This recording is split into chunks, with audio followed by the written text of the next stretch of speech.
sobre te, I pretty much noticed.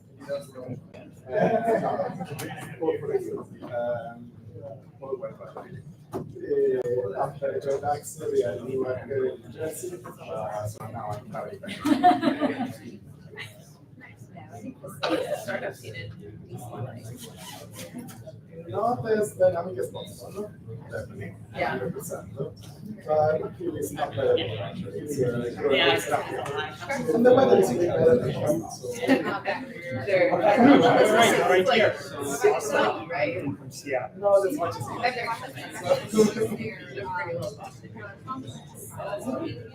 so, Yeah, it's the right time. They said, from what they said, there's some weeks where it's going to be fire and rain. All the orange. Yeah, it is the right, it's more like 3 months right now. In the area those days, but yeah. Do you know that right?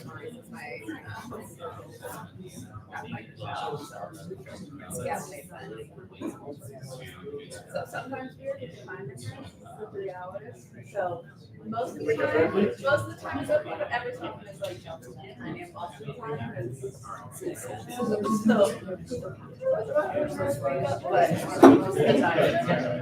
well, they try to find it out the gate now. Is all of your support okay. the other two are just, I mean, sorry, no, the consultants are on the business side, so the two full-time are just How did you get connected to the consultants and how do you do that versus hire? So decision to consultants instead of hiring is because this way I can actually choose how much they work instead of pay this amount. So if we have issues with money, we can always back. That was a business. I don't want to bring one of them full time. So still a working how I found them, recommendations from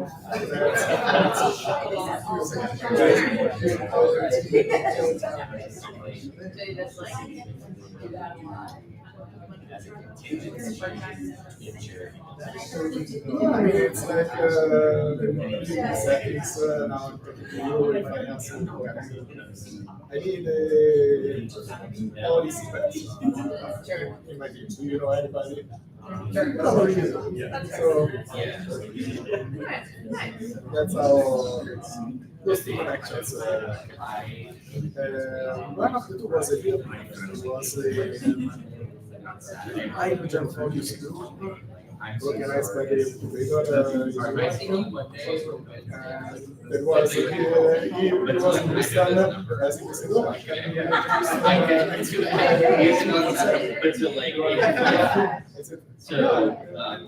I used to share on Shell and where we want. Yeah, that's valuable, yeah. So that's how I started. Now it's after commercialization advisor because it's big, yeah, it's big the audience. A bit on the older side, but it's fine. It is just one of all of the different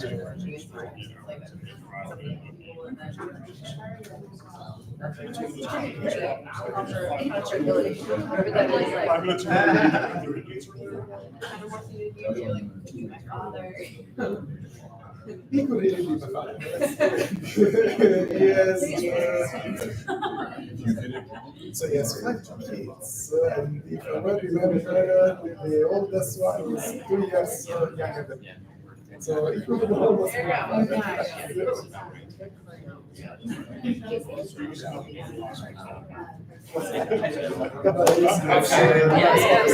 The dynamic is still it's still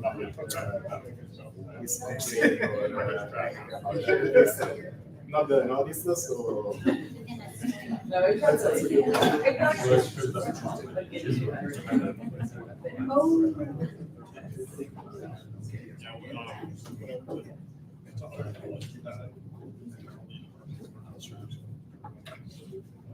Good.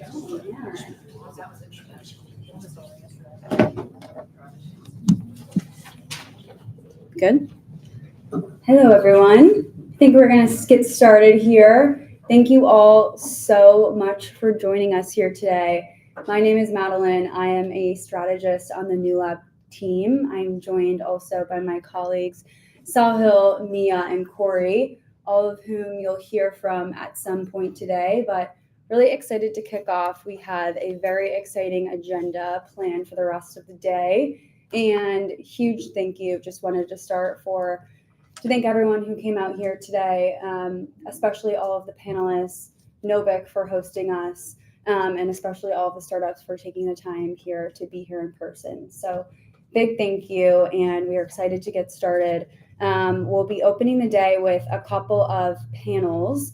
We'll break for lunch, and then in the afternoon, we'll have all of the startups take the stage to explain a bit more about their technologies. We'll also have the opportunity to meet all the startups one-on-one during the startup showcase. So you'll have the opportunity to ask some of your direct questions then as well. Everyone is also welcome to join us for happy hour at the end of the day. We'll be at Sidecar Patio and Oyster Bar. So thank you, Cam, for organizing that in addition to many other things today. Now, I just wanted to start to sort of zooming out, sort of set the context for why we're here today. Here at New Lab, we really believe that innovators and startups developing the next generation of industrial decarbonization technologies can play a crucial role in diversifying and adapting Louisiana's technology. We've been working with our partners at G&O Inc. for over a year now, and we really believe that Louisiana has the opportunity to be a magnet for carbon management and clean hydrogen technologies innovating in the state, especially when you consider sort of the regional presence of, incumbent industry, all of the critical infrastructure that already exists in the state, and the skilled technical and operational workforce that also exists in the state and can be leveraged. We, as New Lab, are very excited about the opportunity here and have loved working with our partners, G&O Inc., over the past year.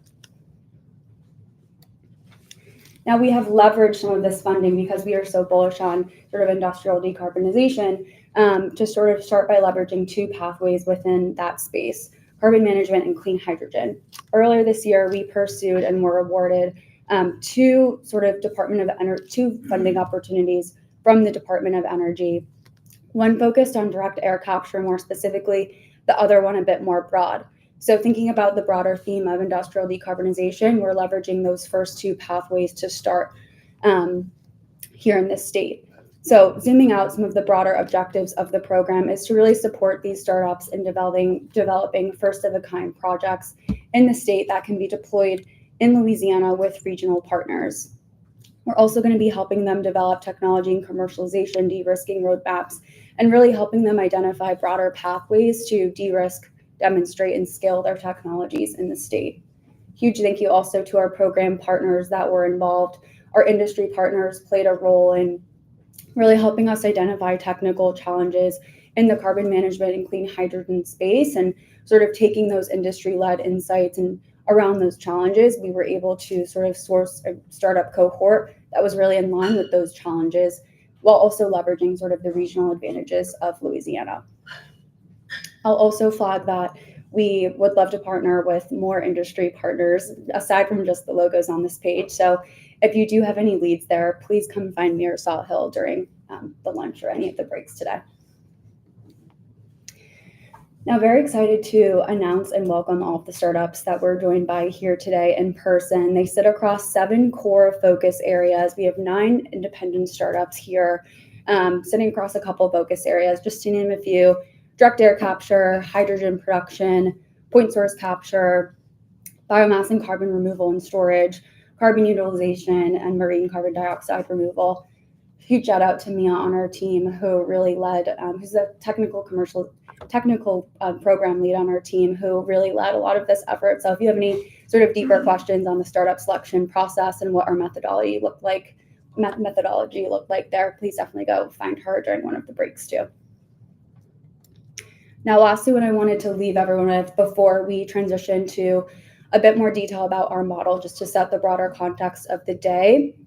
All of the startups sort of in the room here today are really excited about the potential to grow and scale into the state. But in order for that to be true, there's going to be a bunch of different needs, and a lot of them have done an amazing job outlining sort of a wish list of needs that we can help support them with in facilitating sort of their growth into the state. So a couple of things that they'll talk through later in the startup pitches session and also in the showcase are some of the aspects on this page. So, strategic stakeholders that might be helpful to work with, regulatory expertise, capital, access to testing infrastructure, etc. So with that, I'll pass it over to Sahil to talk a little bit more about our model.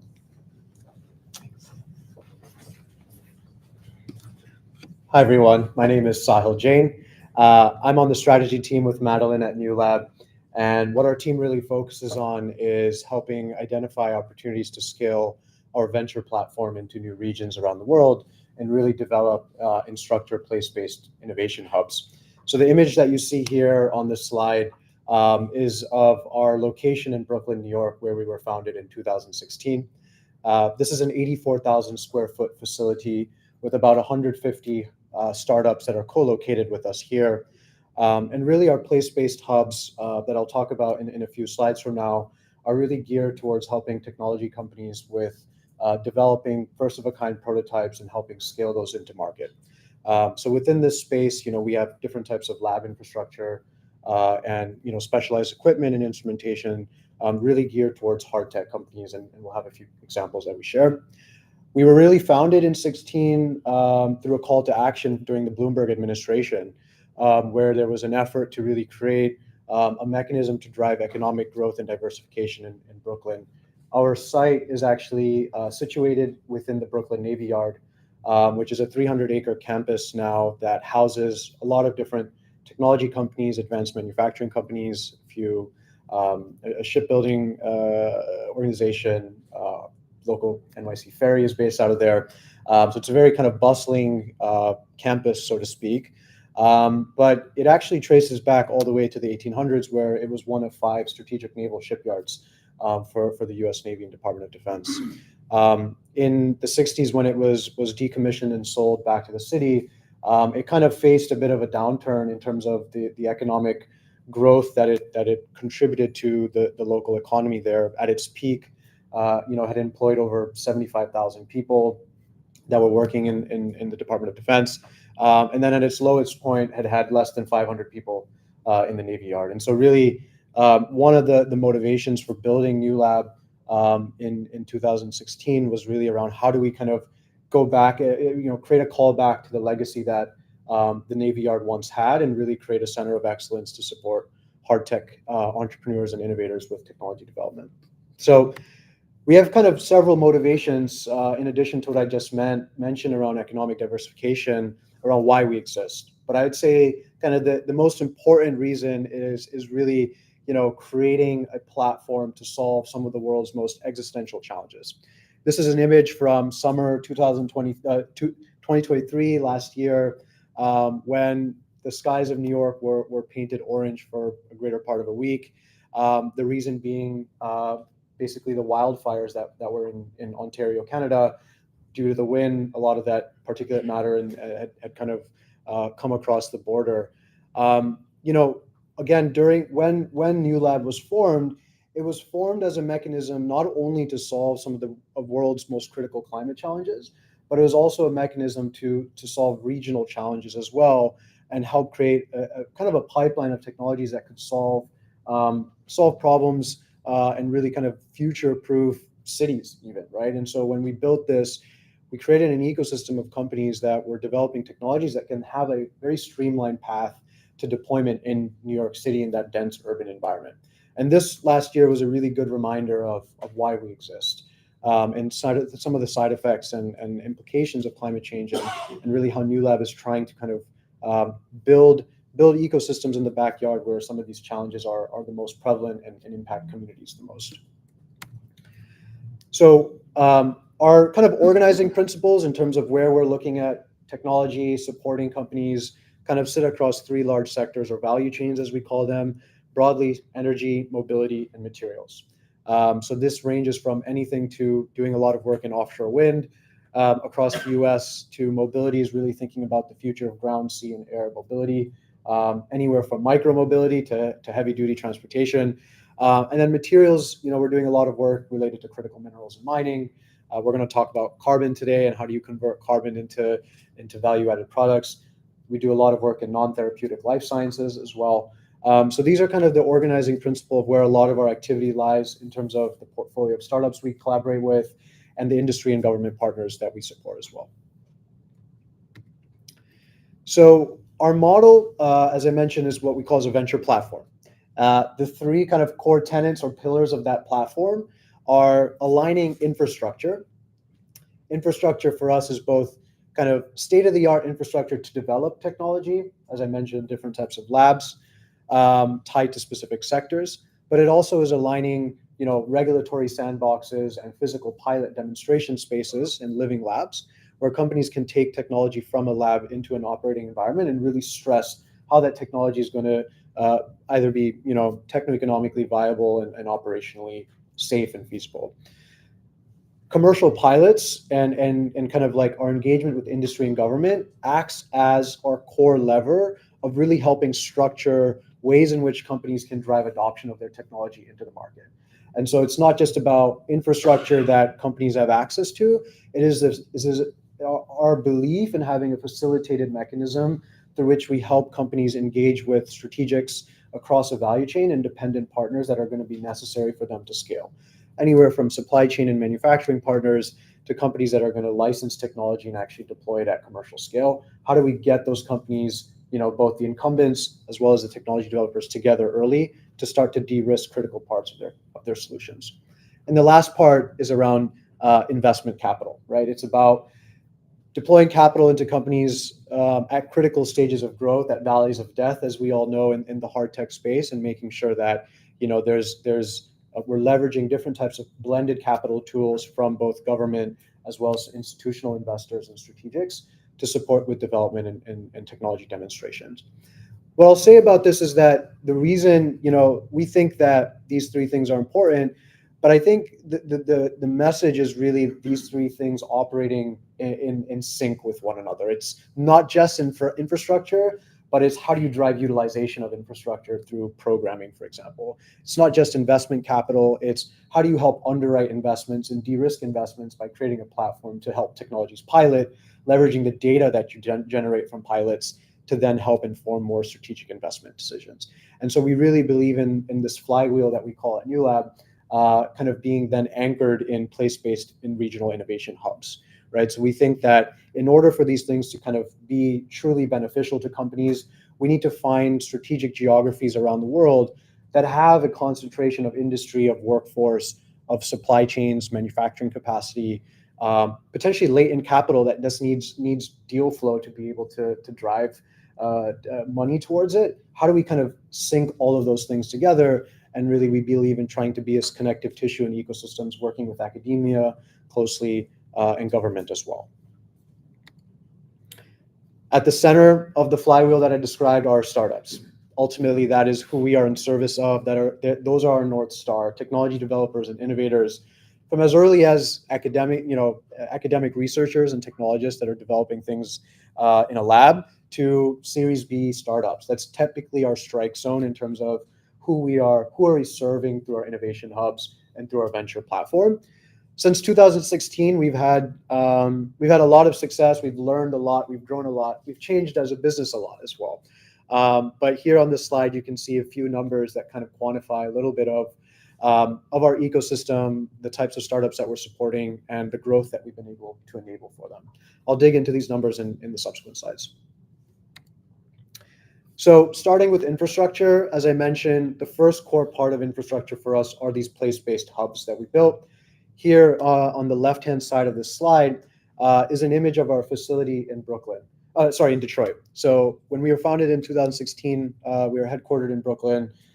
Since then, we've actually opened two additional innovation hubs. One is in Detroit, Michigan.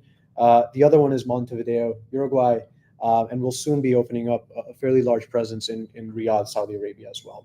each of our hubs and our locations are structured as public-private partnerships. So we really believe in kind of creating governance, creating structure that helps drive coordination across the public sector, and a lot of the advantages that the public sector has in terms of buying down the early risk of technology development, but then ultimately having investment and skin in the game from industry is incredibly important because industry has legacy knowledge. They also have strategic capital. They have infrastructure that's going to be critical to taking these technologies out of the lab and into the market, and really serving kind of society at scale.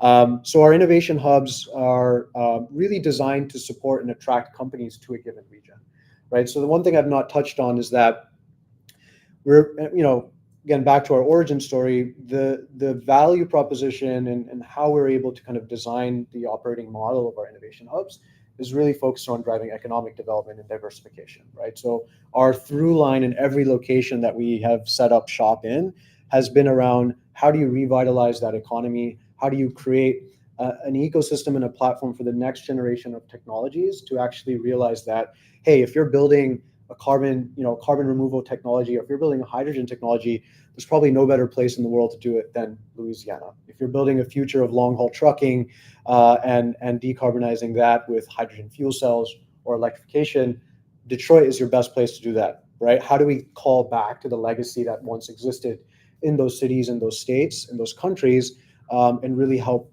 shepherd the next generation of entrepreneurs and innovators to really create the technologies where they're ultimately going to be deployed. The second part of infrastructure, as I mentioned, was what I call regulatory sandboxes and living labs. So on this slide, I have a couple examples of how this is manifested in our Detroit location, for example. All the way on the left, you see what we call the Transportation Innovation Zone. So a part of the public-private partnership that we built in the state of Michigan was a composition of a partnership with Ford Motor Company, the state of Michigan, and the city of Detroit, and Michigan Department of Transportation. What we did here was actually create a 3-mile zone that you see that crosses into the waterway as well, that has ability to basically streamline permitting to deploy future mobility technologies in the public right of way, where you're able to get these permissions in less than a week. So no longer do we allow kind of permitting to be the driver of schedules, so to speak. In this case, we've deployed technologies such as inductive charging in downtown Detroit. We've run different types of autonomous trucking technologies. We're doing different types of ammonia-powered trucks as well that are operating in Michigan.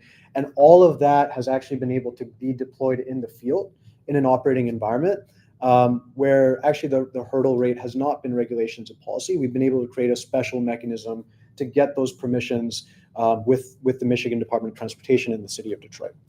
The second thing that you see on the slide at the middle is a multimodal logistics port that's 30 miles south of Detroit. So the Port of Monroe is going to be the state of Michigan's first marine container port. And they are also building a Customs Border and Protection facility at the port for trade between the US and Canada, and also through Europe through the St. Lawrence Seaway. So we've been working with the Port of Monroe for over a year now, where we've deployed different types of technologies, from looking at port electrification to autonomous vessel movement and navigation within tight port channels, which are obviously a really important topic here in the state of Louisiana.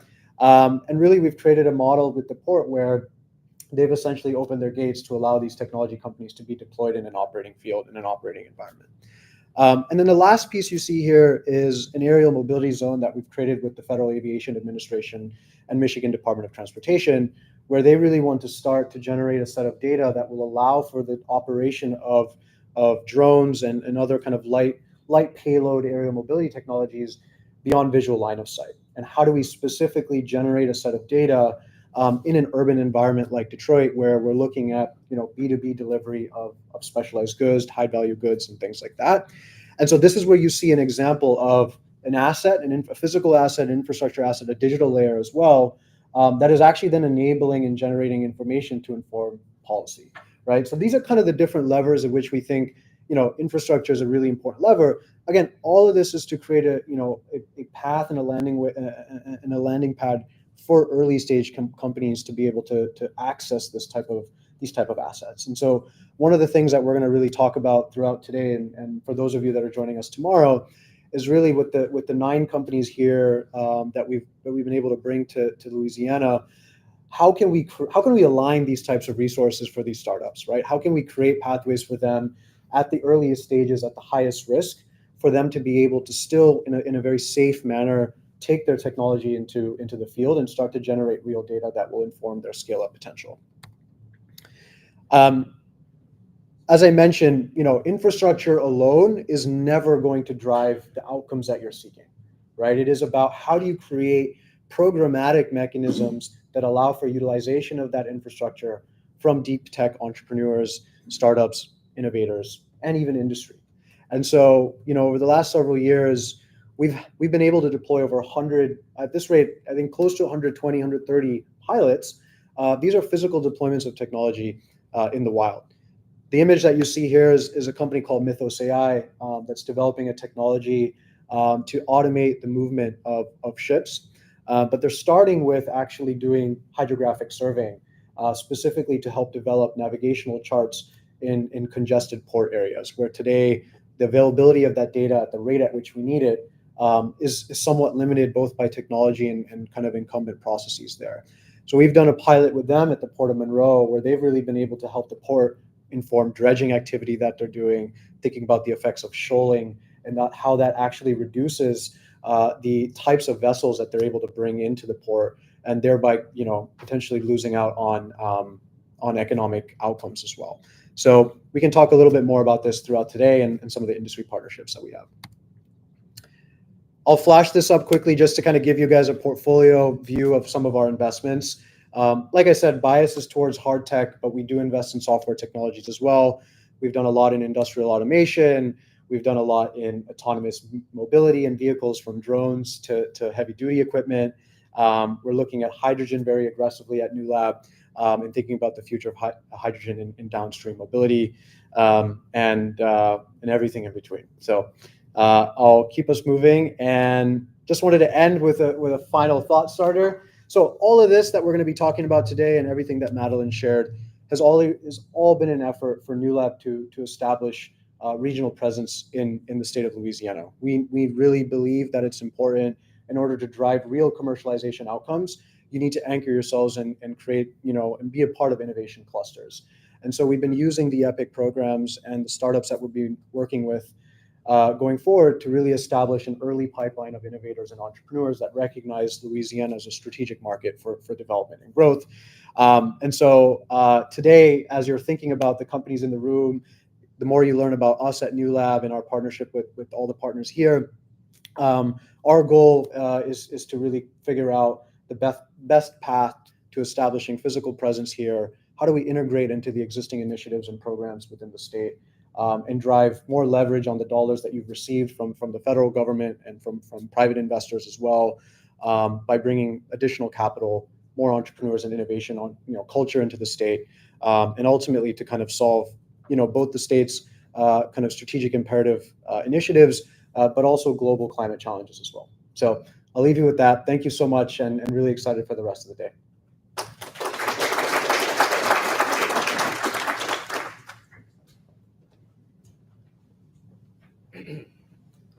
Thank you, Sahil. Thank you, Madeline. And also thank you again to Novik, our host here today. We excitingly have a number of our startups participating in the EPIC program down here with us. So welcome to New Orleans, welcome to Louisiana, and to the EPIC program. We also have some other special guests. We have Christina Killingsworth, Deputy Assistant Secretary of Commerce, with us as part of a visit around some of these public investments the department and agency have made in the energy transition here in Louisiana, namely H, the Future and Fuel, for example, and then Joda from the TIP, NSF. But I'm going to welcome Christina up to talk a little bit about the Department of Commerce investment in Louisiana and what she's seeing from her office.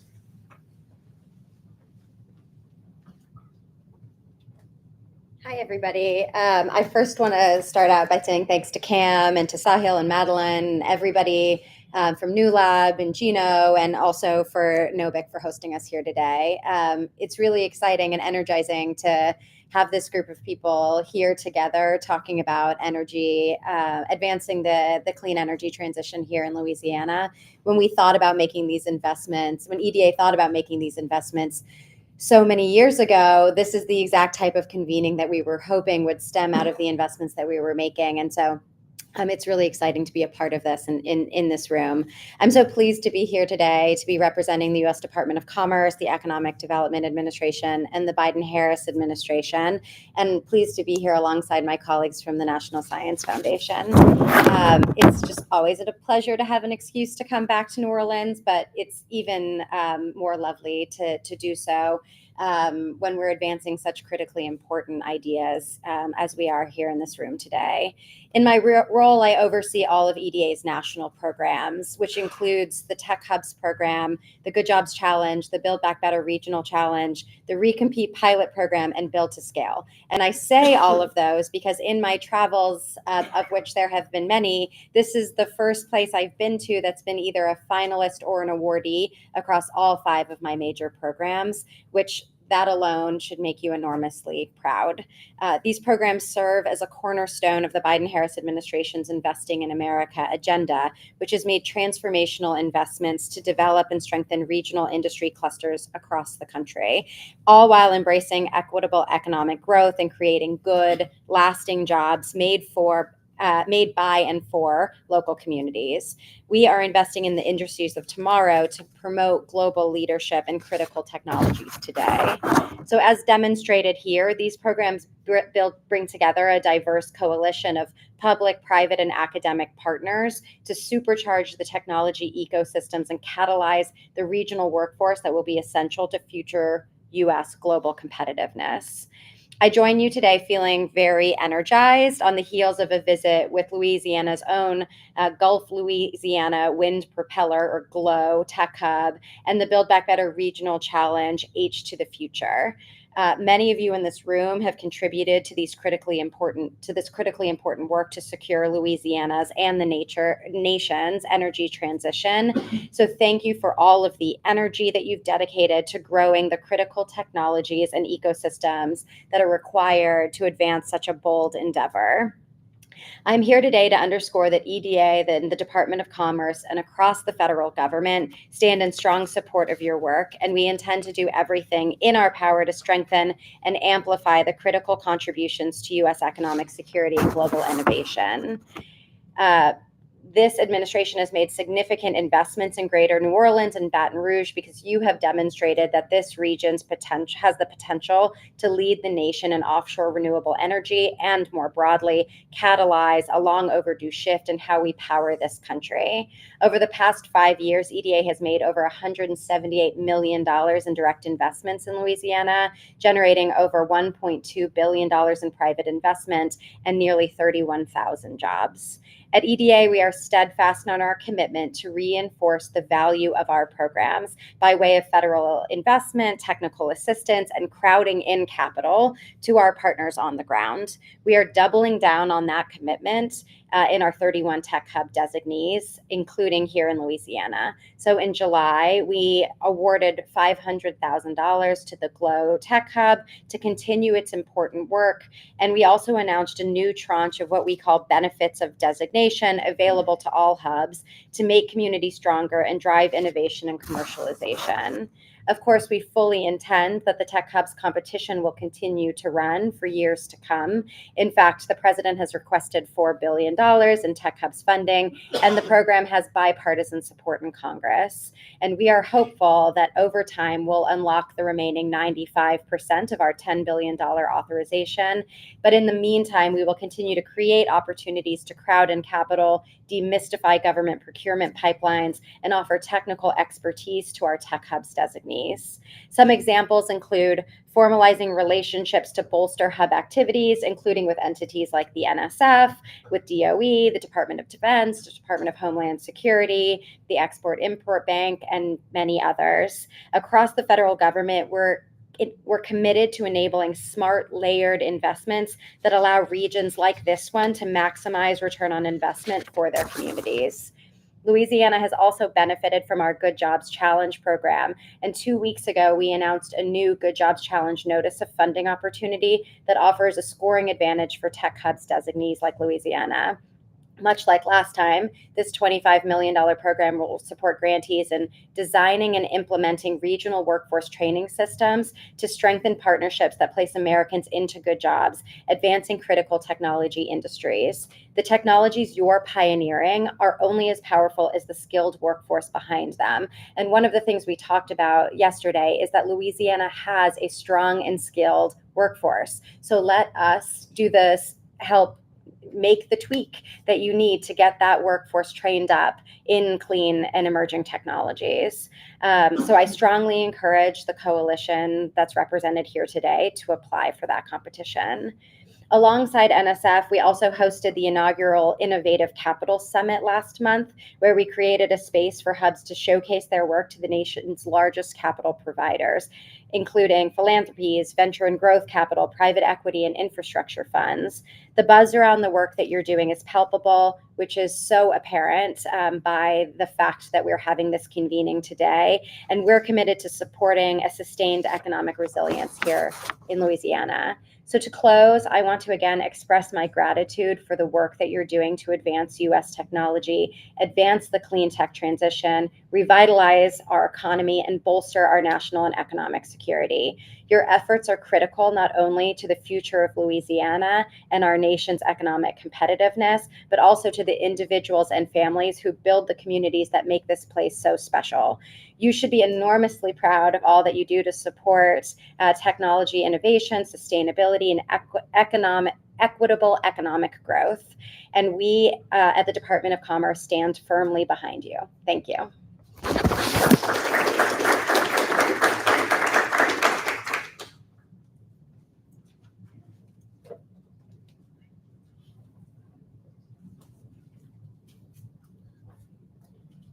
Hey, good morning, everybody. My name is Joda Tongnamnua. I am a special advisor for the Technology, Innovation, and Partnerships Directorate at the U.S. National Science Foundation. We are the new directorate at the NSF focused on accelerating commercialization in key technologies that are going to define the modern world. And I'm so excited that one of our flagship programs, the NSF Engines program, has been working so closely and has made one of its inaugural awards to the state of Louisiana in building the fuel engine, and just so excited to continue to see the momentum and progress that I see every single time I come back to Louisiana. I'll just start off by saying a couple of things. I help lead our intergovernmental partnerships here at NSF, and I'm always so excited to join our colleagues at the Economic Development Administration and to work with colleagues like Christina, Amanda, and others who are working so hard to really advance and drive the work forward that we all care about, which is not just driving the critical technologies forward that are going to help build a new help build towards the energy transition and build a clean energy economy, but also to really create opportunities for working families all across the state of Louisiana and across the country. In being here today, I bring greetings from my boss, Dr. Irwin Giancandani, who is the Assistant Director of the TIP Directorate, but also his boss and the Director of NSF, Dr. Panchanathan. And one of the things that Dr. Panchanathan says is that we are really working to make sure that we unlock the capacity for innovation anywhere, so that there is opportunity everywhere, all across the United States. So again, thank you all for being here today, and I want to thank New Lab and Gino for hosting us. And this fantastic convening shows the tremendous amount of momentum that you all are already seeing in just the first few months of this award, not just the NSF Engines Award, but the GLOW Award, which I know have a tremendous amount of overlap and collaboration, which is why we've seen the layered investment from EDA and NSF and other federal agencies, because what you all are doing here is not only critical to the work that you're doing in Louisiana, but critical to our broader energy economy. I want to touch on a couple of things, and I'll be very brief, but as I said, these investments are not just about the science and technology, but I do want to talk about how important that science and technology is to addressing the pressing societal needs that we're facing as we grow the need for alternative energy sources, and as you all think about how technology plays a role in that energy transition. You all are on the front lines of American innovation, and we believe that you represent the new frontier of American innovation today. And so one of the things that I really wanted to emphasize today was that we are approaching this work not alone, but in partnership with our colleagues at EDA. Together, over the last 3.5 years, we've made over 200 place-based investments and designations that really collectively represent the portfolio that is going to drive innovation forward in this country. And to really highlight that, we have today launched a map showing the broad range of investments that EDA and NSF have collectively made, including a number of layered investments like the ones here in Louisiana. And you'll notice that Louisiana, if you just Google the NSF tip and you go to the first thing on our press releases, you'll see that Louisiana is one of the handful of places across the country with a red circle around it. Across those 200 investments, the places with the red circles indicate the areas where we are making joint layered investments, and we are increasing the collaboration between our two agencies to really drive and support the work that you all are doing. Everyone here today, from New Orleans, Baton Rouge, all over the state of Louisiana, are essential to this work. At the center of the work is collaboration, and that's one of the things that you all have done really, really well, and would continue to encourage you to do that, and to continue to build relationships all across the state, because again, the work that you're doing is vital. So one of the last things I'll say is that we are so excited to continue to deepen our collaboration with the Economic Development Administration. We will be hosting an event in December called Roadmap 2024, where we will pull together the entire swath of place-based innovation grantees and teams building these ecosystems for the first time. This will be held in December, and an invitation will be issued to your teams. We're super excited about the opportunity to tell the story of what you're doing to the rest of the country. We continue to hear a tremendous amount of excitement about it. And again, we're looking forward to seeing all of the good work that you continue to do. But again, thank you all so much for having us. I'm excited to learn more from you all throughout the day, and looking forward to getting to know all of you. Thank you.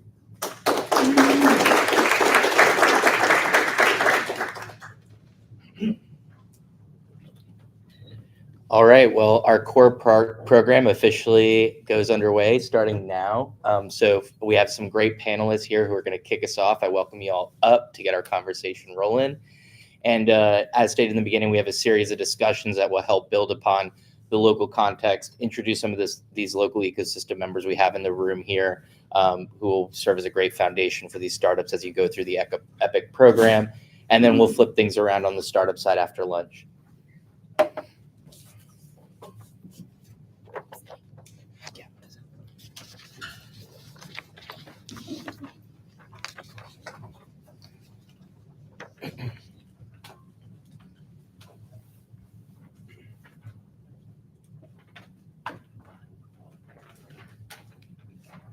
Alrighty. So just going down the line here. Is that working? Great. Going down the line here. Going down the line here. I'm going to ask each of you to... Yeah, let's do that. We'll do a pass around. Going to ask each of you to just briefly introduce yourself, name, role, the organization you're sitting in to help introduce yourself to the crowd. Good morning. Mark Earhart. I'm the Executive Director of the Grow Louisiana Coalition. We are a public advocacy organization for the people of Louisiana's energy industry. We represent 100,000 Louisianians who are working in and alongside the industry every day. I also am the president of the Earhart Group. We are a public relations firm that does significant work in energy and petrochemical. Hey everybody, I'm Lacey McManus. I'm Executive Director of Future Energy at GNO Inc., where I have the pleasure of overseeing the H to the Future Initiative, which is a South Louisiana-based project with about 25 different project partners that's backed by a Build Back Better Regional Challenge grant that you just heard some of our federal partners referencing. That's about a $50 million investment that was made almost exactly 2 years ago to GNO Inc. and this range of project partners to ensure we are capitalizing on and continuing to move the energy transition across South Louisiana, specifically in regards to hydrogen, but really embracing an all of the above energy strategy and perspective. Thank you, Lacey. My name is Mike Mazzola, and I'm the second part of that layered investment we've been hearing about here in Louisiana. I'm so proud of. I've been here 3 weeks. I'm the new Executive Director, CEO of Future Use of Energy in Louisiana, or FUEL, which is one of 10 inaugural innovation engines awarded by the NSF. And I got into this business, thankfully for me, because I met that guy over there, Joe, and so I'm really happy to be here. Good morning, everybody. I'm Brad Ives. I'm the Executive Director of the Louisiana State University Institute for Energy Innovation, and I also serve as the Regional Innovation Officer for the Gulf of Louisiana Offshore Wind, or GLOBE Propeller Tech Hub program, which has been funded by the EDA. I've been here a little bit longer than Mike. I'm coming up on 10 months, but it's just been an exciting time to be in Louisiana and to be working on all of these issues. The Institute for Energy Innovation at LSU is backed by an inaugural $25 million gift from Shell. We also have funding from Exxon Energy and are working across a variety of issues in the future of energy. So it fits really well with the GLOW initiative, where we're focused on offshore wind, and then working with Mike and the rest of the team at LSU on a number of different activities. Thank you.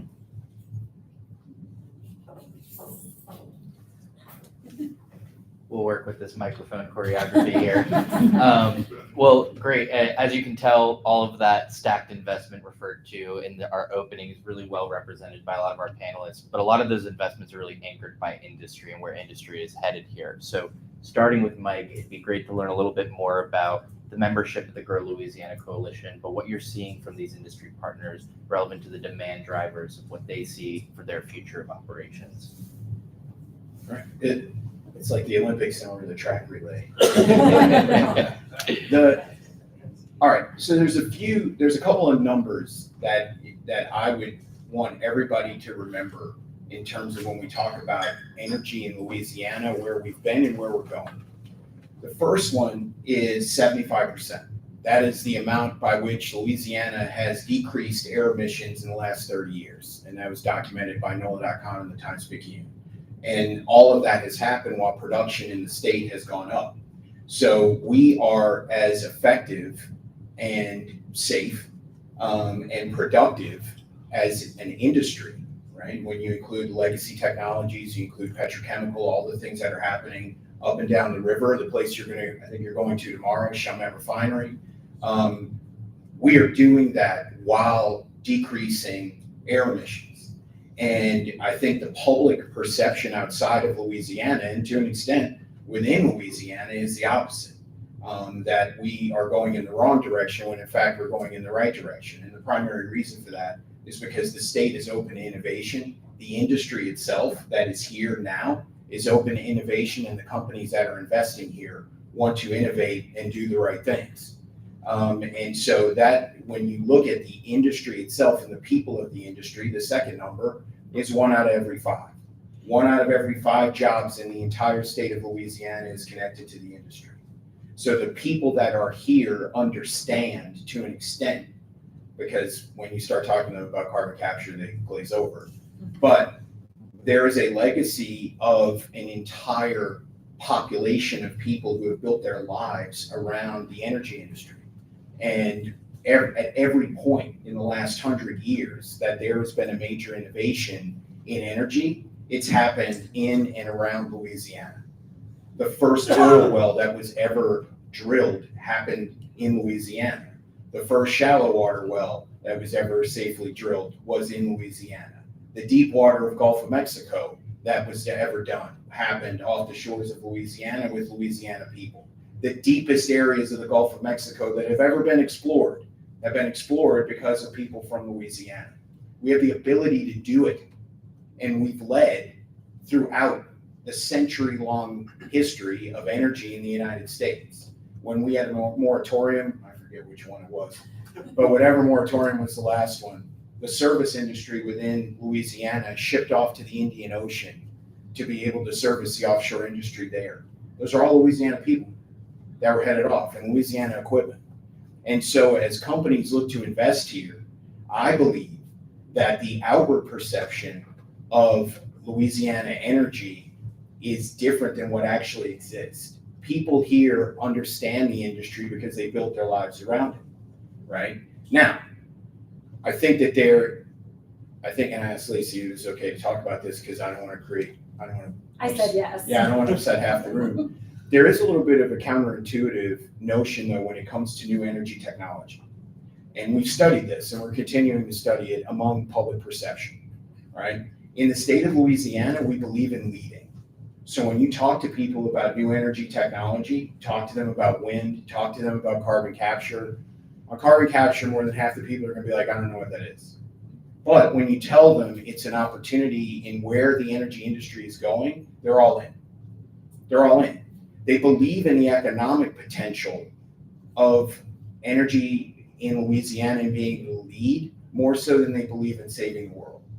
That doesn't mean that saving the world isn't important to us. It is. But in terms of people buying into what's happening and overcoming the politically charged conversations that exist now across the globe, if you're coming to Louisiana and you want people to buy in, and you need them to buy in what we're doing, lead with the economics first, the opportunity to lead first. And then saving the world comes along with that. I hope I don't sound too negative about saving the world, because I do believe in that. But that's sort of how the perceptions and how people view the industry. And, they stand up for it. Last summer or the summer before, I forget, we were advocating for primacy on Class 6 wells, and we got it. We're a year ahead, at least, of Texas. At least. And there are projects that are being announced left and right. People have to do them. The technologies and being able to develop it here, it's wide open, which is great. And it doesn't necessarily have to be connected to petrochemical or traditional oil and gas either. I know the heirloom guys you're going to be talking to them. I mean, I had one conversation with them, and I was like, oh yeah, man, we have all the industry here. He's like, we don't even need that, dude. And I was like, oh, you like us anyway? Like, that's great. So that's how I see it in terms of where the people of the industry are coming from, the opportunities that are there. Amazing. So using that perspective to move forward to some of these projects that are trying to seize that moment. Lacey, I know many in the room here have engaged some of our H to the projects that you have now referenced are coming on their 2-year anniversary. But we know together, right, that some of those are particularly targeting energy innovation and trying to equip our research institutions, entrepreneurs, either here or from afar, to really catalyze this future moment to decarbonize and to introduce new energy applications. Can you talk a little bit more about those programs under the H to the Future umbrella? Sure. So as I mentioned, the H to the Future project is multifaceted. And to get into kind of the schematics of it, there's technically 5 work streams that we are funding with this $50 million investment from the EDA that's been matched with about $25 million from Louisiana Economic Development. Of those 5 project work streams, the first is centered on R&D. So building out test beds at 3 of our higher ed partner campuses.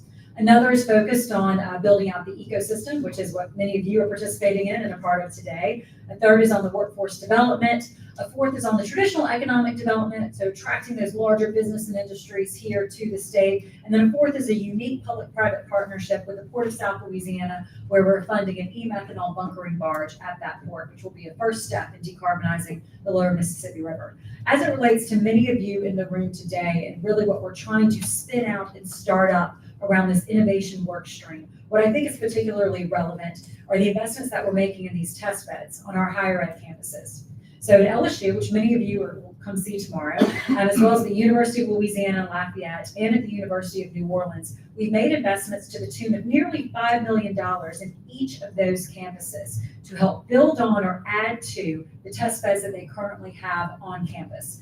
At ULL, that looks like a gasifier, an electrolyzer, as well as the small microgrid that's being built out on their existing solar test bed on that campus, as well as an off-site location in Crowley, Louisiana, where my family's actually from, about 30 minutes outside of Lafayette. This is really exciting because not only is CLECO invested and has actually stood up that solar test bed there on ULL's campus, but already we're seeing the economic returns from that test bed investment. With the announcement of First Solar, who some of you might be familiar with, one of the largest domestic solar manufacturers in the U.S., they're actually bringing their 5th domestic manufacturing production facility about 30 minutes away from that ULL campus because of the unique relationship that First Solar has with ULL and the deep investments in R&D that ULL has been spearheading for years now around solar technology. So we're already starting to see those economic dividends starting to play out in that region to the tune of about 700 jobs. Incredibly exciting over there, and they're open for more collaboration and more partnership. LSU, as you will hear from some of my colleagues in just a moment, and some of you will see firsthand tomorrow, is taking that $4.8 million and to the absolute beauty of my ears and eyes, they're leveraging that investment and attracting additional industry support in in-kind partnership with Halliburton, Exxon, and several other companies as well to build on that $4.8 million down payment to build out a wellbore on campus on the PERT facility, as well as a physical flow loop that I think goes about a half mile around the existing PERT, which stands for Petroleum Engineering and Research Technology Training Facility.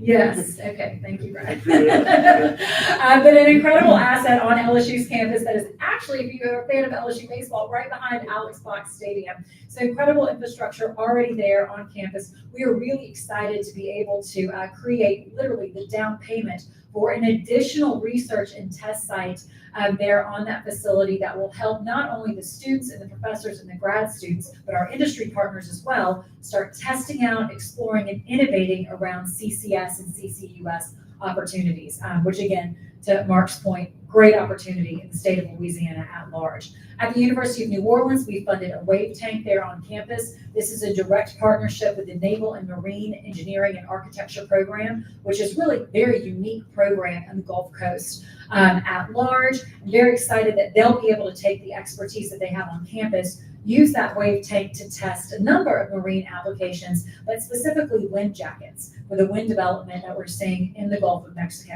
They're also going to be looking at some different hydrogen engine technologies, different opportunities to innovate and decarbonize our maritime sector using those engine technology applications and some of the equipment that those dollars will be funding as well. And so while all of this is incredibly exciting, the home, the machine, the apparatus is only as good as the inhabitants and the drivers, right? So this is one of the reasons why we're thrilled to be able to partner with LSU, with Fuel, with the EPIC program and New Lab, really bring to bear all of the various federal programs and federal resources on the ground in Louisiana to get innovators and entrepreneurs like yourselves here on the ground, seeing what we have to offer and starting to utilize these assets that are coming online. These assets are fantastic. They could be catalytic, but only if they're used to really inspire innovation, to inspire tech transfer, to inspire economic development that spins out of the lab, spins off of those college campuses into our broader economy, employing more Louisiana residents, bringing more venture capital to our region, and really setting Louisiana apart, to Mark's point,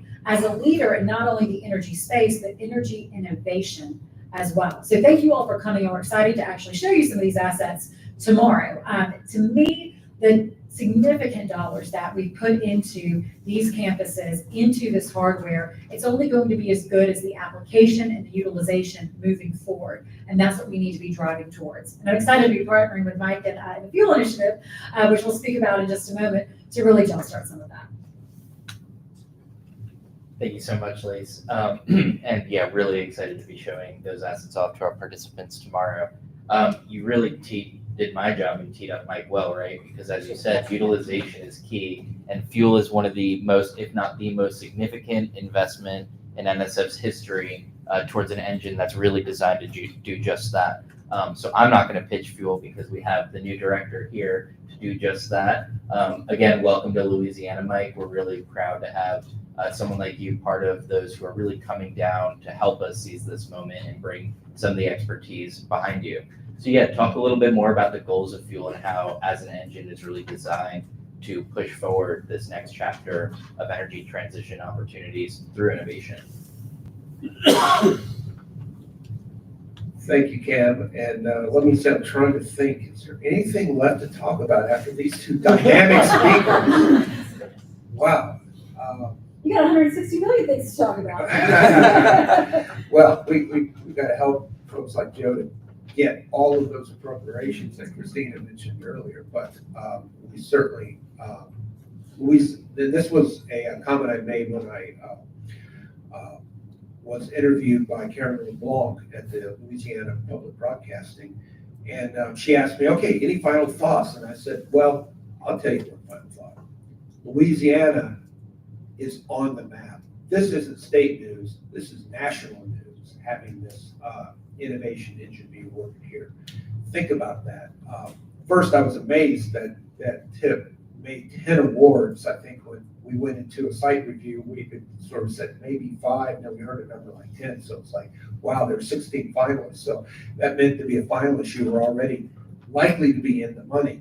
But still, getting in the money was a huge achievement for Louisiana, and it really highlights what is important about today's event, which is the demonstration, first, the celebration that Louisiana is a center of innovation. And one of the things that I was so excited to participate in yesterday as part of the EDA site review with Amanda and Christina and Cam and Brad and Lacey was that we were talking about what everybody understands is an incredibly important innovation in renewable energy.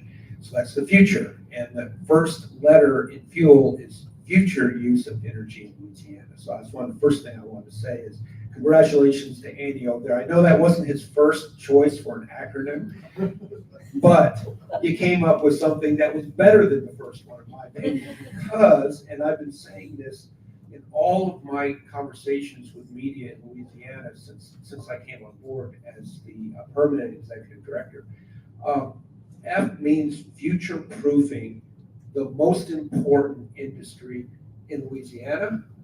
But I got news for you. The most important industry in the United States, the most important industry in the world, and go talk to the economists, look at the peer-reviewed literature, they will tell you that the human utilization of energy is correlated with the tremendous progress in the human condition, period. And I'll be happy. If anyone wants to disagree with that, I'll be happy to show you the data, okay? So this is really, really important that we future-proof the energy industry. And so we are an all-of-the-above energy economy. Take my word for it. I came here, as Brad did, from North Carolina, which, by the way, has a tremendous reputation as being a place for innovation. And yet you're attracting people from North Carolina to Louisiana. So that tells me something else about the incredibly entrepreneurial environment that you have going on here. So renewable energy is a big thing. That's why I like to say their energy resource basin. And yet they came to a screeching halt in May of 2021 when the Colonial Pipeline got shut down by ransomware. Screeching halt, I know, I was there, okay?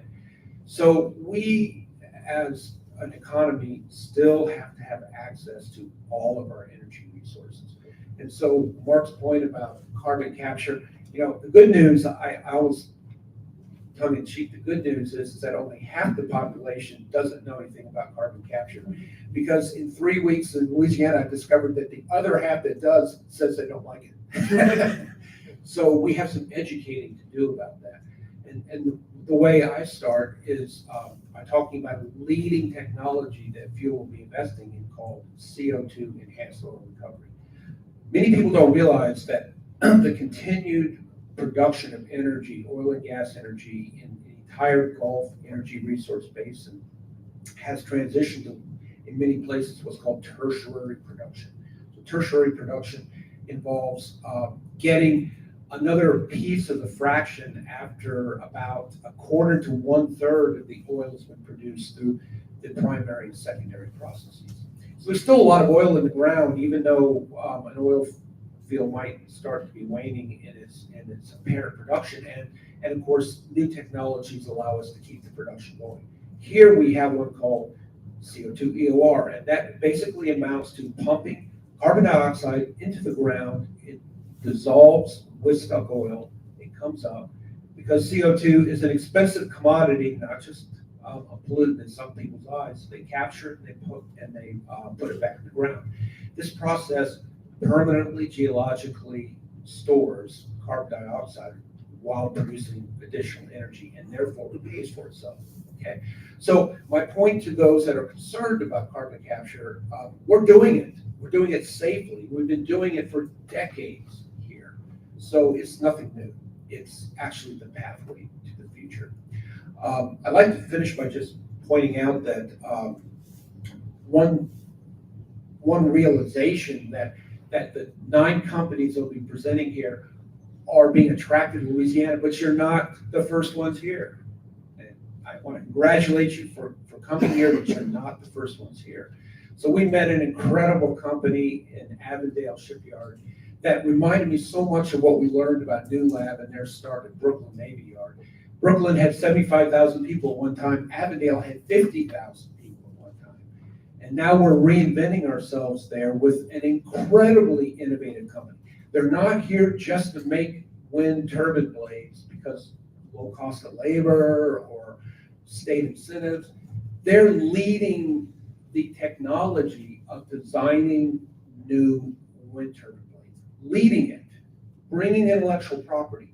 Wind companies from around the world, companies like Vestas, one of the top 3 original equipment manufacturers of wind turbines, blades, the whole shoot match, are coming here to get access to the innovations coming from that company. So I want to welcome you here. Fuel is here to help you be successful. I can't wait to work with you.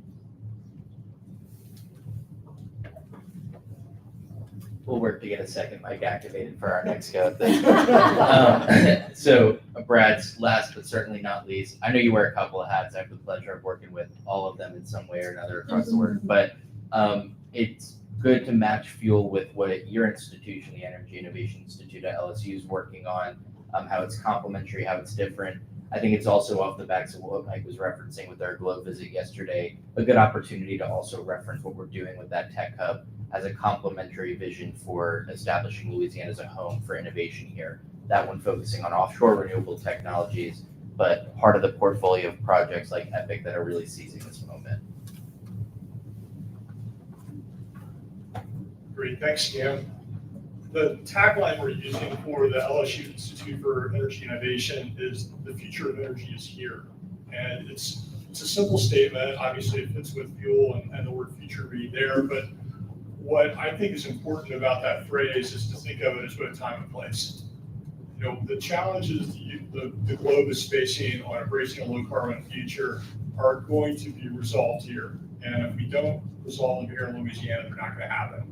You know, we have got to lead the world forward. But as Mark was pointing out, we don't do this by just what we do in Louisiana. We do it by building great companies here that can service the energy industry all over the world. And to talk some about offshore wind, we're already doing that. 27%, I believe, of the contracts for all of the East Coast offshore wind projects have gone to companies that are based here at the Gulf Coast. Some of that's gone to Texas, but the bulk of that is here in Louisiana. It's companies that are working on everything from underwater surveying, building the jacket, the lattice structures that are used to hold a lot of the wind turbines, constructing the vessels that are going to build these. So even if we don't do the energy activity here, the companies that we got, the people that we're training, they're going to succeed all over the world. And that's something that's amazing. But what we're doing with the Institute for Energy Innovation is looking at, all of the above technologies, as Mike was talking about, we have industry with carbon sequestration for using it for enhanced oil recovery, but now we're going to that next level. How do we use carbon sequestration to clean up the power industry? We've got growing power demand, especially from data centers, with the growth of artificial intelligence. We're not going to be able to do all of that with wind and solar, unfortunately. So we're going to have to look at other things. We're going to be looking at small modular nukes, maybe a solution, but they're going to be a ways off. What do we have today? We have gas-fired combined cycle turbines generate this power. Well, if we keep using them, we've got to capture that CO2. And I'm really intrigued to hear from the companies later on this afternoon about how's that capture process going to work. Right now, technically, we're thinking that we can capture 92% of the emissions, but that means 8% still escapes. Well, that's where companies like Heirloom are going to come in. They're going to take that carbon directly out of the atmosphere.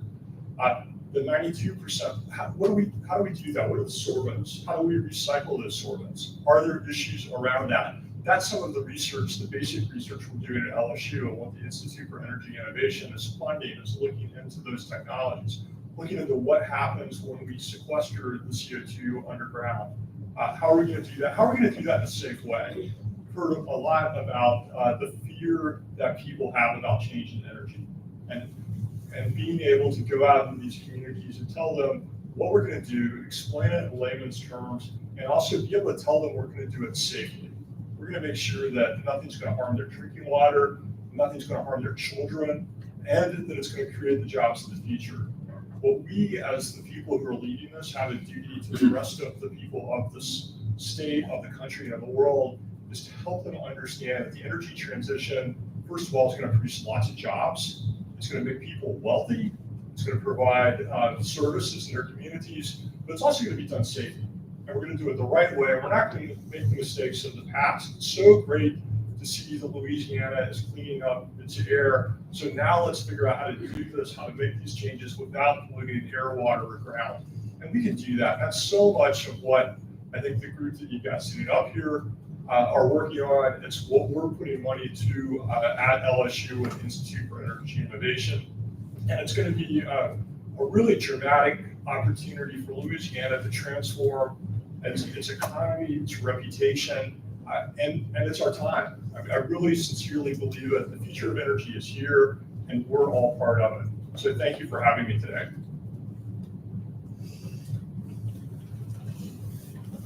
Amazing. Again, I don't know if we need a moderator because you really, Brad, also teed us up well for our next conversation that's really going to highlight some of the best practices being developed around community engagement. I believe one of your colleagues is with us for that as well.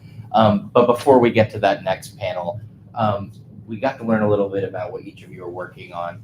But what's also been a cross-cutting thread of each of those perspectives is that this is a really exciting moment. So if you could pick something, if you could put it in a sentence or two, what is most exciting to you about this moment we're in and this opportunity to lead in energy innovation here in the state of Louisiana? You can just, don't give it back to me, break it down. In a sentence. The thing that excites me most is the opportunity for Louisiana to be a global leader. That's what excites me the most. So that the rest of the, number one, so that we can do the great work. Number two, so that the rest of the world sees the great work that can be done here. And yeah, period. I'll get real personal on it. I have 3 little girls, and I want them to entertain the possibility of living in this state and raising their families and their children in this state. I'm a 10th generation Louisianian myself. This is home. My roots run deep, and they run across this state. And all kinds of backwoods and bayous that many of you probably never even heard of. There are a lot of things that need to change in Louisiana to make a future that my daughters will want to embrace and that I will want them to embrace. But I do think that what we're doing right now in the energy industry in this space is catalytic, it is game-changing, and has the potential for generational impacts that can hopefully impact the trajectory of my daughters' lives in positive ways. Well, being the father of 3 grown-up daughters myself, that is an incredibly noble mission that you have there. And I know you'll be successful, and I'll be happy to be working with you on that. One way to make that happen, of course, is to recognize that about 250,000 jobs are currently employing people hard at work, again, supplying the state, the country, and the world the energy that they need. What I thought was interesting is the proposal that Andy Maas at LSU and his team, which includes a number of people I see in the room here, in writing that successful proposals, they said, there's about another 250,000 jobs available to decarbonize this industry. And we are going to decarbonize it. So think about that. Those are going to be even at least similar, if not even more exciting jobs to do. They're going to excite your daughters to potentially contribute to society by potentially working in those jobs. And so that's our job ahead of us. I'm going to stick with the people theme. What's excited me most about what I see here in Louisiana is the talent and the creativity of the people. We have the people here who are going to solve these problems, and that ought to excite all of us. What we've got to do is we've got to find the capital to put behind them and get them to work. We also have to be able to tell the story. I think that Louisiana has not done a good job of telling the story. Having a firm like New Lab in here and having them be willing to invest their time and energy shows that we're starting to tell that story effectively. We need to recruit more groups like that. We need to bring the world to Louisiana, show them what we have, and then we also need to take Louisiana to the world and show them what we have and what we're doing by exporting technologies, by exporting talent, going out and solving the world's problems, because we could do that here. We have these people.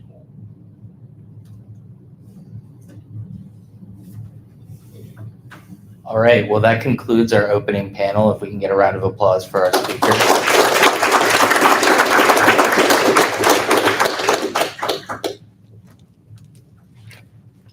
We're going to do a quick transition over to the next panel. We still have coffee and pastries outside. Feel free to help yourself. Bathroom break, and we'll get started in just 2 to 3 minutes on our next discussion.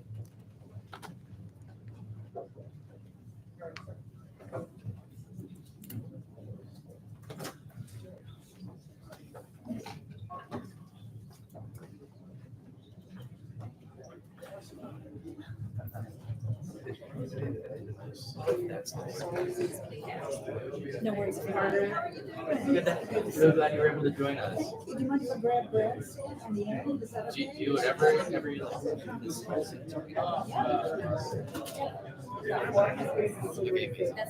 Hi, Cam. Nice to meet you.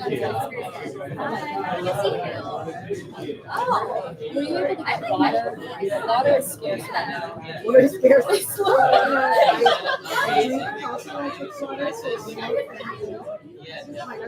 And then also like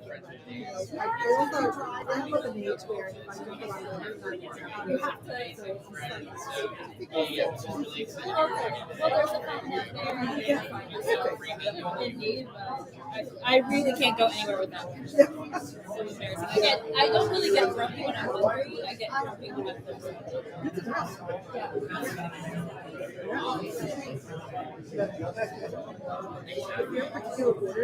Not at all. Today too. I gotta get back to the airport. Sure.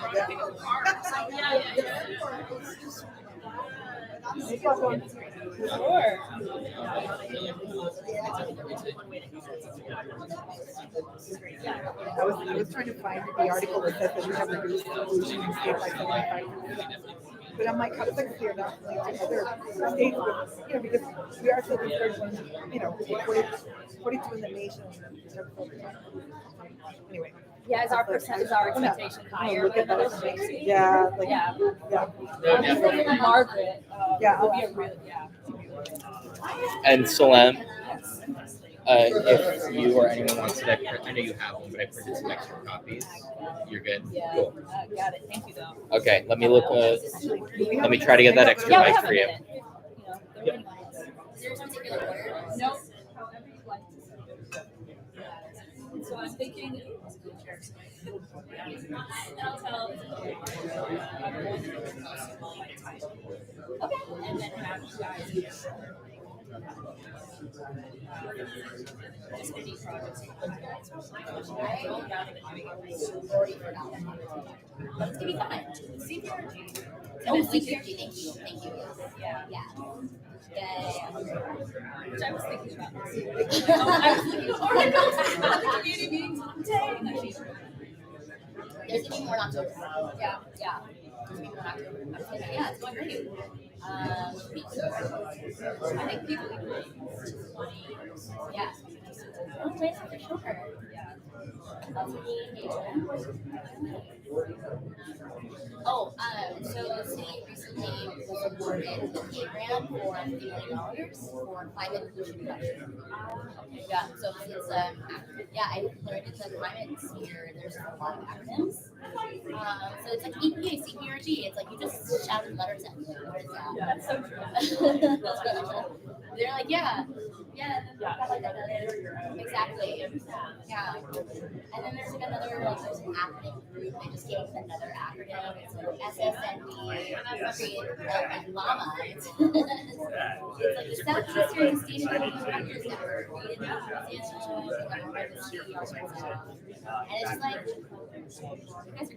you guys are killing me here. Llama, yeah, they're creating a little like sustainability wiki talking about Southeastern issues. No, I don't know. I've seen some of the. Which is great.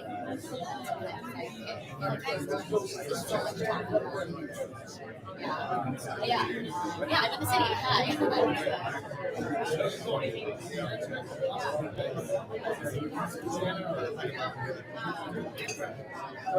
Yeah. So me, I'm with my colleagues. And so it's 7 different measures. It was kind of like he wanted us to do like 7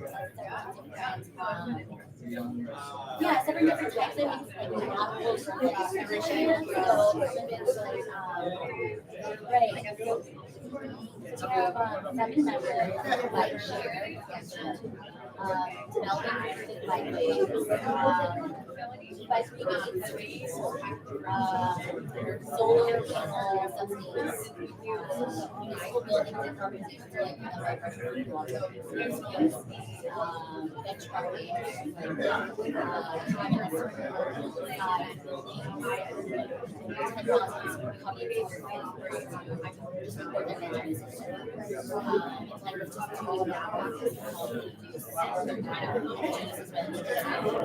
it's like, oh wow, energy works, this. So it's like, you know, start thinking about energy,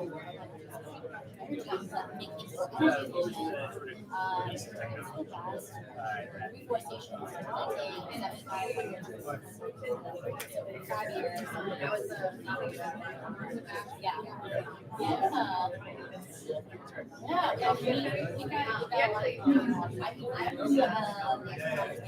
so I was Did you have any? all of it, but not all of it. Great, because I want policy there. Like, great, so tell me exactly what they're talking about. What does this mean? So it's fun, you know, it's a good time. Also got $1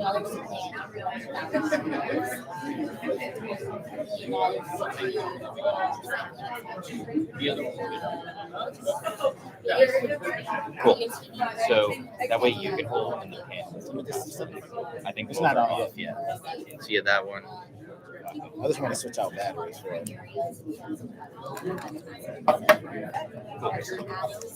Oh. Well, I was going to switch out the batteries so she could. Oh no, we only need 2, so that's why I was saying that you can just take that one. Okay, all right. Thanks, Ed. Well, anytime. Of course. Did you get the clicker for? Yeah, clicker's working. Okay, that for the. Oh, I think we're good with the video setup now because we're on the panels. Okay, We're good. all right. Hey, y'all, we're gonna get rolling with our next panel in a moment to keep us on track. So please find your seat.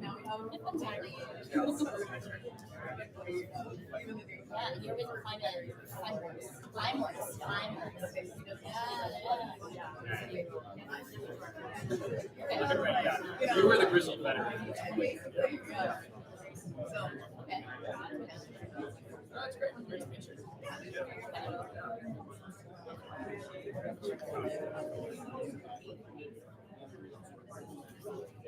Okay, cool.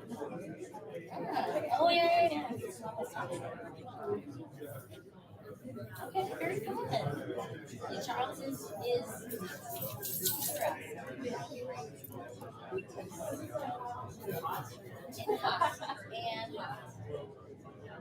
yeah. So, oh, okay. Oh, wow. Okay, very fun. Okay. Okay, that's all we need.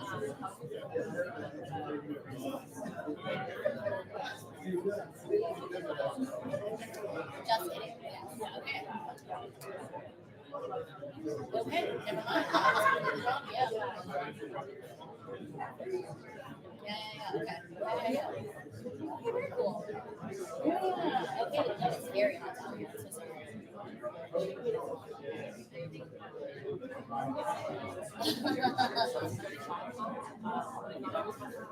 sorry. We are very much on the front lines of climate change.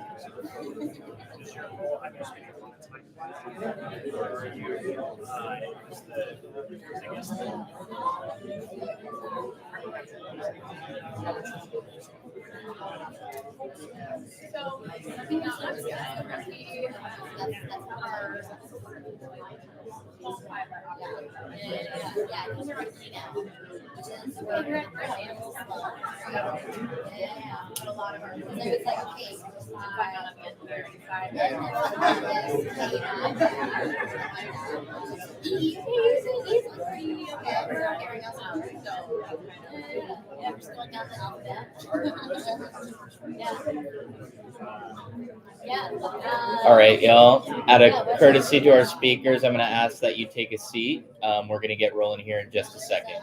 Thank you. The entire alphabet, and then we went into Greek alphabet. So there was delta and zeta. So zeta was like in October. So we're pretty okay actually.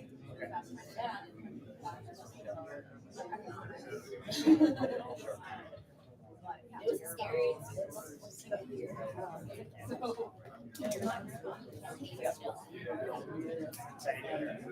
All right.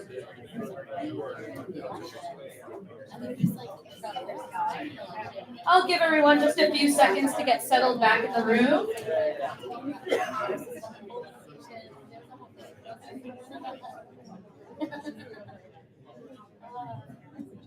Oh yeah.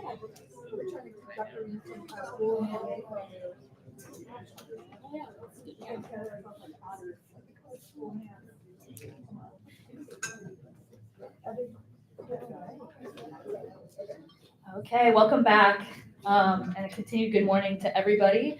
My name is Salem Hate. I'm Workforce and Entrepreneurship Manager at GNO Inc., and I work with Lacey and Cam on the Future Energy team, on H to the Future, and a few other projects, particularly relating to workforce. And so at the top of the year, I was able to work alongside the New Lab team, sort of bringing together community stakeholders and entrepreneurship and tech, just sort of dreaming up and gaining feedback about what a potential presence could look like in Louisiana, and sort of shaping, working alongside them as they led and shaped the EPIC proposals that were successful, and thought of that vision. And so this is the realization of that vision that you all are a part of. So thank you so much to the founders for being here and engaging in this initial program, and the greater community for supporting it and understanding its value. And so what we're here to talk about is engaging local communities in clean energy demonstration projects, and specifically the creation of community benefits plans as defined and directed by the Justice 40 initiative.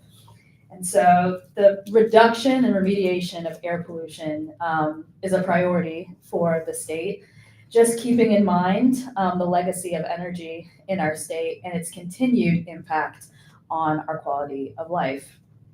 As you all might know, community benefits plans are non-binding agreements between developers and community stakeholders, just laying out the intention to collaborate with communities on these projects. And so they can help establish the foundation for future legal agreements and rules for how benefits will flow towards communities impacted or nearby projects, whether that's in the form of capital flow or jobs and job training.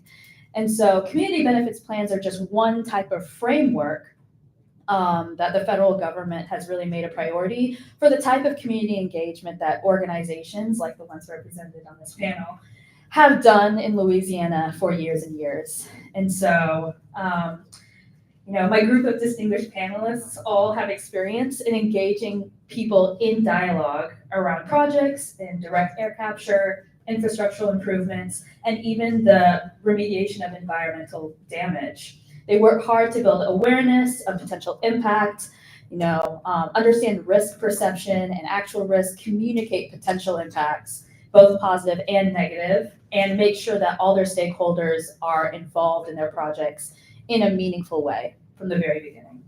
And so with that, I'll introduce each panelist really quickly, just their role in organization, then ask them to share a little bit about their projects and understanding of the subject, in their own words. So I'll start with Leslie Matthews, Senior Stakeholder Engagement Manager at Climeworks. Anna Wen, External Affairs Manager at the Office of Resilience and Sustainability at the City of New Orleans. We've got Isabel Barrio, Senior Program Officer at the Greater New Orleans Foundation, and Margaret Reams, Associate Director for Community Engagement at Louisiana State University. So starting with you, Margaret, would you be able to sort of give an overview of your role in your own words? Sure. Thank you so much, and thanks everybody for coming out this morning. And as Salim said, I'm with the new LSU Institute for Energy Innovation, and we just heard from our Executive Director, Brad Ives, a few minutes ago. And again, I'm a political scientist by training, been a professor at LSU for over 30 years, and have made the niche area of my research around community engagement, especially around Superfund sites through the LSU Superfund Research Center, and also my work in the Department of Environmental Sciences. But anyway, we are just really happy to be here and looking forward to a great dialogue about best practices and sort of guiding principles when we start thinking about especially engaging with environmental justice communities that have been the site of a lot of legacy pollution problems. So thank you. Glad to be here. Good morning, everyone. My role at the Greater New Orleans Foundation as Senior Program Officer is mostly focused on disaster response. And Anna and I have been in the trenches many times and have engaged in community in very sweaty, just long hours kinds of ways, and have a pretty strong sense of what is happening on the ground most of the time because of the relationships that we have with nonprofits and with our nonprofit grantees. And I think that just in terms of the whole notion of what people have experienced here with compounded disasters and the hazards that we face at all times, there's just a lot of excitement about how we can use communication and words to get messages across to people and to really think about how to best engage community so that we actually get people to experience the benefits of Justice 40, among other just ideas and strategies that are being applied right now. Good morning, everyone. My name is Anna Wynn. I'm a New Orleans native. Fun facts. I was born at Charity Hospital on Lundy Girl, so I feel very proud of myself. My first job was also a snowball stand. But like Isabel said, my background was working in emergency management. I was overseeing NOLA Ready, which is the city's crisis communications. If you get the text, that was me over the last 3 years. But I moved over to the Office of Resilience and Sustainability. I'm currently the External Affairs Manager. Being in the emergency management role, I saw a lot of just, things becoming more and more considered disaster. So, first it was hurricanes, and all of a sudden we got, extreme heat and extreme freeze, and we got a saltwater intrusion, and just things that extend beyond just emergency response. And so, thinking about how do we apply community engagement and do it in a very intentional way is very much a priority for the city. In my role, I work with the Chief Resilience Officer and the Deputy Chief Resilience Officer to figure out how do we connect the dots between what our goals are for climate action to what we're already doing at the city. And then also, how do we communicate some of these initiatives in a way that's going to resonate with residents? Because, I'm very much not a policy person. I work with a lot of great policy people. And oftentimes, it's how do we break down these barriers of understanding that we were just joking about acronyms that happen often in the climate sector.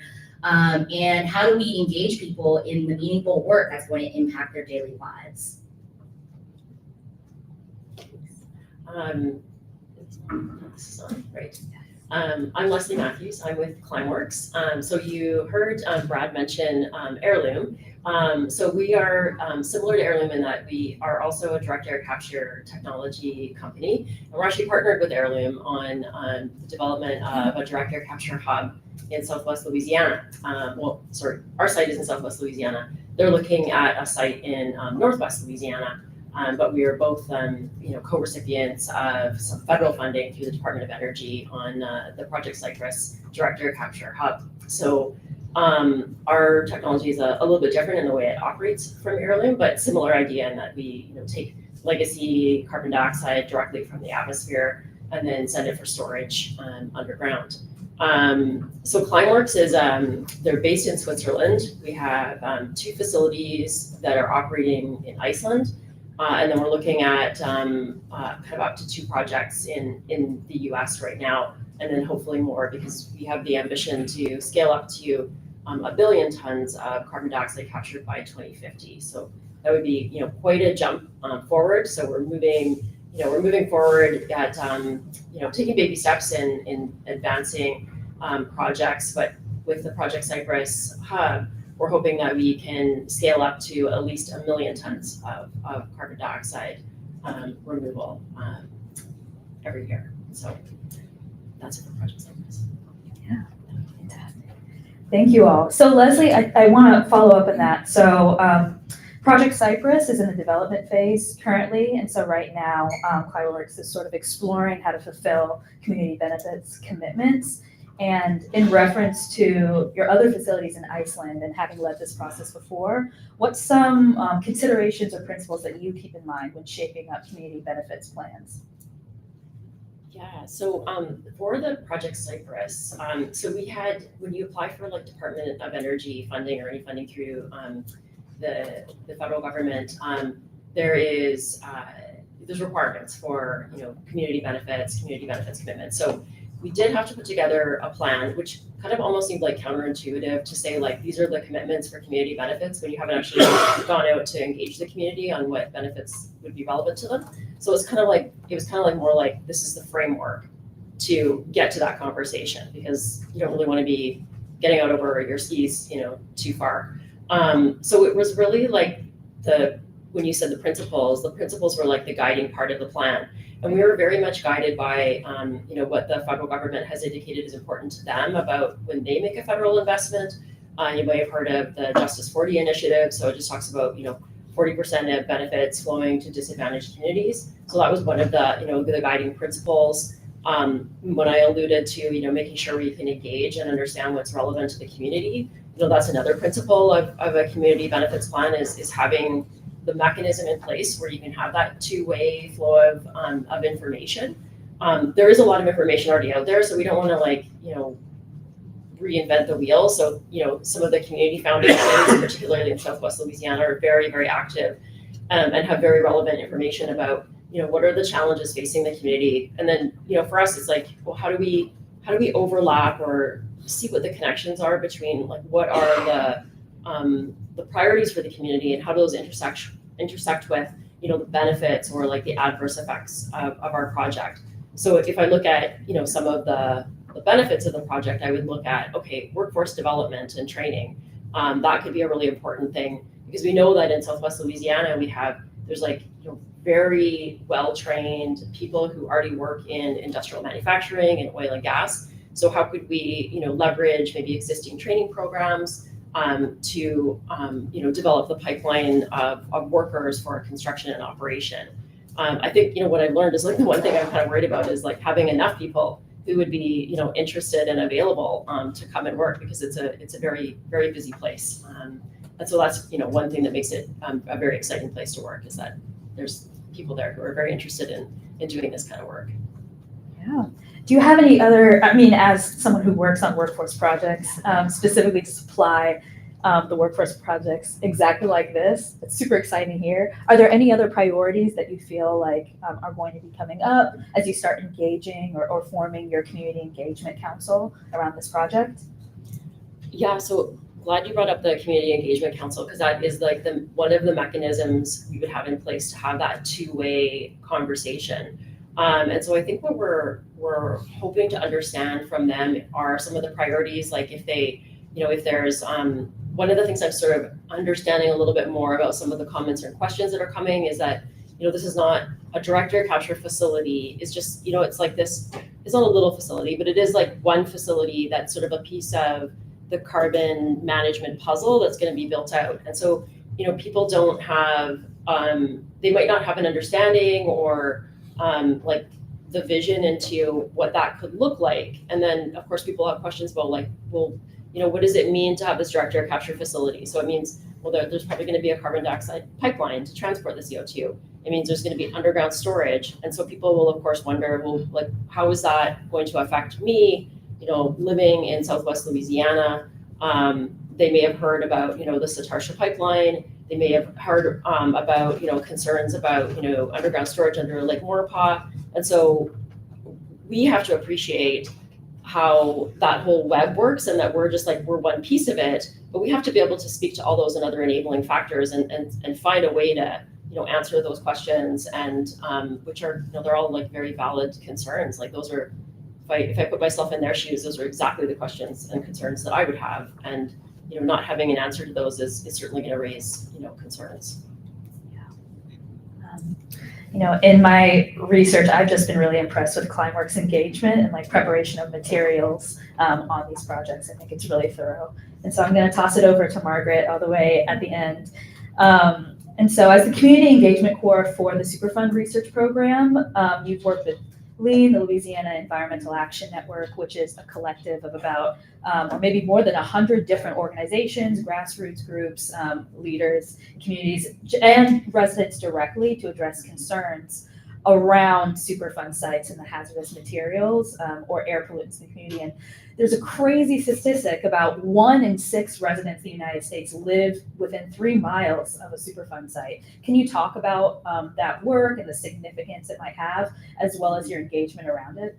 Okay, it's an interesting set of problems because these are not cookie cutter kind of communities that we think of as located close to abandoned hazardous waste sites.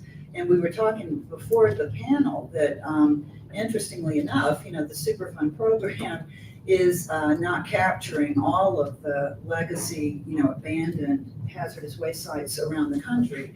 It is a subset of a subset. And the idea also is that sometimes there'll be resistance at the local level, even for that designation, because it's maybe a death knell for future economic development. So there's a lot of research around risk perceptions around actually a robust cleanup program. And it's just starting to open our eyes a bit as to the fact that, again, this is not a one-size-fits-all kind of solution when we're thinking about working with disadvantaged communities that have either a legacy waste site that needs cleaning up, or as Leslie was getting at, the confusion around various technologies, whether we're talking about cleaning up Superfund sites, there are questions about, well, what are these various technological options and how do we have a framework to make a decent set of trade-offs, as to, if we do this, this is going to be better for these reasons. The whole idea of opportunity cost. But I think when we're dealing with communities that are being asked to adjust, and be the home to, an energy transition, decarbonization project, we've got kind of a tall hill to climb in terms of engaging those communities, simply because this is a new and emerging, very exciting area, right? The whole idea of, what is energy transition? Why are we doing it? We have been thinking about this a great deal, that the framework of informed trade-offs at the community level, so that you will get long-term buy-in, understanding, and a base of support. The basis of that is that we have to have a shared framework of what is at stake if we don't do anything. And then there are questions in terms of, well, is this the best decarbonization or carbon sequestration strategy? How do we get that level of sort of decision-making sophistication out there among people that we want to be our partners, as we move forward? So it's tricky. Can you give an example of some of those trade-offs that might exist? Because I think that's so interesting in reaction to a project that I would think of as a net benefit to a community. There are other economic downfalls that, as a resident, you're thinking about. All we need to do is just look in the newspapers recently. Over the last year, several parish governments have had sort of struggles, let's just say, with public meetings where, there will be just this sort of a hair on fire moment of, we must have a moratorium on any additional pipelines that might be used for carbon capture. And the argument, has been heavily NIMBYism, right? Not in my backyard. And this sort of a sense of zero-sum game that we're going to be incurring some kind of new and scary technological hazard that nobody really knows that much about. So that's more what we're looking at, or when we see these flashpoints in terms of the politics and the public risk perceptions in communities where we see there is, it's likely that we're going to see this type of investment going forward. And again, at LSU, we believe that we've got a heavy responsibility here that we're excited about, but to help elevate the technological and scientific literacy, or let's just say around energy transition, so that the players and the community stakeholders are players. We've got to have buy-in. There are going to be ordinances that sometimes can be changed. We want the best science out there. And so this idea of what Leslie was saying, of reaching the foundations, the existing stakeholder groups, and really working with them to try to get a dialogue as to what are the key kind of points of contention, but confusion about basic facts. We have to start there. So maybe we can talk a bit more later. I don't want to dominate our time. No, would love to. We'll come back to you. So I want to direct this next question to Isabel. So you worked, with GNOF to make sure, funds are directed to communities in a really thoughtful, intentional way. Can you talk a little bit about the lessons you've learned that maybe companies can employ as they hope to work with communities across the state? Sure, and I forgot to mention that we serve a 13 parish region in Southeast Louisiana, and we've been at it. We just celebrated our centennial last year, and so I feel like there's just a lot of depth in terms of the understanding of community needs. In fact, I was telling Salim last week that we just completed a community needs assessment for the town of Norco, which is a town that is dominated. The landscape is dominated by refineries, and to no surprise, the main needs there are focused on infrastructure, which people experience flooding, and it's very damaging and inconvenient and expensive. There's a need for workforce development, and there's transportation issues. And so these are the things that are going to surface every time you hear from communities in the region. And I think that just big picture wise, last year, because we work so much in disaster response, we've gotten our board to agree to hold back about 40% of the funds raised after every disaster, so that we can focus on long-term investments and really building resilience. And so we were able to dedicate some funding to a competition to encourage teams from all over the region to come up with ideas for proposals that could be funded through so many of the federal resources available right now. And we developed a scoring rubric that was really aligned mostly with FEMA's Building Resilient Infrastructure in Communities program, but really reflects a lot of the other federal sort of processes and what they're looking for. And it was really gratifying to see that a lot of the community-based organizations that focus on community engagement and civic engagement, we have made investments for decades in their capacity. They were the top scoring applications in terms of community engagement. And I have to read it from the rubric because I can't remember it, but scored highest in strong comprehension of needs and community representation, and deeply rooted understanding of needs with authentic community ownership. And I am excited to say that those top scoring teams and organizations, one of them was awarded a NOAA grant within the last couple of weeks of $56 million. And others have heard from EPA and other federal resources about getting these proposals awarded. All to say that they were able to look at Justice 40.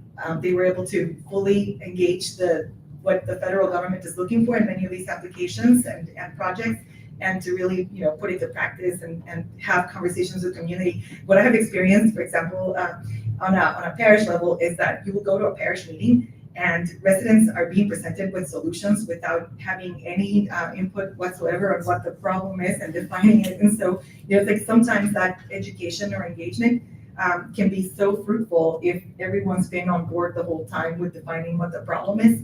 And there's just so much that we can learn from that. And then just in terms of community engagement, people here, we've been at it since Katrina. And so I think I can speak for everyone to say that we have been overstudied and overengaged. And so there's a lot of information out there that you can find. There's so many plans, there's so many assessments, and there's just a lot of great ways to learn about community before, getting into community.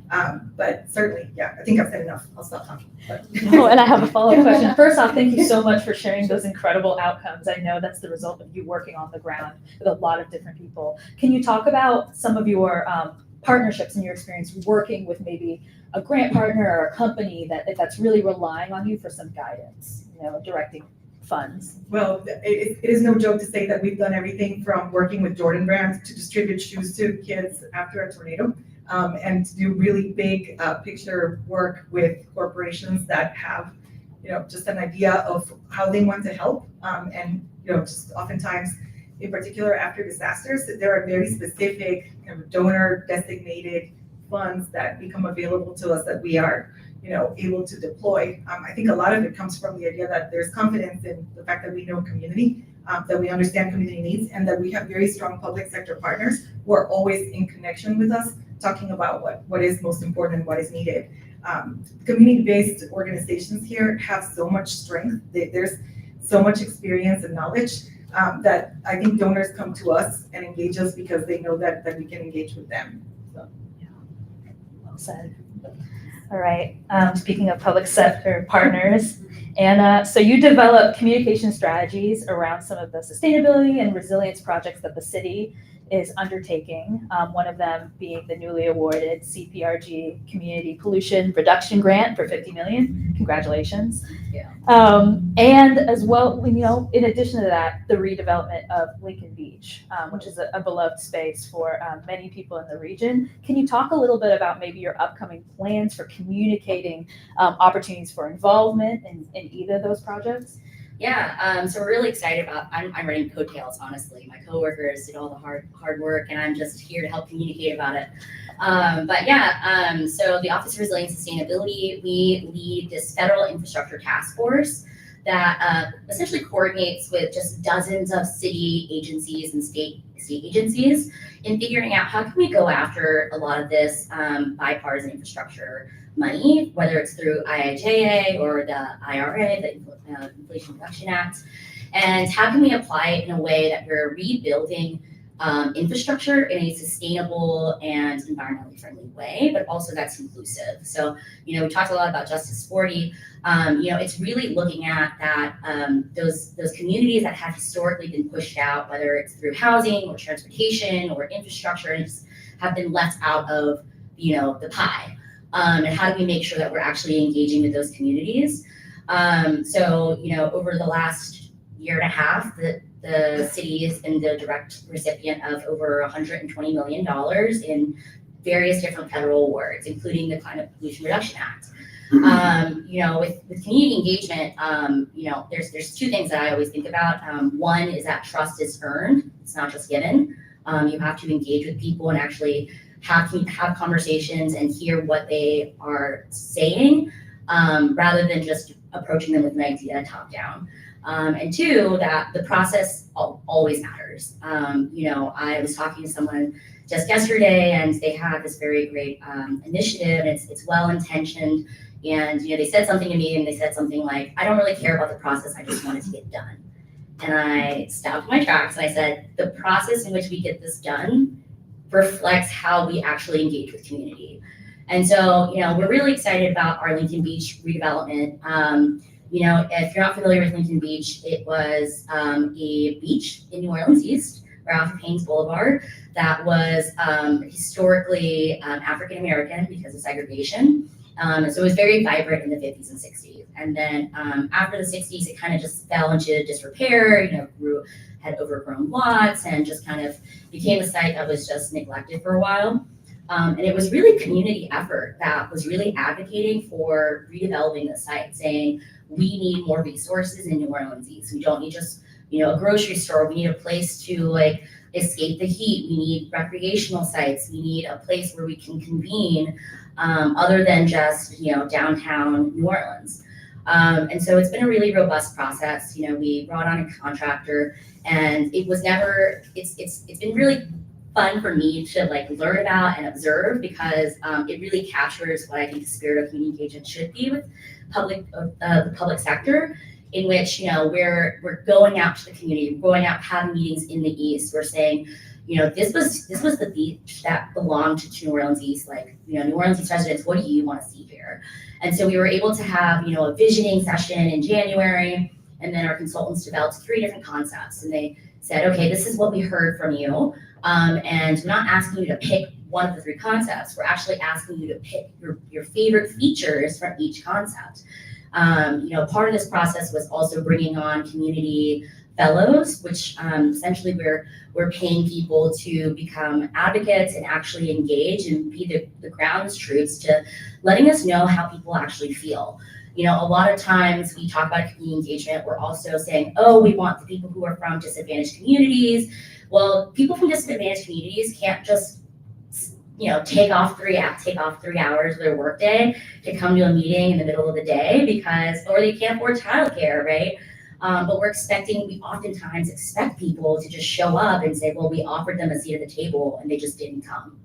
And it's like, well, did we actually account for whether or not they could come? Do we factor in childcare? Do we factor in their job? Do we factor in the ways that they can get to that site? So it's been really exciting.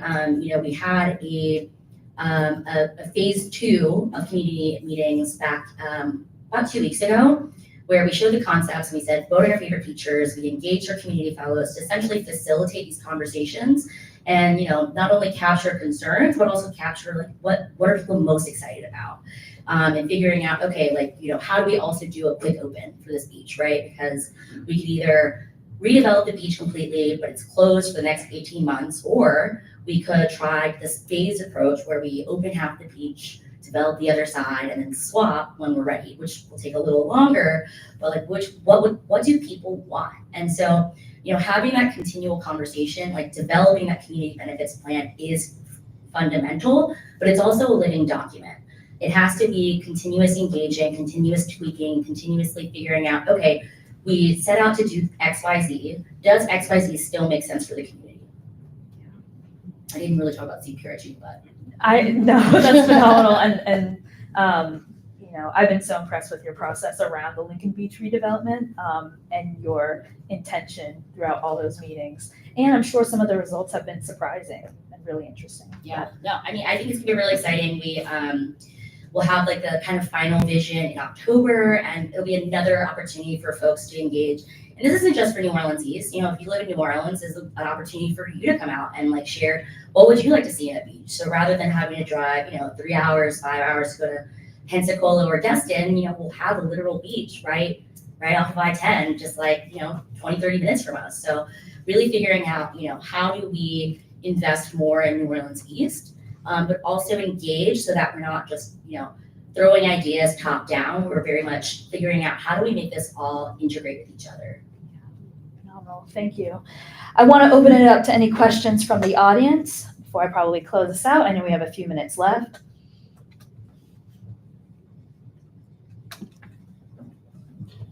Yes.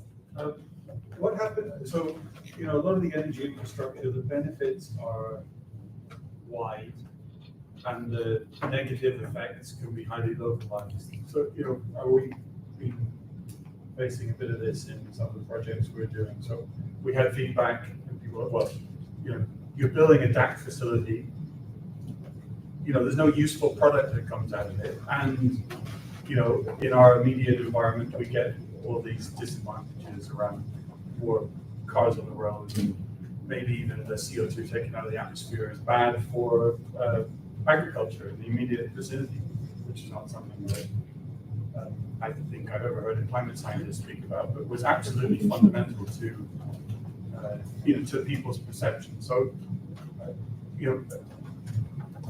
if you have people that just don't see it as being useful for them in any sort of meaningful sense,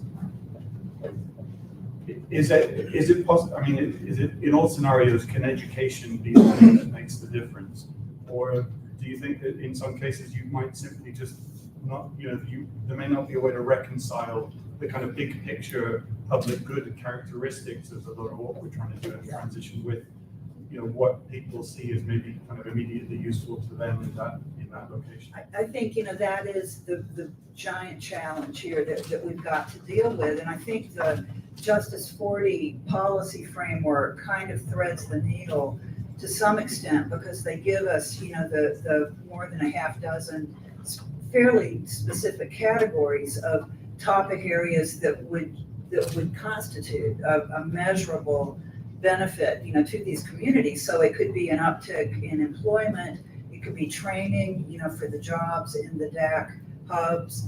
But there is going to be a kind of an idiosyncratic nature as to what is meaningful and makes a benefit, for any given community.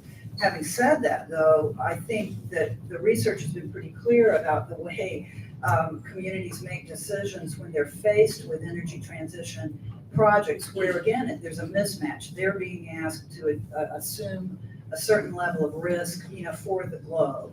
And that is a ridiculously hard sell to make, but we have to make, again, an effort to give them the broader framework as to why a DAC facility makes sense at all.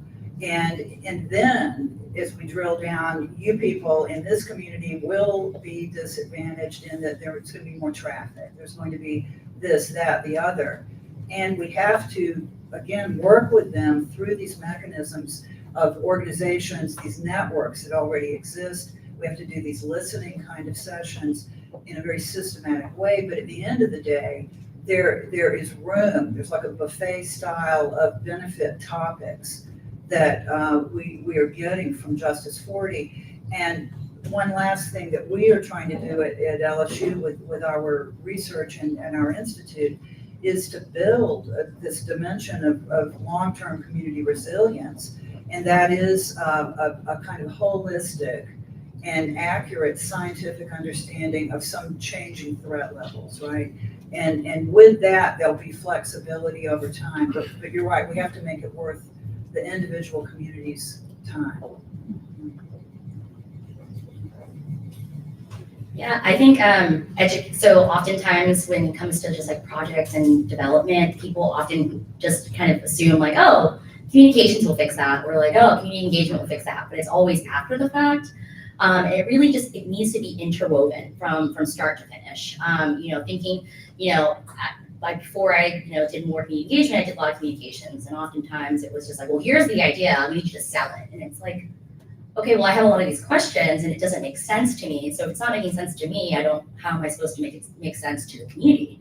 And so, it's like folks have said, you have to have several conversations and understand fundamentally, what are the concerns, and what are the gaps that this community faces, and how are we actually addressing this in a way that addresses that historic, underserved nature of why they feel that way, right? Like I'm very aware that I work for government and people don't trust government. I used to joke, but not so joke, that I work for government because I don't trust government. But it's because, knowing how processes now work, right, I can better articulate, okay, well, it's not that we don't want to do X, Y, Z. Let me explain it to you. Or, what's the spirit of like, where can we find some middle ground? For example, with Lincoln Beach, someone said, well, we really want you to list all your different funding sources and show us the receipts and show us the invoices and X, Y, Z. And it's, in that case, it's like, okay, we can't do that because it will be just very tedious for us. It'll just slow down the process. But what is the intent and spirit of why you all want this, right? And the spirit is, well, people oftentimes feel like the money that we talk about, like the millions of dollars that go into X, Y, Z, but they're not seeing the actual impact, or they're not seeing it yet. So knowing that, okay, this is a very valid question. Like, we just got $24 million for Lincoln Beach, and they're saying there's progress, but like I'm not seeing it. So how can we articulate this in a way that says, okay, like we won't give you the invoices, but we can maybe kind of show milestones of what's happened so far and how much money the XYZ will cost, or how much money has been spent down in a much broader sense. And so, sometimes the community listening sessions isn't going to be like you're going to get what you want and the community is going to get exactly what they're asking for. Sometimes it's just a matter of, distilling down, like, what is the actual, like, reason that they're saying XYZ. I think we have time for one more question if we have one that's pressing, or else I'll sort of wrap up. Historically, so much of industry has tried to operate out of sight, out of mind, to the best of its abilities. When introducing new projects, really the hope is, if it's going to be impacting the community, is just achieving acquiescence. That this is happening, there's nothing we can do to stop it. Everything is very much changed in the last, let's say, decade about that level of engagement, the expectations. Has it, whether or not it's slowed down projects, yes, no, some things, have been stopped, others, it's full steam ahead. How are y'all seeing from the industry perspective of meeting that new standard, especially of, you mentioned NIMBYism, so much of that is involving permitting now, or private property rights. How are you seeing industry adapting to that, to achieve that? What its intentions are, as everyone in this room has a vested interest in an energy transition that is going to be very complicated. Right. We're seeing early growing pains right now. Right. So the industry, first, Brad Ives talks about a really great book called Tomorrow's Capitalist that is looking at sort of a stakeholder model of, rather than running over a community and getting kind of acquiescence for some sort of new technology that the company wants. There's a business ethic, I think that is more prevalent now in business schools about, again, the long-term sort of stability of those relationships with the people that live in these communities. But I think, there's a fundamental kind of human problem that we have here, and that is that there is a misalignment in terms of the time frame, right, for cost and benefits. So, we're often looking at, asking people to give kind of short-term cost, to pay something up front, and then the benefit when it comes is, especially if it's climate change, is going to be long-term and diffused, and we talked about that, who gets the benefits. But there's this mismatch on the time frame that we're talking about. So I think that the companies, that are thinking that, well, this is going to be a quick decision that we will make, there'll be a profit, hopefully quickly, And then the problems are going to play out long-term. I think residents kind of have a sense now that those long-term legacy problems can destroy, the future economic vitality of a community, and that's just not right. And but I think that, again, there's nudging going on coming from the Justice 40 initiative, those guidelines. We have a compelling reason, to sit down with the community representatives, stakeholder representatives, and hammer out within a list of, let's just say, 11 different categories, what are pressing needs and what are going to be measurable metrics for improvement. And it sort of helps, again, Justice 40 starts pulling us into a shared sort of time frame of when these costs and benefits are going to play out.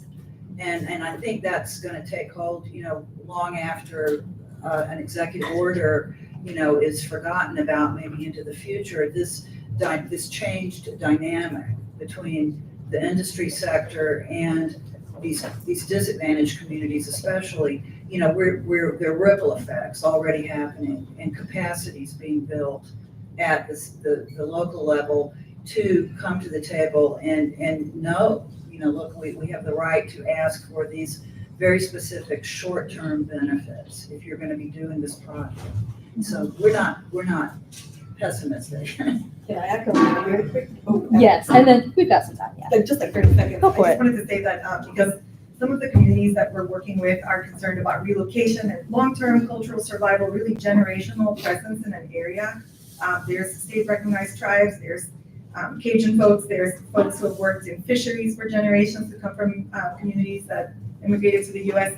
All of them want to see a future for the region that goes way beyond the immediate interest, even though they're struggling to pay their bills, even though they're struggling to find strength, etc. And I think that that's just something to really think about, is how that is communicated. Yale Climate Communications put out some polling results on surveying in the Gulf Coast, and it's pretty clear that people believe that it's important to do something about climate change. They're just not talking about it. The numbers, the percentages of people who are actually feeling like they have the tools to talk about it are way smaller than the people who know it's a problem. So. Maybe just to respond to the question about how companies have changed. So I've been doing this work for like a long time, and so what I've seen is that companies will see it as kind of like, they used to see it as sort of like, oh, it's like thing we have to do, and we'll just like add it on to like after we've done the design and pick the site and et cetera, et cetera. And I've worked in like oil and gas and infrastructure projects and natural resources development. And now they're moving towards, or many have moved towards, seeing it as like, okay, there's like technical risk and then there's like non-technical risks. So how can we take those risks and bake them into earlier in the project? So people like me would get involved in site selection and looking at how to actually, instead of like waiting until you've like caused an effect, to mitigate it, like how can you avoid it? So things like that. And then what I'm hoping is the next step would be like people will, or companies will see this as more of an opportunity. So how do you take those things that would be perceived as like, threats or downside risk and turn them into an opportunity where, you don't have to, your threshold isn't acquiescence. It's maybe being able to find communities that would, see a benefit or like welcome these projects in. And I don't think we're quite there yet, but that, that would be sort of the next step that I would see companies would want to take. Okay. Thank you so much for sharing such valuable insights into each of your direct experiences and unique lanes of work. I think there's so many things that companies here can gain as they hopefully deploy clean energy projects across the state. So please join me in a big round of applause for my amazing panelists.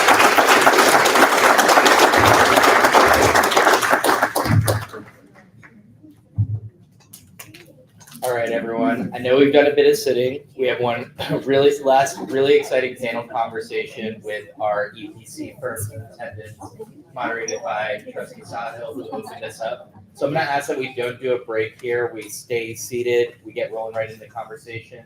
And that'll keep us on time and track for a networking lunch at noon. So I'm going to ask our EPCs to hop up and join us. And Sahil, take it away. Thank you, Kevin, and thank you for the last panel, Celeb.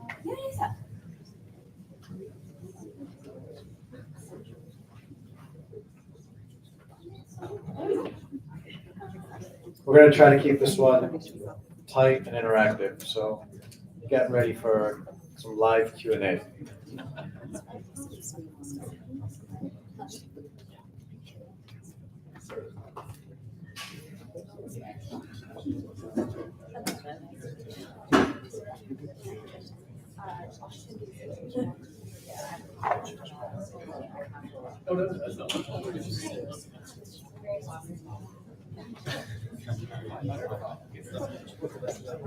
Oh, no. Yeah, we did. We went to the site. We went to like 5 of them. No, I'm actually heading out.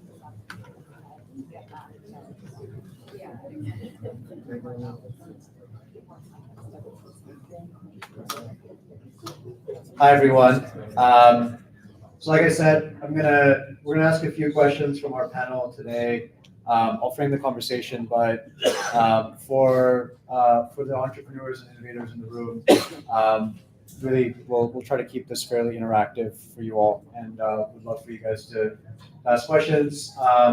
So this panel today, what we're going to be talking about is how early stage technology companies can partner with engineering, procurement, and construction companies, EPCs, as it relates to designing and developing first of a kind pilot projects within all the topics we've been talking about today related to CDR, carbon capture, direct air capture, hydrogen production, and everything in between. So today we'll be really focused on that. And first thing I'll do is maybe just let each of our esteemed panelists introduce themselves. If you could tell a little bit about your role at your current organization, and maybe even a little bit about the types of projects that you and your teams support as it relates to innovation in clean energy. Sure. Jack Coban, I'm a Director of Strategy and Growth with Worley's Consulting Group. I focus mostly on the conventional energy, LNG, chemicals, and fuel space, so that kind of covers a lot of different things. My background is in geotechnical engineering mostly, but also have some environmental consulting and construction materials testing in my background as well, so it kind of translates well to the EPC world. As a company, Worley is a global EPC firm. We work across all areas of energy. About the only thing we don't do is like roads and bridges. In the energy space and energy transition particularly, we work a lot with offshore wind. We have a big hydrogen group, so we have actual 2 hydrogen centers of excellence, one in The Hague and then one in Baton Rouge, so just down the road here where I work. And then also we work a lot in LNG, which isn't really a clean energy necessarily the way most people would consider it, but it is considered a transition fuel because it is taking us away from a dependence on coal and some of the other, I guess, older fuels that are more, I guess, higher emitting fuels. So I guess I'll move it along so we don't take up too much time, but that's pretty much me in a nutshell. Hi, I'm Tashara Matthews. I'm Senior Vice President for WSP, the National Offshore Wind League. I was formerly with the Bureau of Ocean Energy Management. I worked with them for 14 years. I was running the renewable energy program here in the Gulf of Mexico. So WSP, we're mainly transportation and infrastructure. We also have a huge component in offshore wind on the Atlantic, mainly looking at transmission, helping those clients understand how to bring that power back, especially when they win those power purchase agreements. We are in the hydrogen space here. We have one of the world's largest green hydrogen storage cavern in Utah. So we are working on that, doing the engineering, procurement, and construction management for that as well. So thank you. Thank you. Good morning. My name is Boyd Boswell. I'm the environmental discipline leader at T. Baker Smith. We're an engineering, we're a smaller firm than WSP and Worley, but we perform engineering, survey, and environmental consulting services across the Gulf Coast. We're kind of regional from that standpoint. We're with a lot of firms up front right now on carbon capture projects as well as some hydrogen projects. And carbon capture both from the well location at the source and then the pipelines to transmit. Hey, I'm James. Well, that was very loud. Sorry about that. Normally my voice cracks the first time I pick up the mic. So, no, James Howell. I came from the land and right-of-way pipeline background. Born in Baton Rouge, Louisiana. Very fortunate to work for a company like T. Baker Smith, 111-year-old company, rooted in the Gulf Coast, where a lot of people are looking to build these infrastructure and transition projects at. As far as projects, I know Boyd just kind of hinted on it early hydrogen development and also pipeline projects are our forte. That's what we are very good at. We've been doing pipelines for a long time, and moving into the industrial space, it really opened it up as well.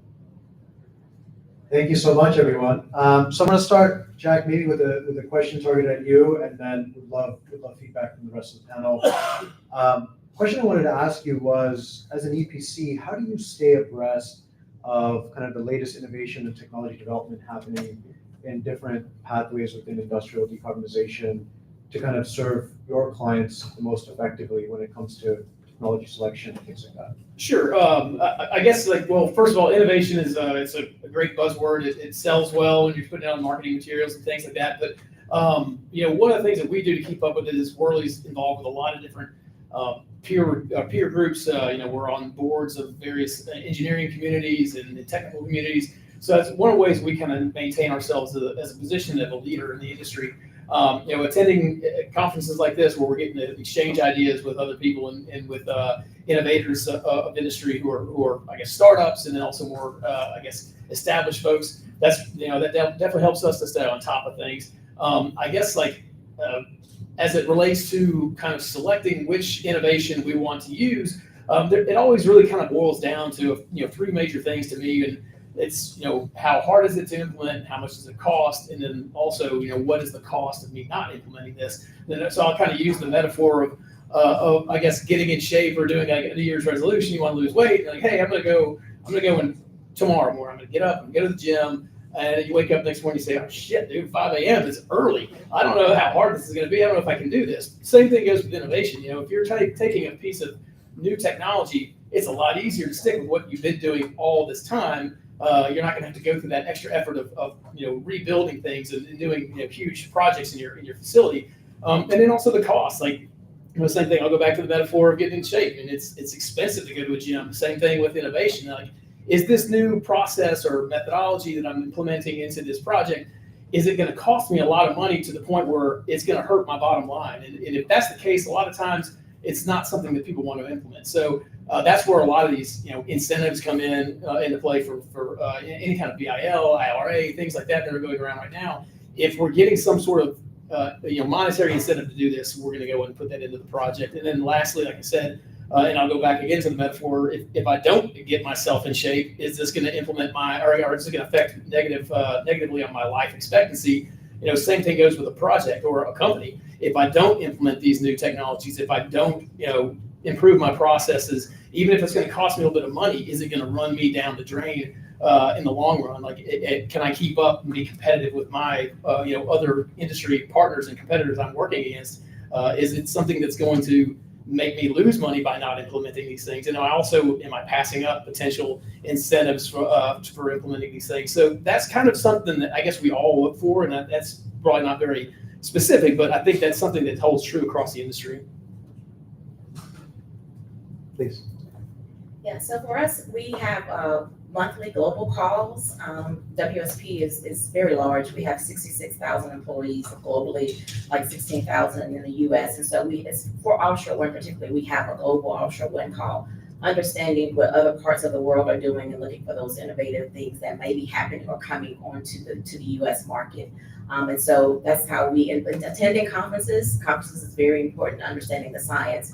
And so we also utilize early careers as well, making sure that they're doing their research so they'll know what's the new and upcoming thing so that we can be focused on that technology as well. From a T. Baker Smith standpoint, we have an innovative solutions group. That group is always looking to try to improve, how can we improve processes, how can we help our clients better, how can we help our communities better. But also it's networking, like both Jack and Shar said. It's going out and talking to people, and honestly, it's hiring new people. It's bringing new ideas on board. That helps you innovate. That keeps you fresh. That keeps things. That keeps you thinking about new ways to conduct activities.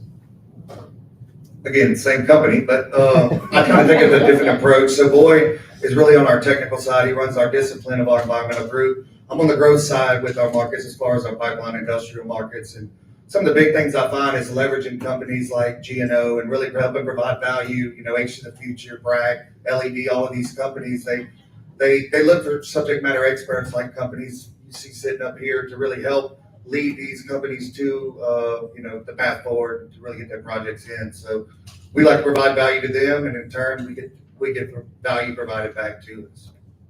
Yeah, thank you so much. I mean, I think I used to work at Shell and spent a lot of time in the Jacobs office working with them on LNG projects, actually. And I find, for the startups here that EPCs tend to be kind of a little bit behind the scene, but are incredibly, obviously, technical experts, subject matter experts, and important when it comes to technology selection. And so building relationships with EPCs very early will be actually very beneficial to then driving adoption of your technology from the major IOCs and other strategics in the value chain.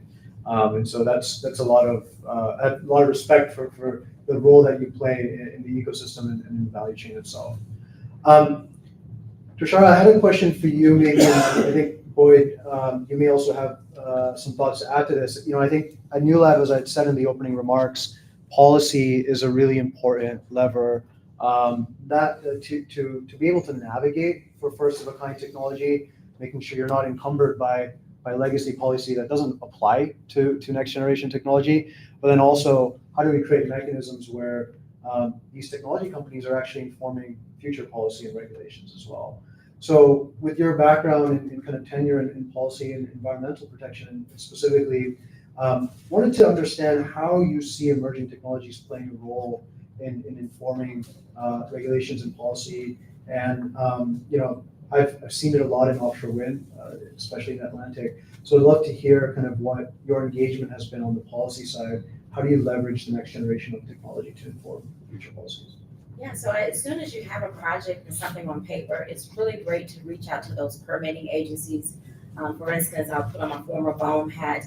We had also worked in alternate use ruling as well, and so in the 585 regs. And so we had companies coming in talking to us how they can utilize legacy oil and gas infrastructure. Some were putting a mall out there. It was aquaculture facilities. It was also maybe possibly using SpaceX to do some things out there. But those companies came in early enough so that we can have that conversation. And then we'll say, well, you're not the only agency that needs to be involved. And so here are the other agencies that could possibly be involved in this project. And so once you outline those permitting regulatory agencies, you can start having those conversations. Sometimes it's too late when you have a final project on the paper because it's gonna slow everybody down because they haven't thought about all the agencies that need to be included. And so then you're reaching out to them and they already have their mission-oriented roles that they play. And so that might be slowing them down. So say for instance, the National Marine Fisheries, that sometimes they were always the kind of the holdup in some of the projects that we had. So we brought them on board early, and so that they'll know, hey, this is coming down. We're going to host this oil and gas. We're going to host this offshore wind auction in the Gulf of Mexico. So we want you all to be on board. So we had that conversation with them early so that things can progress like they need to. But if you don't involve those agencies early, trying to kind of keep it secret, it's going to definitely slow down the process. Thank you, Boyd. I don't know if there's anything you wanted to. I don't know if I can say it any better, but the people that work at the agencies, they're people. They want to do their job. They want to help you do your job. Everybody's here to help and support. I agree. Go to them early. Meet with them as early as you can in the process. Engage with them, like the previous panel said, that community engagement is important. That agency engagement is just as important. Work with them on through their system. Some of the new technology, there may not be a regulation that drives it yet. The regulations may not have caught up yet. So it's how do you work with that new technology through that system? That's where you, as a teamwork, y'all can, usually you can work that out, develop a good path forward. Just one thing I would add too is and like he said, that some of these things are new, or it's new at least to the agencies that are permitting it, like carbon capture right now. Louisiana has gotten its primacy to do carbon capture well permitting, and we've had talks internally with the state agencies in charge of that about potentially supporting them in processing some of these permits that have been applied for already. And it's because there's not like a legislative framework in place for some of these things, they're kind of stuck in a position where they can't really go anywhere with it. And so they're waiting on some guidance from, lawmakers. And I would kind of, segue that into saying that, if I tell this to all the folks that are members of ASCE, I'm on the board in the Baton Rouge branch, ASBPA, other organizations that are, subject matter scientific type organizations, engage with your lawmakers. if you look around politics, there's not a lot of engineers and scientists on there. It's mostly lawyers and people with, other backgrounds. And, not a knock on lawyers or anything like that, but they just don't have the knowledge base to do some of these things and make the policies they need to. And so it's important, and it's really incumbent on us as engineers and scientists and everyone in the technical field to go and talk to them and give them the knowledge they have or they need to have, informed, useful legislation. So I'll get off that soapbox, but definitely it's important to engage with policymakers. Thank you. So you should swarm our panelists later if you're trying to really influence policy. Or at least get guidance on how to navigate that, I should say. James, I wanted to ask you a question. We talked about it in the opening remarks. I think the crux of our program over the next 2 months is going to be supporting the startups here in the room with developing kind of first-of-a-kind pilot concepts. I think in EPC language, I often equate that to kind of an FEL1, FEL2-ish type of work.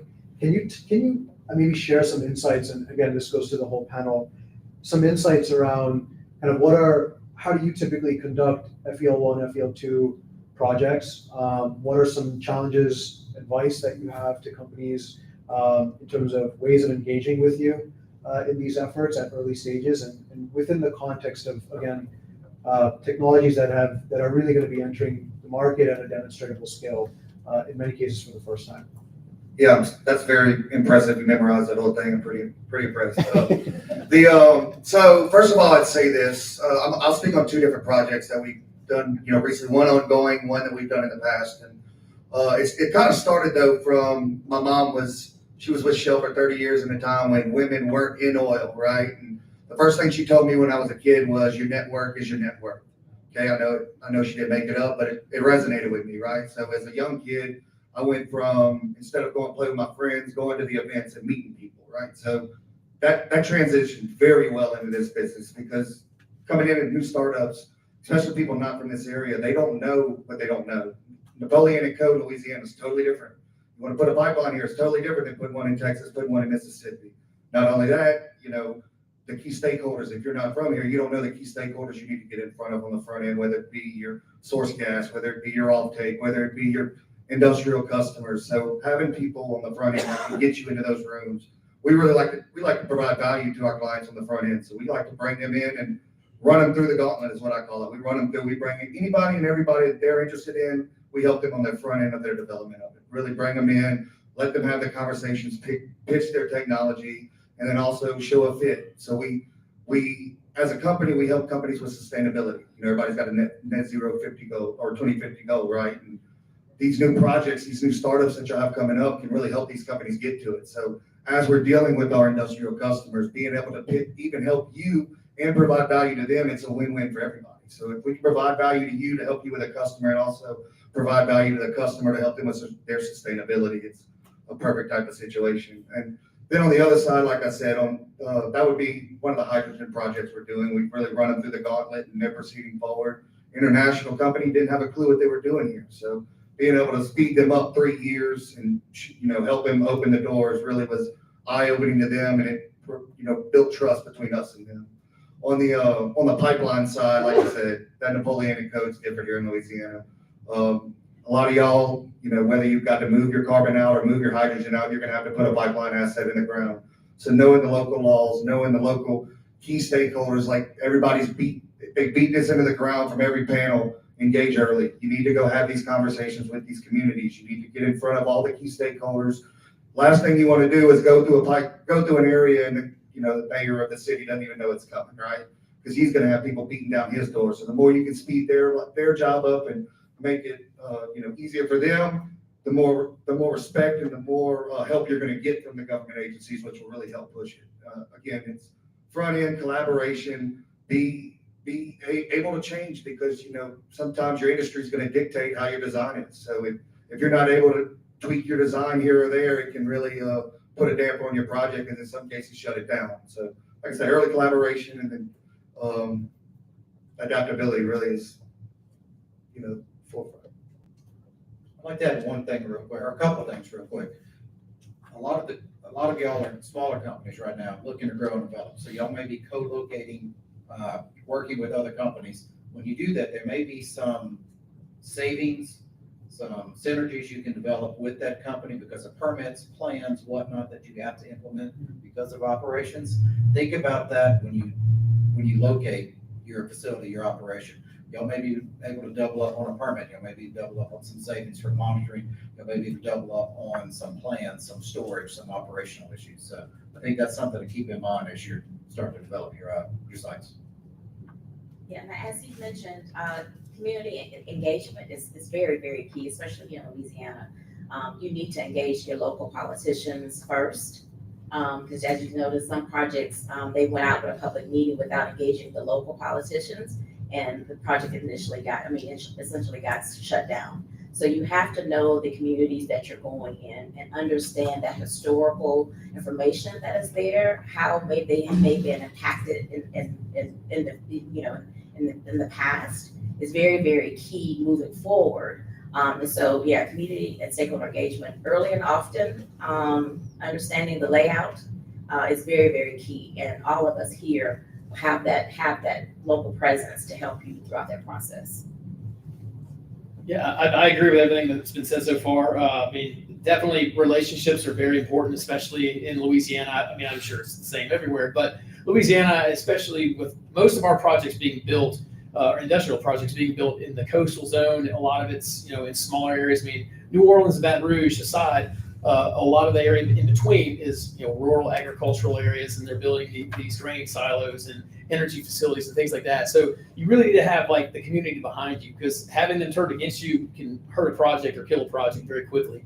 And then I would also add, just from like a geotechnical standpoint, one of the things that we did, Worley that is, as an engineer's partner of the GLOW project, the Gulf Louisiana Offshore Wind, is that we did a front-end feasibility report. So we looked at a lot of different things. We took the original site that was proposed for this wind turbine to be built and looked at it from an engineering and a constructability standpoint. Like, what are the things that we need to look at here? Like, what's the soil type like? What is the existing infrastructure around it? Sometimes, if you're building a gas facility, having existing pipelines and things nearby is great, because then you have a feedstock.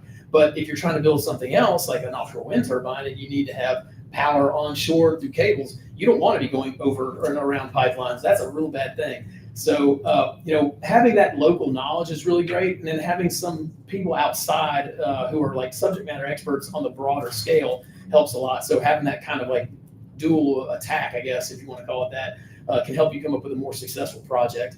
And again, like I said, with soils down here in Louisiana, we're looking very much at climate change. We're looking very much at sea level rise and subsidence, which, combine to make relative sea level rise, which in Louisiana is some of the highest rates in the world. So we need to take all that into consideration when we're building a project, and then be able to engineer to meet the current needs, but also be looking ahead. Because if we have a project, we want it to last 20, 40 years, something like that. If we're going to have an issue with accessibility because of land loss or erosion, any other problems like that, that's something we need to be able to anticipate and plan for and engineer around, or engineer a solution to. That was amazing. Thank you so much. I have one last question that we can open up from the audience. And then before I say that, I think one of the things that I didn't ask, but I think hopefully many of you know, right, is that financing projects is obviously is an important topic at the stages at which you guys are at. And again, I think that's another really critical role that EPC partners play is in understanding technology risk at a given stage at which you're at, and really how do you think about end-to-end financing requirements, both CapEx and OpEx, for your facility. So I think that's another, I'd say another thing to think about as you're engaging strategic EPCs in your network, in terms of the role that they'll play in your journey and roadmap. So I think the last question, maybe to pose to everyone here, we've talked a lot about pilots and really kind of getting first of a kind off the ground, but you all also play a really important role of thinking beyond the pilot, scale up specifically, right? And how do you go from pilot to demo scale to commercial scale project development? And those are, associated with their own equivalent values of death, in terms of being able to cross those chasms. So, curious again, with some of the earlier stage clients that you guys have supported or the technologies you've supported, how do you guys think about scale up? What type of decisions are you making at earlier stages that help inform what you might be doing, even 5 years down the line with a specific type of technology or solution? Sure. Yeah. I mean, I guess from a Worley perspective, we've worked on a lot of different projects. We're one of the ones that we're, I guess, well known for right now is 1.5, the direct air capture project going on in West Texas, and we're going to be involved with the South Texas DAC as well. These are projects that I think are, just to a lot of people, they're new. I mean, the technology is certainly new, but like the idea of capturing carbon, putting it in the ground is not new, as was mentioned earlier in one of the previous panels. From our perspective, when we start to scale up a project, we know we're going from like a smaller scale construction to large scale. We want to look for, where can we do things internally, self-perform? Are we going to need to scale up our staff? And then if we are going to do direct hires, where can we work with local communities? Where can we bring in local communities? It's important for us, but it's also important for some of the EJ requirements for projects, environmental justice and Justice 40, all these other things. We want to make sure that we're engaging with the local community. Plus, it's good for us. We get that local input, so we get that insight from those people, but we're also getting back to the community in some degree. So we're getting a lot less local pushback. So there's definitely a mutually beneficial relationship there.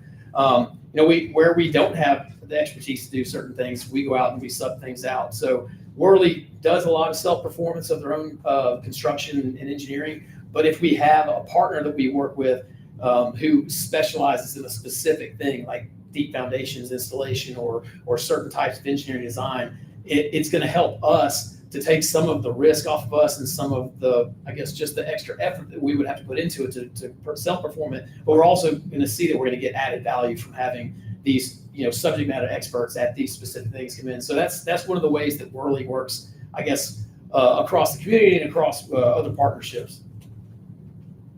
Yeah, so we look at the supply chain and the communities that we're working in, making sure that we understand the needs that they have already there, so we don't have to outsource to anyone. So it's very, very important that we know what's already there. Also looking at the workforce as well, making sure that do we need to bring in additional people from outside areas, or do we have what we need here? So those are some of the things that we look at and trying to upgrade and to make it larger in that scale.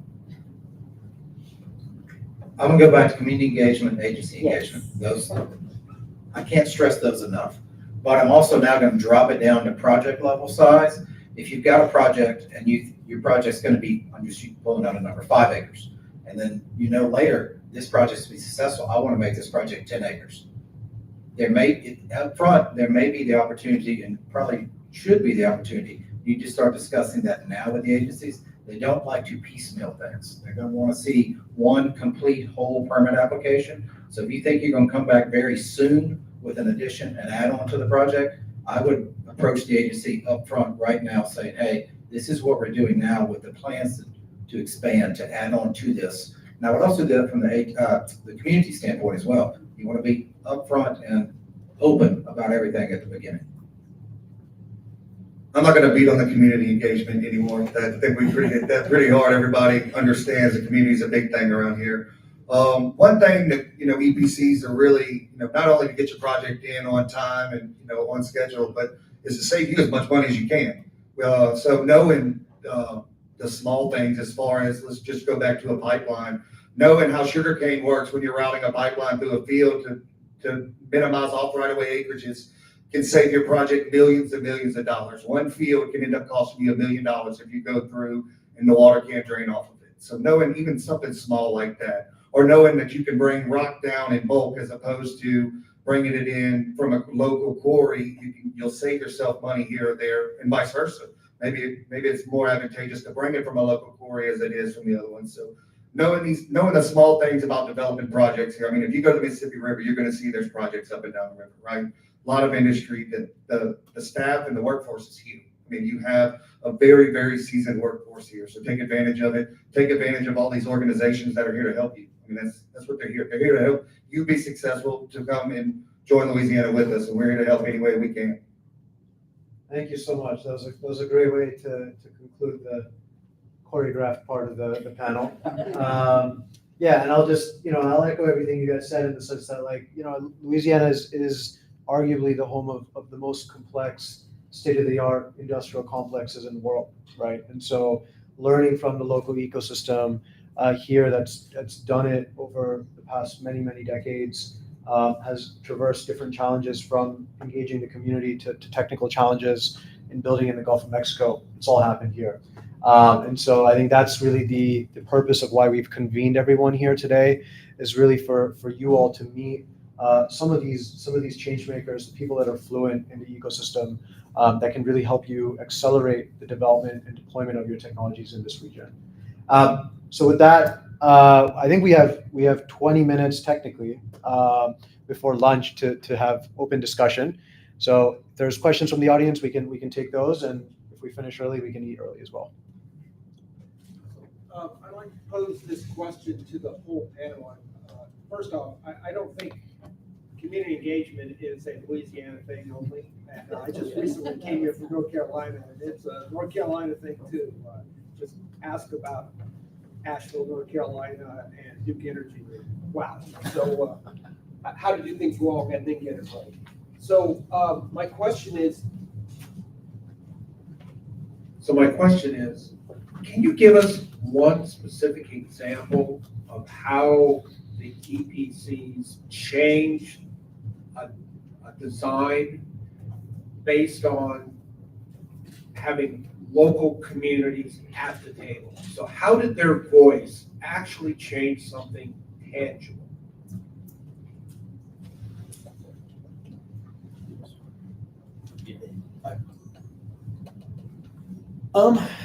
I think one area where I've seen it happen is with LNG facilities and things being built on the Gulf Coast here in Louisiana. And I know North Carolina has coastal issues, but Louisiana's are probably maybe more publicized, except for maybe the Outer Banks.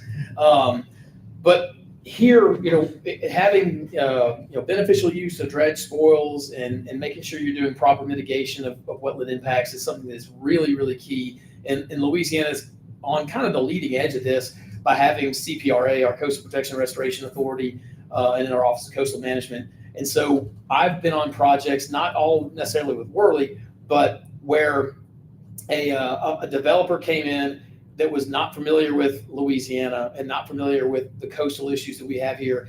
And they kind of glossed over this idea of like, well, that's something we'll work out the details once we get started on the design and construction even. And that doesn't work here at all. And also in areas like Cameron Parish, Louisiana, it's a very sparsely populated area, but these people are very culturally connected to that part of Louisiana. Like their livelihood, whether it's fishing or anything, hunting, anything that goes on down there, they're very connected to that. So I've seen that kind of pushback on projects that aren't showing that they're making a serious effort to mitigate those impacts get a lot of pushback. I mean, and I won't name any particular project names, but there's also one that's very well known going on in Lake Maurepas right now that I feel like the lack of community engagement up front probably hindered that project a great deal.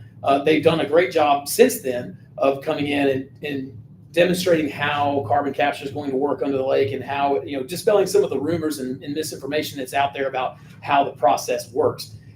But they're fighting this uphill battle to kind of get back to a zero level.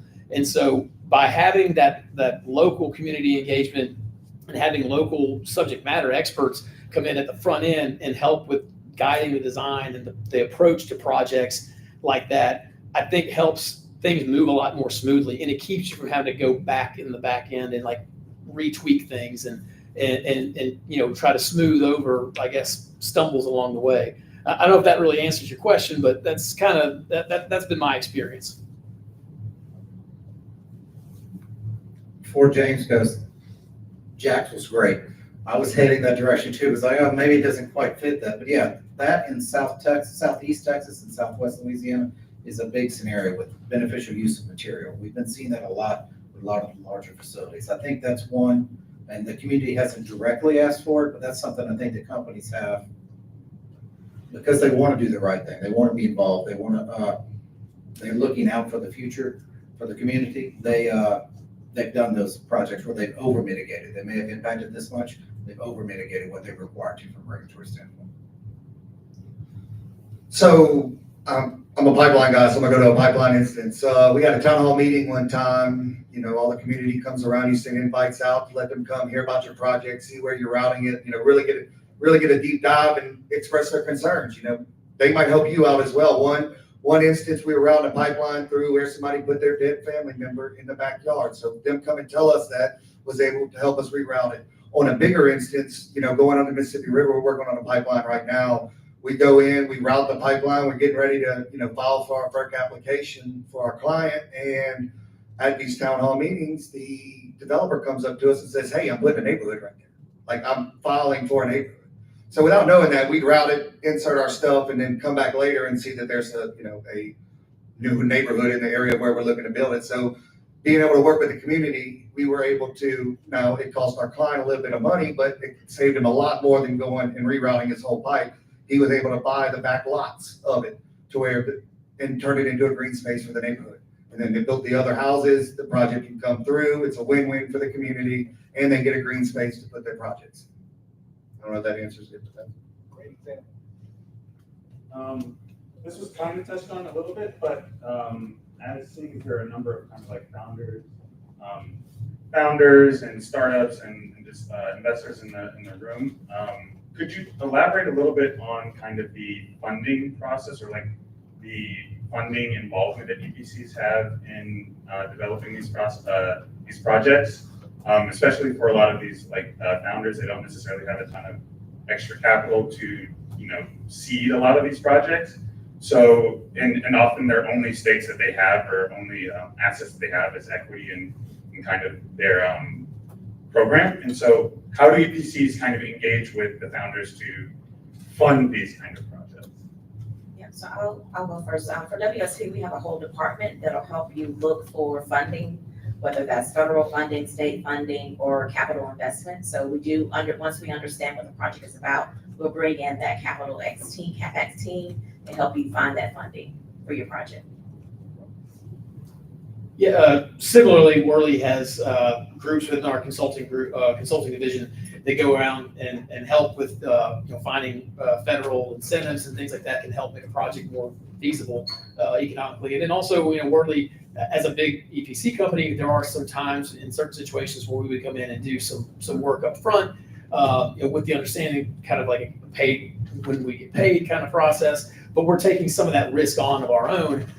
So that we can help advance a project that we believe in and we see having benefit beyond just like the local community. Go ahead.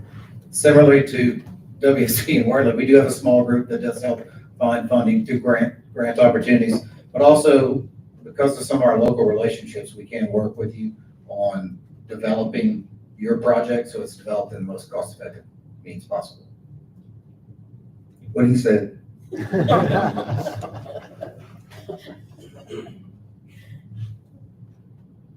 Any other questions? No?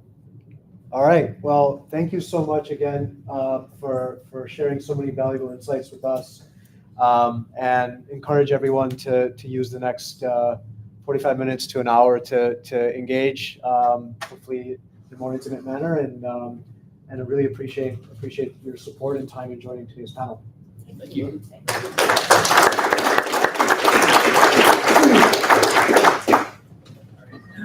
This is working. We got some box lunches out there. There's a combination with the label. There's a vegan salad out there for any dietary restrictions, as well as some without cheese, peanuts, and all of that. So look out for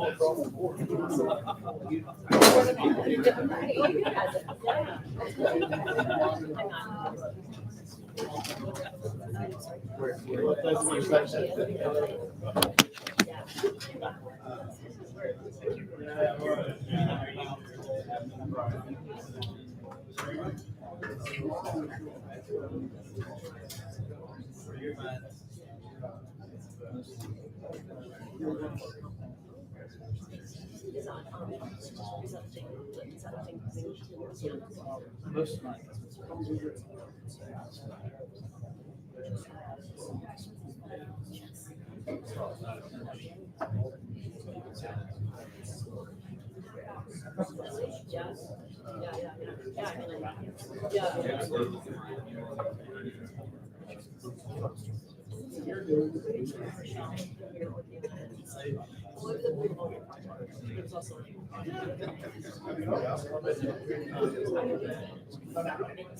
Transport is hard, like, yeah. Emissions and, energy.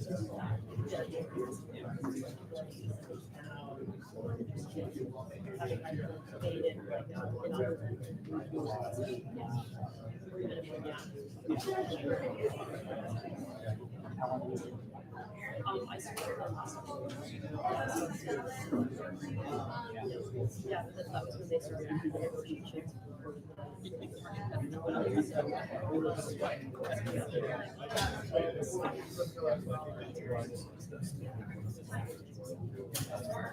It's good. I mean, it's like, I mean,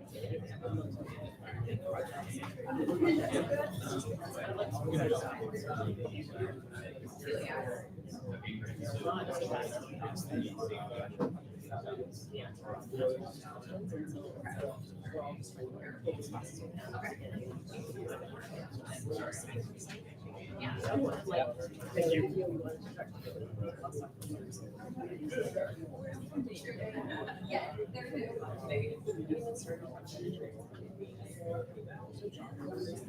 It's weird. I could like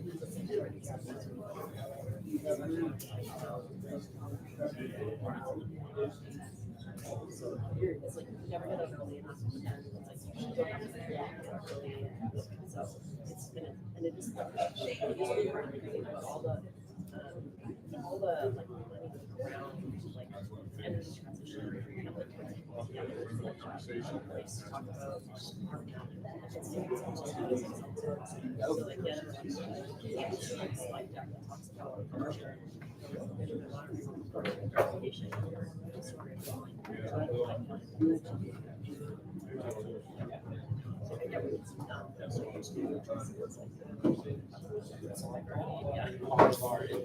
It touches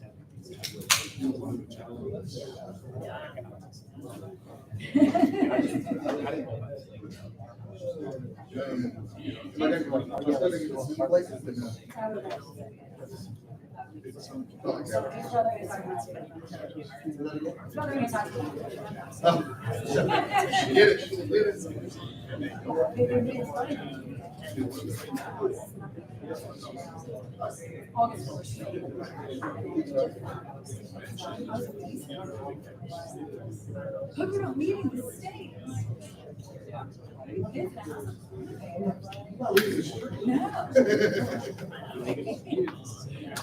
Yeah, so much. I mean,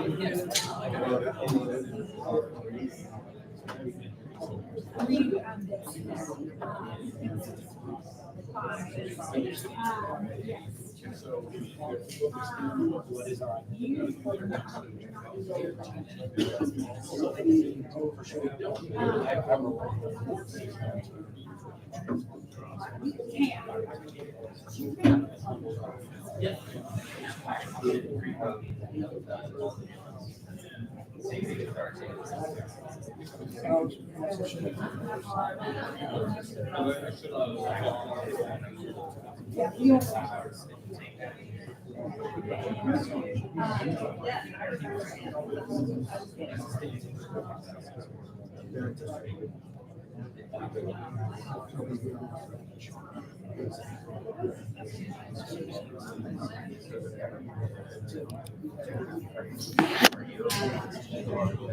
That'll be fun.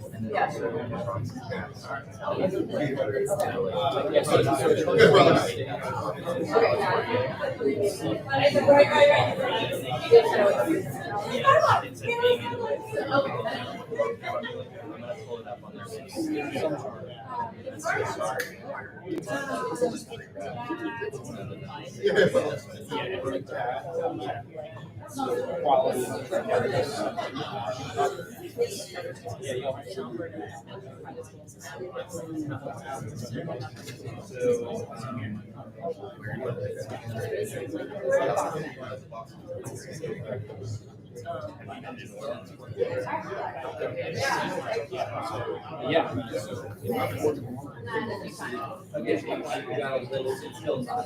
Yeah, not entirely. I've logged it. I'm not sure I'm gonna do that again.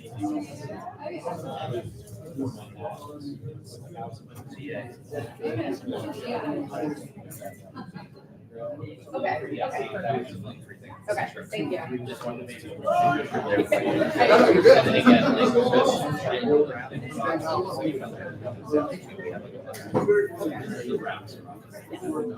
Right, okay, yeah, absolutely no worries.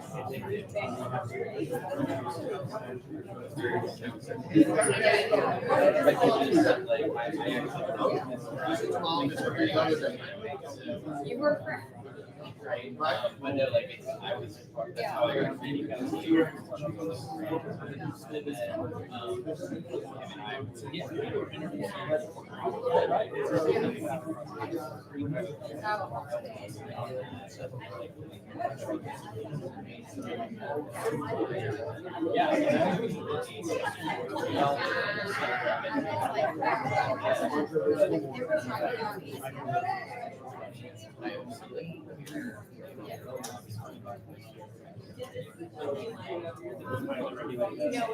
Also like to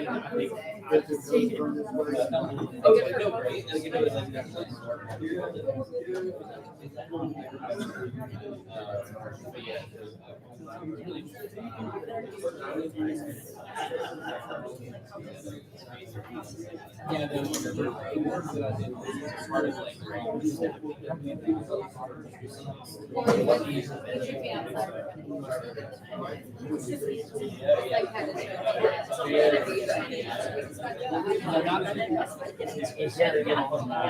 yeah, so that was it's like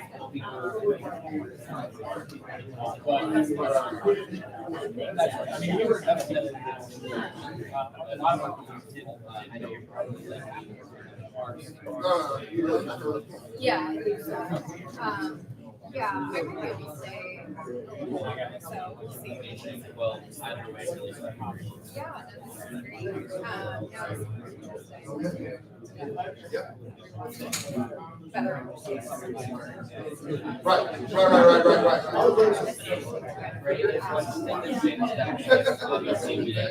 Right. That was probably in our team. Yeah, these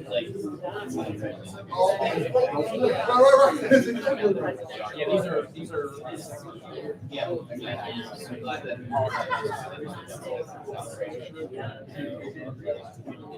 no, it's so interesting, and that's like kind of what I wanted to do this morning. That I was like, yeah, you're changing our like,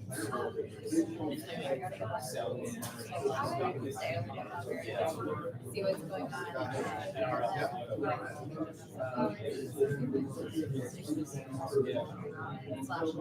I used to do it when I saw the PDA like, oh yeah, give me something. And I was like forgetting about that. Make sure that like when there's really programs or people that was like that you're preparing with like that.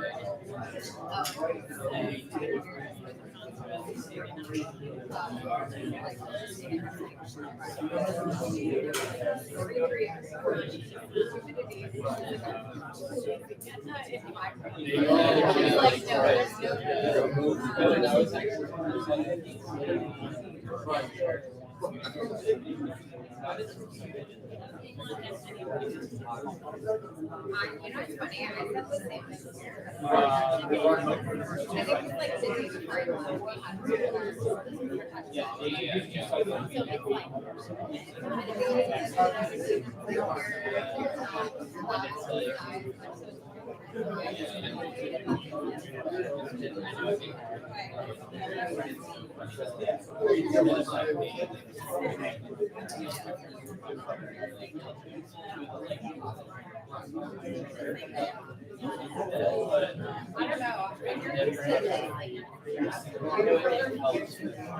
I don't know.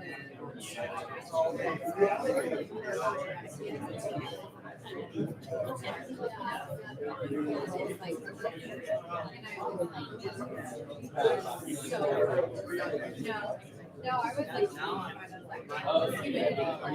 frames that were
I just was thinking about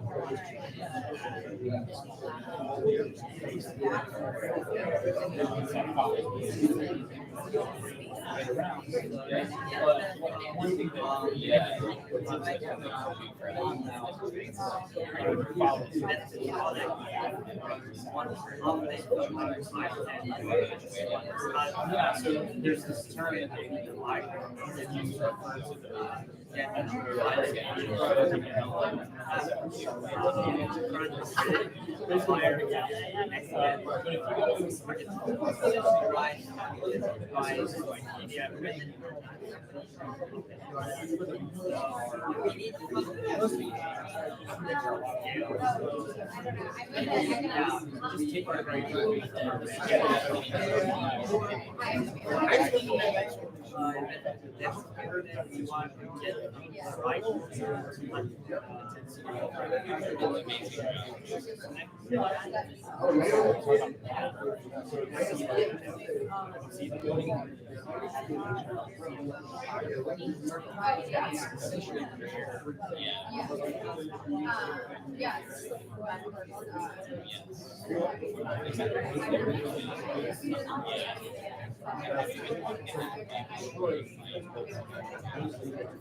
It's like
Yeah, so this is, yeah, we've been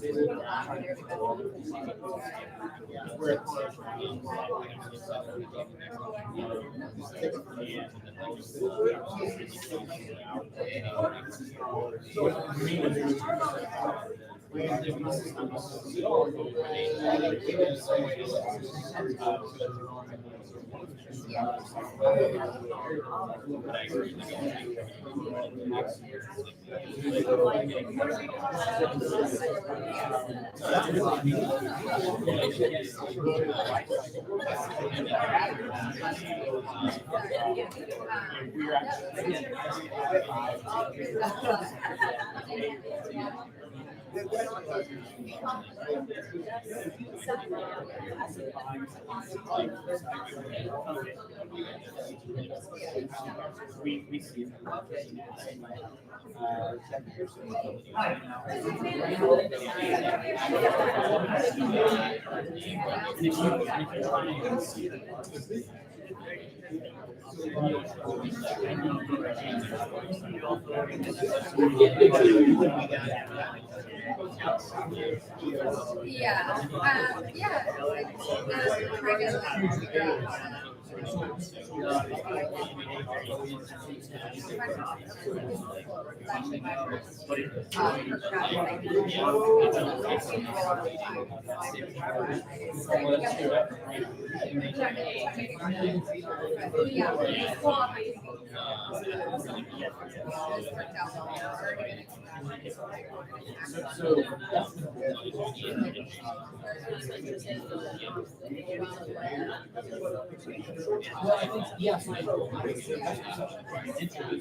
I think one thing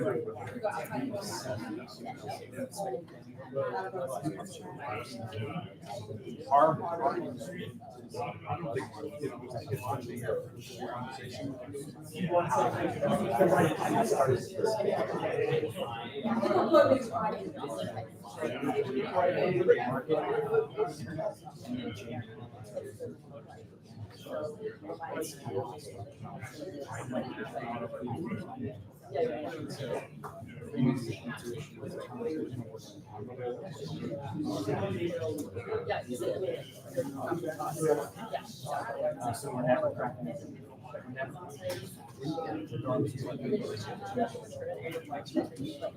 depends on the audience. Some audience, some audience have said, and we yeah.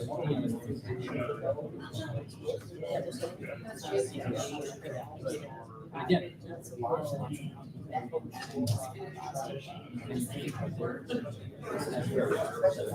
yeah, so so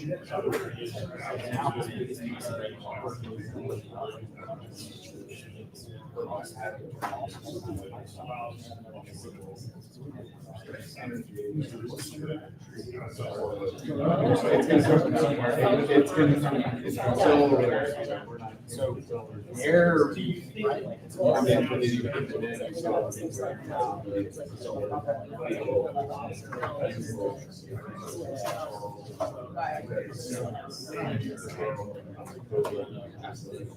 maybe, but it's kind of they're not.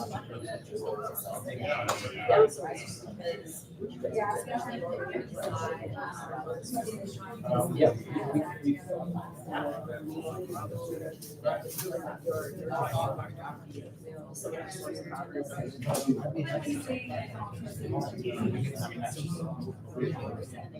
So it's super fun.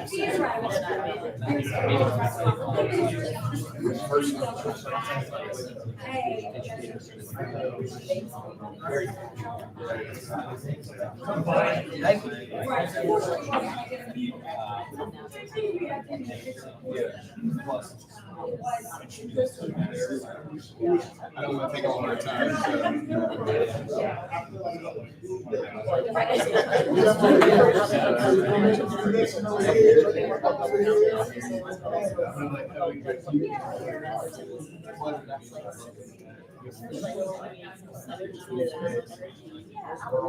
All the old tricks still apply.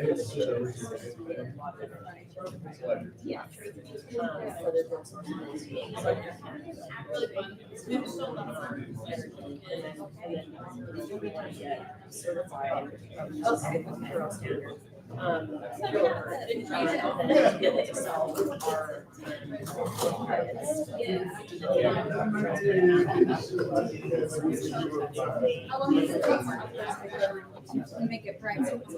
I have no idea. Does it take long to upload a video on YouTube? I mean, it depends on the connection. Yeah, it depends on the connection and how.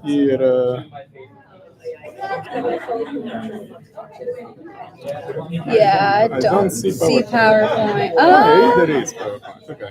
Can we try and open let's try the it. file? I don't have the PowerPoint file though, so. Oh yeah, do you have the PowerPoint file somewhere? It's It has it. It's uploaded on the On the that- shared folder. Right. You don't have, you were logged into you. Let me. Right. Let me Otherwise, I have a USB. Yes. You also have a USB. Oh, yeah. Old school.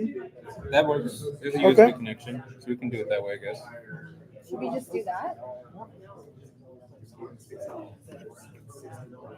Thank you.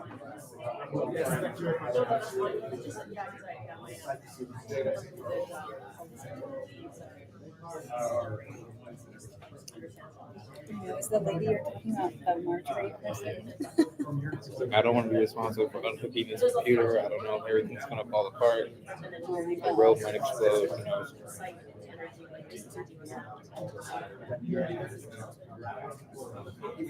Yeah,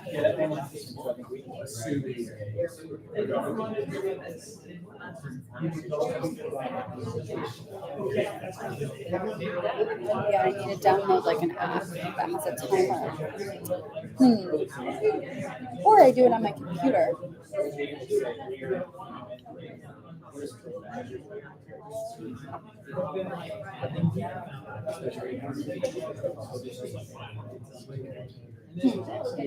I'm trying to, I also will have to time the startups and like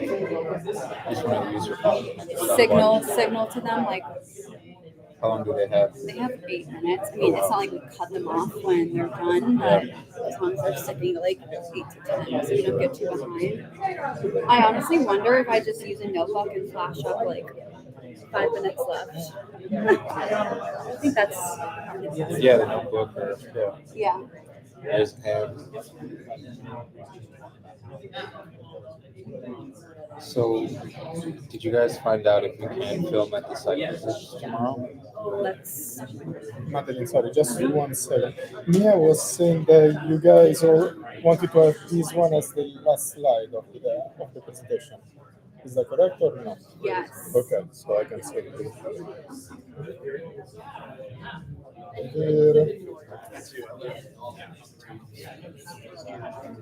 Okay, so I simply add it like this, or after the thank you slide. So when I say thank you, Yeah, or maybe do thank you after. Yeah, well, what? I feel like thank you signals, and we're done. You know, what I was thinking But you're is, like, but wait, I have this. after they ask, I say thank you very much for your attention, your Right. time, and I pull this one up. Yeah, What do you think? Like this? I think It might be a Mia question. I think thank you after, After, but you okay. could still say thank you in the way. Perfect. Ronaldo. So let's just make sure that it works here. Nice.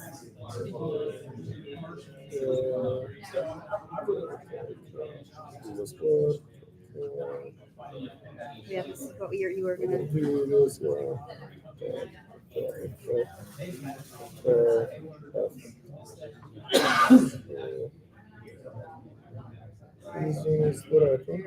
Troubleshoot. Good, I'll let you guys begin. I was wondering, do you need to check for our topics?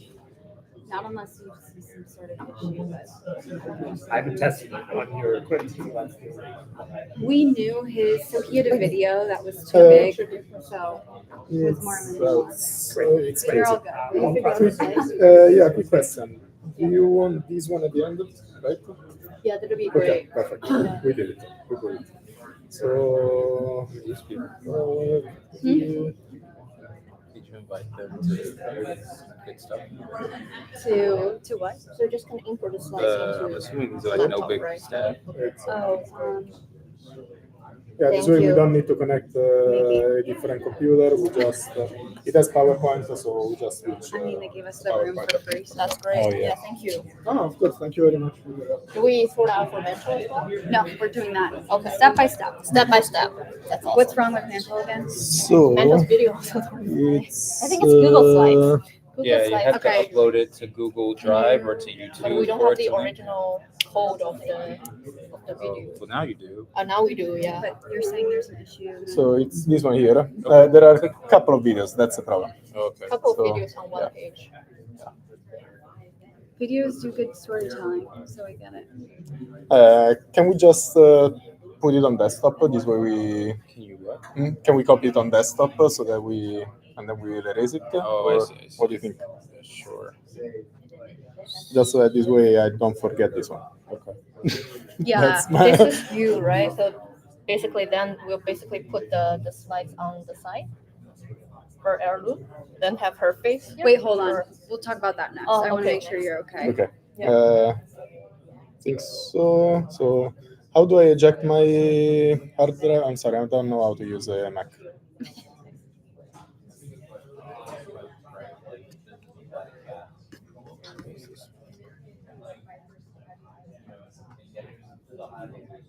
Okay, it was way simpler than I thought.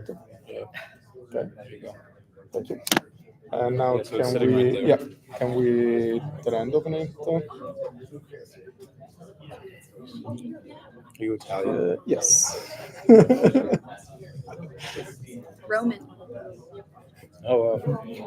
to be exact. So let's see. This one seems to work. Okay. This one works. Works. Works. Okay. Let's get to the videos. Very complex. And this is the these Yeah, now videos. they're moving. These Now they're videos are the large ones. That's the Yes, problem. yes. Okay. So It's the everything highlight. else should be fine. These ones are just animation, so it's fine. Okay. Okay. Perfect. Okay. And we have this one before the thank you. This one's before the thank you. Thank you so much. No, Okay. thank you very much, guys. Okay. Then now move to the This slide one for is the done. for the Q&A. Move to our slides for Q&A. Huh? Move to our slides for the Q&A. Master that. So who's gonna be able to switch back and forth? Are you gonna be up I here think with I will them? be here. Okay. No, I can walk back. So there's. Oh, we can. Can we move the slides Do you to? need me for anything else, or is it okay if I go outside? Go Yeah, outside. go ahead and Sorry. mingle. Thank you. Yeah. So we have like basically for each startup at the end we're gonna have like a QR code for engagement opportunities. Okay. So I guess. So after the thank you slides, maybe just kind of Well, I move guess back if to. he's not gonna use any of these slides to present, maybe you can just delete Delete those. Yeah, delete those. So then when you go to the next slide, it'll be the one that you need. That's what I Oh would yeah, do. that Yeah. makes a little sense. So we just kind of delete Right. all these slides. Yeah, yeah. So come back to stage basically, then show our slide and then ask questions. Then Madeline, you can be just kind of handling the mic around. Yes, and also in terms of timing, I was thinking I will just hold up like a paper that says 10 minutes? 5 minutes Ah, warning, okay, 2-minute okay. warning, just because like I don't want to have it running. That would stress me out to have a running timer in my face. Yeah. Personally. Makes sense. Okay. Just cut the mic when the time is up. Cut the mic. So maybe I'll move. Maybe I'll sit over there just so. Yeah, I'll also sit on the side. So that I Maybe can walk Sorry, when though. you're opening, or if you're doing any brief. Yeah, basically just showing the QR codes. Say Cool. we'll be engaging with you. We would like the audience to be engaged in these two ways. First, you will kind of submit anonymous questions. You just scan the QR code, submit your questions, and at the end of each presentation, we'd like to also kind of log in your kind of engagement. Great. ways of And then, engagement. do you want to say? Do you want to say then we have Madeline holding up signs indicating 5 minutes left, 2 minutes left, etc., to keep people accountable of like the 8-minute window. I think we don't need to mention that. We don't need to that's mention just it. startup only. Yeah. Yeah, that's just startup only. We can let them know. We can let the startups know. Yeah.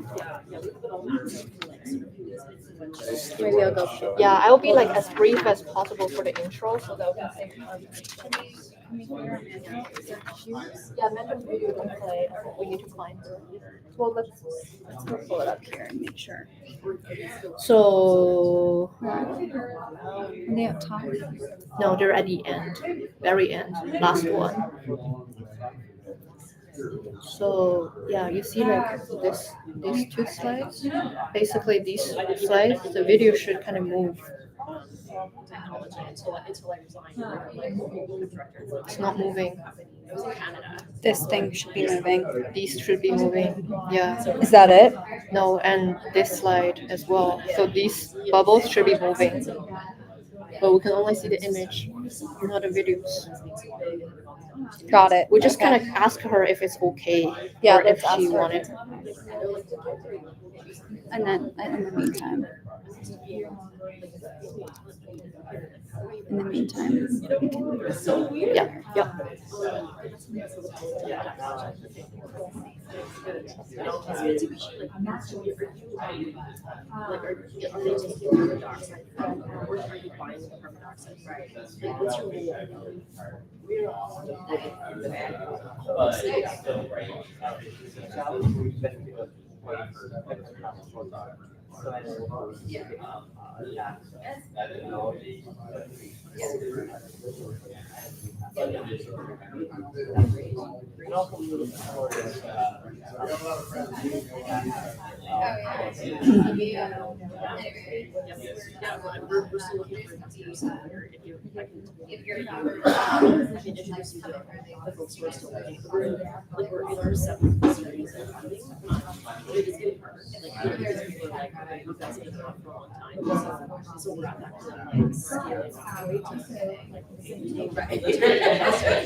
And then having to show, so it's like, just trust us for a little bit longer. It's fine, it's important. But it's like, because we want to scale up to something much more climate and emotional. And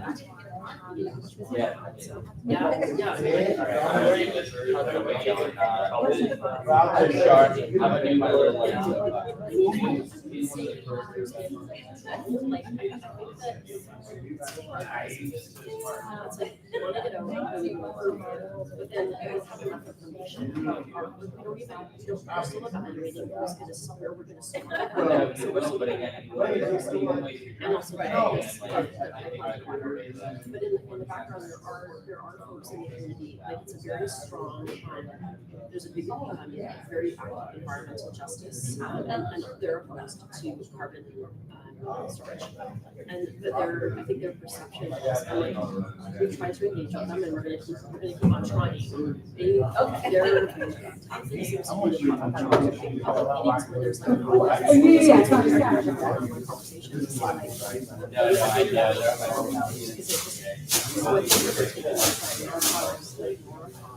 and basically saying that this is really hazardous. We're very, it's a very poor area in the fact that they live very disadvantaged by oil and gas, especially in the Lake Charles area. Like it's a very industrial area, but it's also like very populated. I need to talk to you about So that. they're like a little more like you're. I need to talk to you about water. Look, I'm making my rounds. I still do need to do like every time. Storage partner.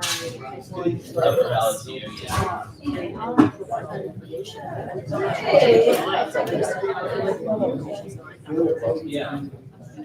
They're conflating like direct capture, like carbon capture. Their assumption is carbon capture is just going to flow on those hydrocarbons, gas, and they're using it, and they're just going to say, we're going to cause CO2 that we can absolutely continue. It's like, yes, for sure, like there's nothing there. Actually, it's an area where there's like air capture. So it's aren't there. So it's like trying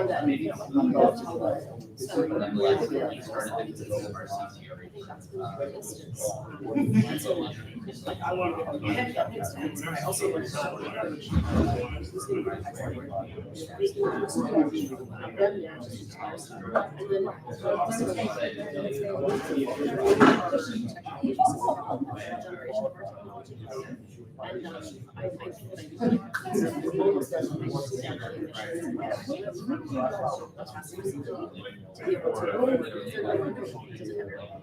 almost like what goes on Facebook, and it's not easy. But I don't want to just say that. So that's been I don't want to catch your information. So Part of the issue of like maybe the perception of it taking so long or hiding sometimes to deal with Department of Energy funding, they wanted to start engaging the community on their funding. So we were like, we don't even have to do this for 8 months to implement. So I was like, oh, God, how are we going to do next?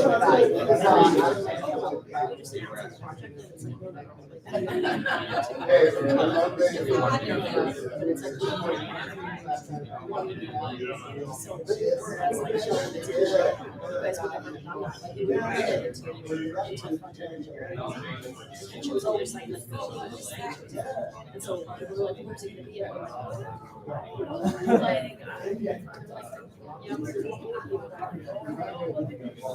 We have one more to test. Sorry, we got Anna. So yeah, if it's easier and you just wanted to use your slides, we can just kind of use them. Do you have like a flash drive or something? I do not, but I could email it. Okay. Yeah, I think last time the email didn't work, but I can log in. Oh, you're so right. Yeah, I can log in from my email and download it. Do you want to show her what it looks like right now? Yeah, I can actually quickly show you how it looks like now. If you think it matters that much. It's just those two slides, the video don't work. So I think it's these two slides. There's a video on.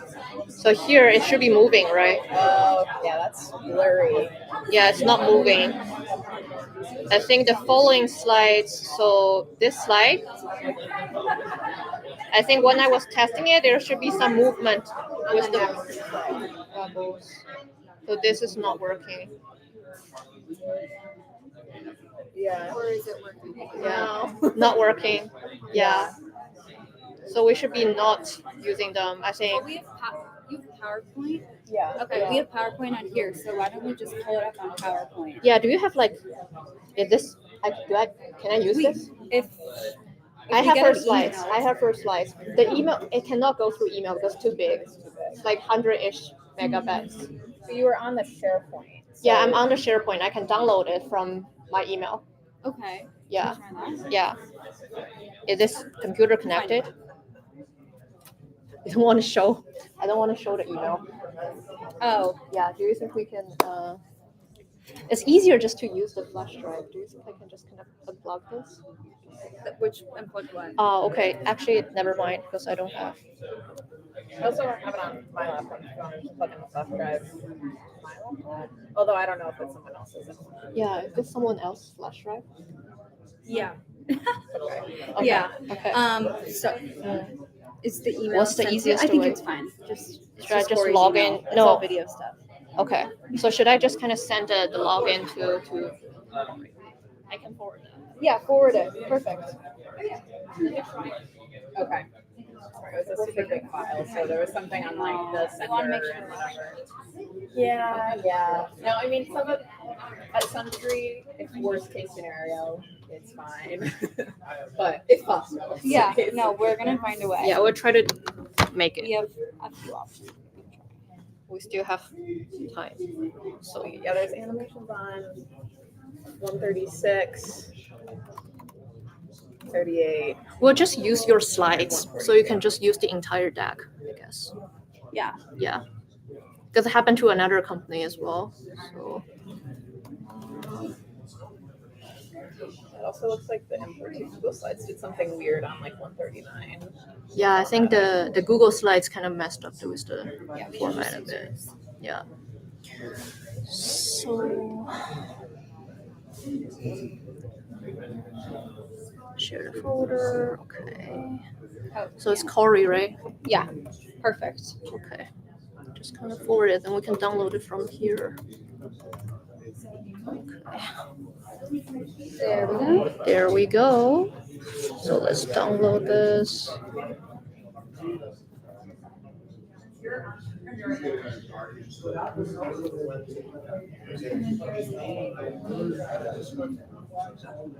Not seeing it. This connected to internet? Yeah, it might just take a second to go through, Okay. especially for the file. Okay, got it.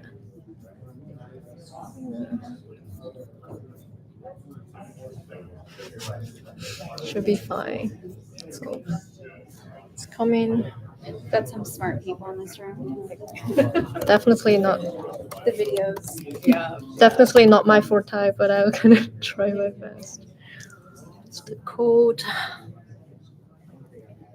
Yeah, all the security. All the security, yeah.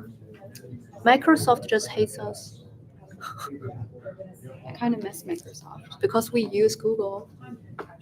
We've had this problem with other people too, like people that we're working with, and they're like, yeah, like, look at your Google folder, and it's like, Can't do that. Can do that. no. My system just Yeah, like that's does so not interesting. allow it at all. Yeah, because you guys use all Microsoft. Yeah. Okay, we got it. So it's this one. Yeah. Download. Okay, it's coming.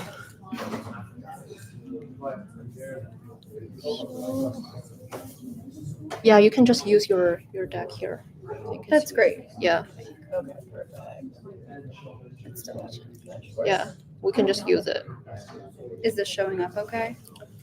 I suppose so because it's PowerPoint. Yeah, this should work. Okay. You can put it in presenter mode and test it on like the slide. Yeah.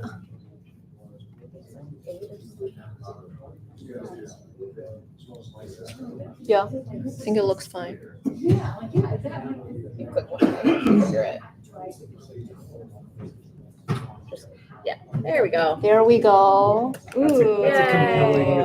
That's a compelling story. That's There you go. Okay, so we have another one here. Yep, there we go. Here we go. Okay, all set. Okay, amazing. Thank you. Thank you so much. Yeah, so we're just gonna move. You're just gonna use your slides directly. And then we'll move back to the master deck after your presentation. Okay, Perfect. Thank you. You guys too. I'm gonna be managing the time.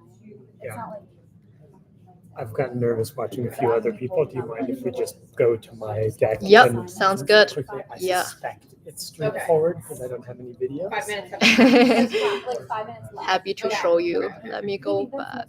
5 minutes left versus like What was it? Was eight for the presentation. Yeah. And then how much for Q&A? And buffer 5 for Q&A. 5 for Q&A, 2 minutes for 2-minute buffer. So I Yeah. can make it even 2 minutes remaining.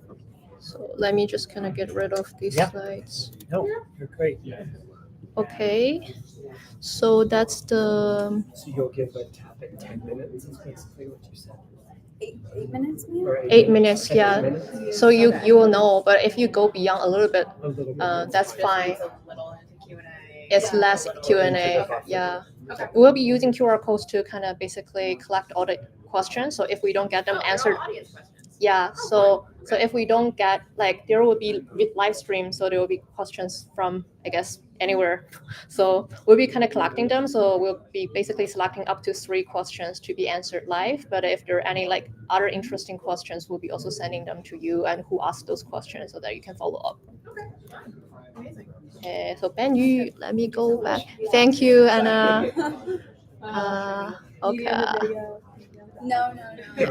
Here we go. Here you I think are. I tried to eliminate. It got a little squeezed funny, but I think I tried to eliminate them. Yeah. Yeah, just any animations. Yeah, I think it's a bit widescreen. Yeah. Yeah, great. That's okay. It still looks good though. Yeah, it still Because looks fine. I kind of work. Sometimes it goes funny. Yeah. But Sometimes that's fine. This looks great. because I used the That's close screenshot enough. too. Yep. Yep. Hopefully it works. Yep. That's me. That's one that got a little bit funky. You want to change it, or you can use your own deck as well. What happened there?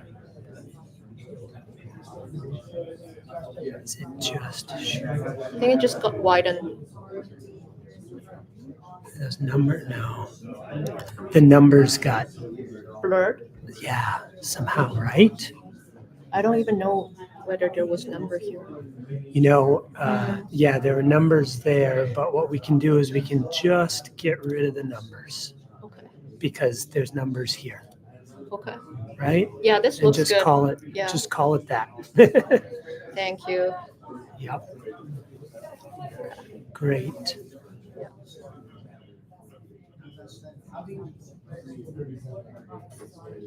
Yeah. Great. Okay. That'll be just fine. Thank you so much. Awesome. You bet. Yeah, thank you for double checking. Okay, we are good. All right, let me bring it back to. I have a lot of slides.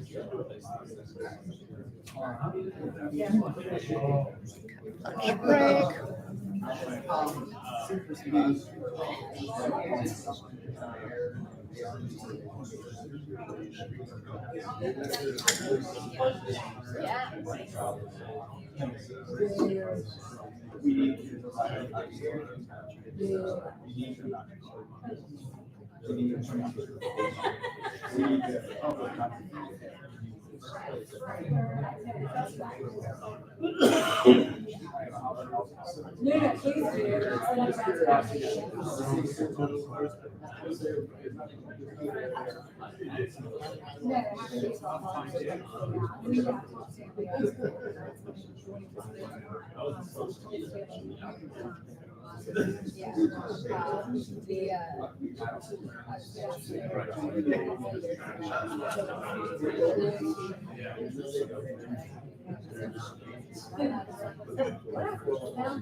Yeah, yeah.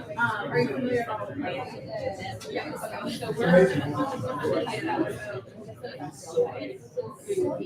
okay. So we're so here to traditional technology, because our process traditional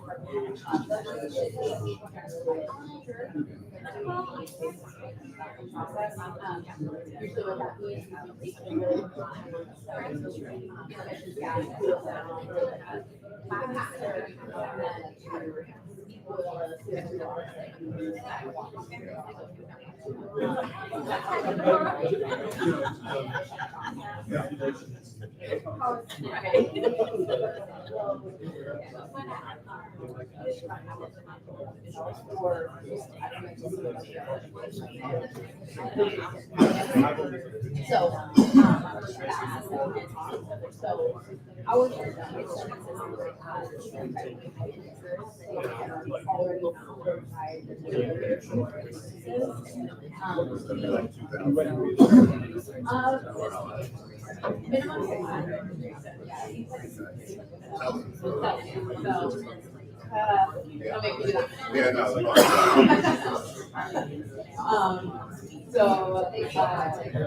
yeah, but it's still similar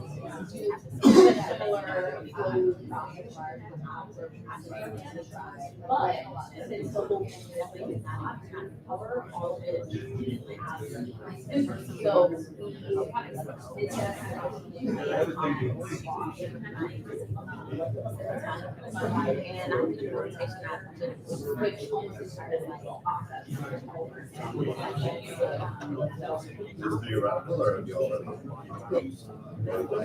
so it is very good. There have been previous My laptop.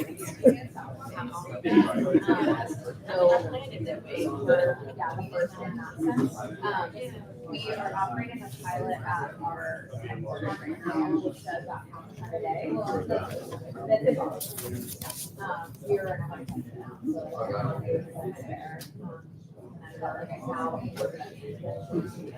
so we've been doing all right now, like listing at that small scale now, and we are currently investigating our 75.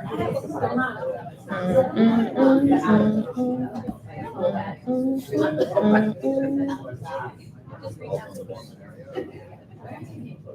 Oh, really? So yeah, we're getting all over. Yeah.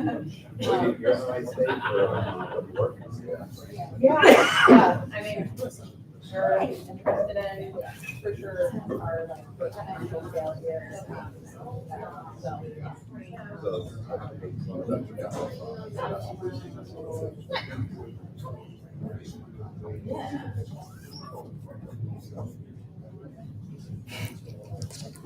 We're in kind of the Yeah, but where's the person? Where's Caitlin?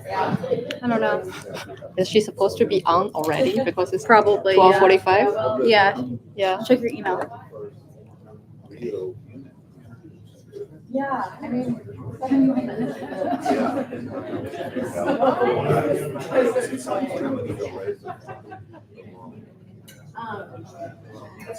So we. say too much. We had our like seed round. We got like 500 smaller scale ones. We are in the process.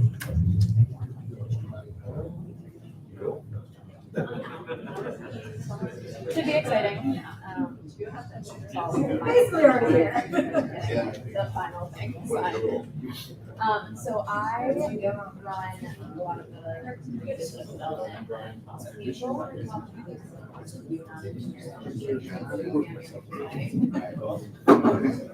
But yeah, I help with a lot of transformation.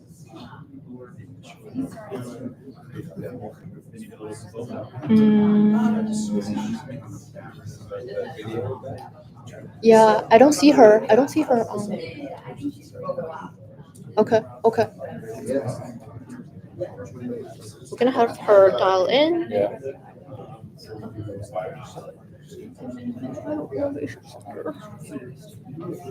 Oh, this is your.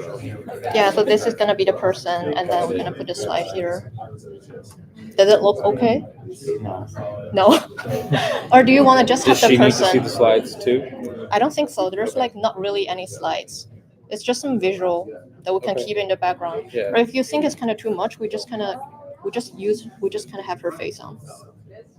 What's the best way here? Do it this way. Try to open it just to triple check. Try to open it via the Zoom link I just sent you. Just to triple check. Okay. So it's maybe a separate link. I don't think so, but just this one. Or wait. No, it should be from me. So reload, I guess. It's kind of. Sorry, I don't think it's. Yeah, it's slow today. Okay, here. Yeah. So use this link instead. Yeah, it seems to be a different one. We don't join the video, right? Yeah, you can join. It's audio. I think it's the same one. It's the same one, yeah. I always use the same one for consistency. She might just not be on it. Yeah, she may not just be on it. Shall we do the pitch first? Okay. Yeah, here we go. Oh, yeah, she is. There she is.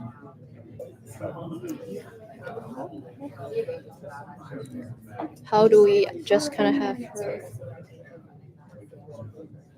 Gonna have that the right way. I think it should be unmuted. Yeah. We should be unmuted. No, unmuted. No, it should be Because you want to talk to her. Yeah. Hey, Kate, can you hear us? Yes, I can hear you. Awesome. Yeah, we can hear you. What do you think about it? We're ready to go. Maybe should we hide this view?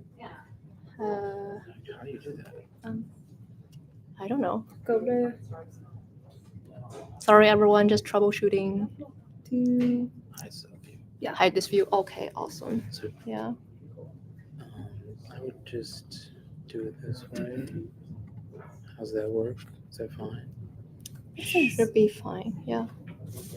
Can we close? Yeah. Awesome. That's great. Okay. Thank you. Hi, everyone. Welcome back. I'm Mia from New Lab team. I'm the senior program lead for our EPIC program, and very excited that we'll have Caitlin King from Heirloom having a fireside chat with us today. So it will be virtual, but we still want to keep it as interactive as possible. So we'll be leaving time at the end for everyone to ask questions. I think we've already heard a lot about Heirloom's name, but we're like really great to kind of have Caitlin here to tell us a bit more about what they're doing in Louisiana. Caitlin, can you hear us okay? Yes, I can hear you. Good afternoon, everybody. Thank you so much for having me. Awesome. Maybe before we start like digging deeper, would you like to briefly introduce yourself, your role at Heirloom, and tell us maybe a little bit of your company, since we already know maybe very briefly about Heirloom, but also good to hear from your own words, like how would you describe Heirloom and your endeavor currently in Louisiana? Yeah, absolutely. So hello again, my name is Caitlin Kane. I'm the community engagement lead for Heirloom, based in New Orleans, Louisiana. I've actually been in New Orleans for quite some time now. Very excited about being with Heirloom and our investments in the state. So we are one of the country's first direct air capture facilities, a commercial facility based in Tracy, California, where we're working to capture and permanently sequester and remove about 1,000 tons of carbon dioxide. And as many of you are probably familiar, we are scaling our operations in Louisiana at a significant level.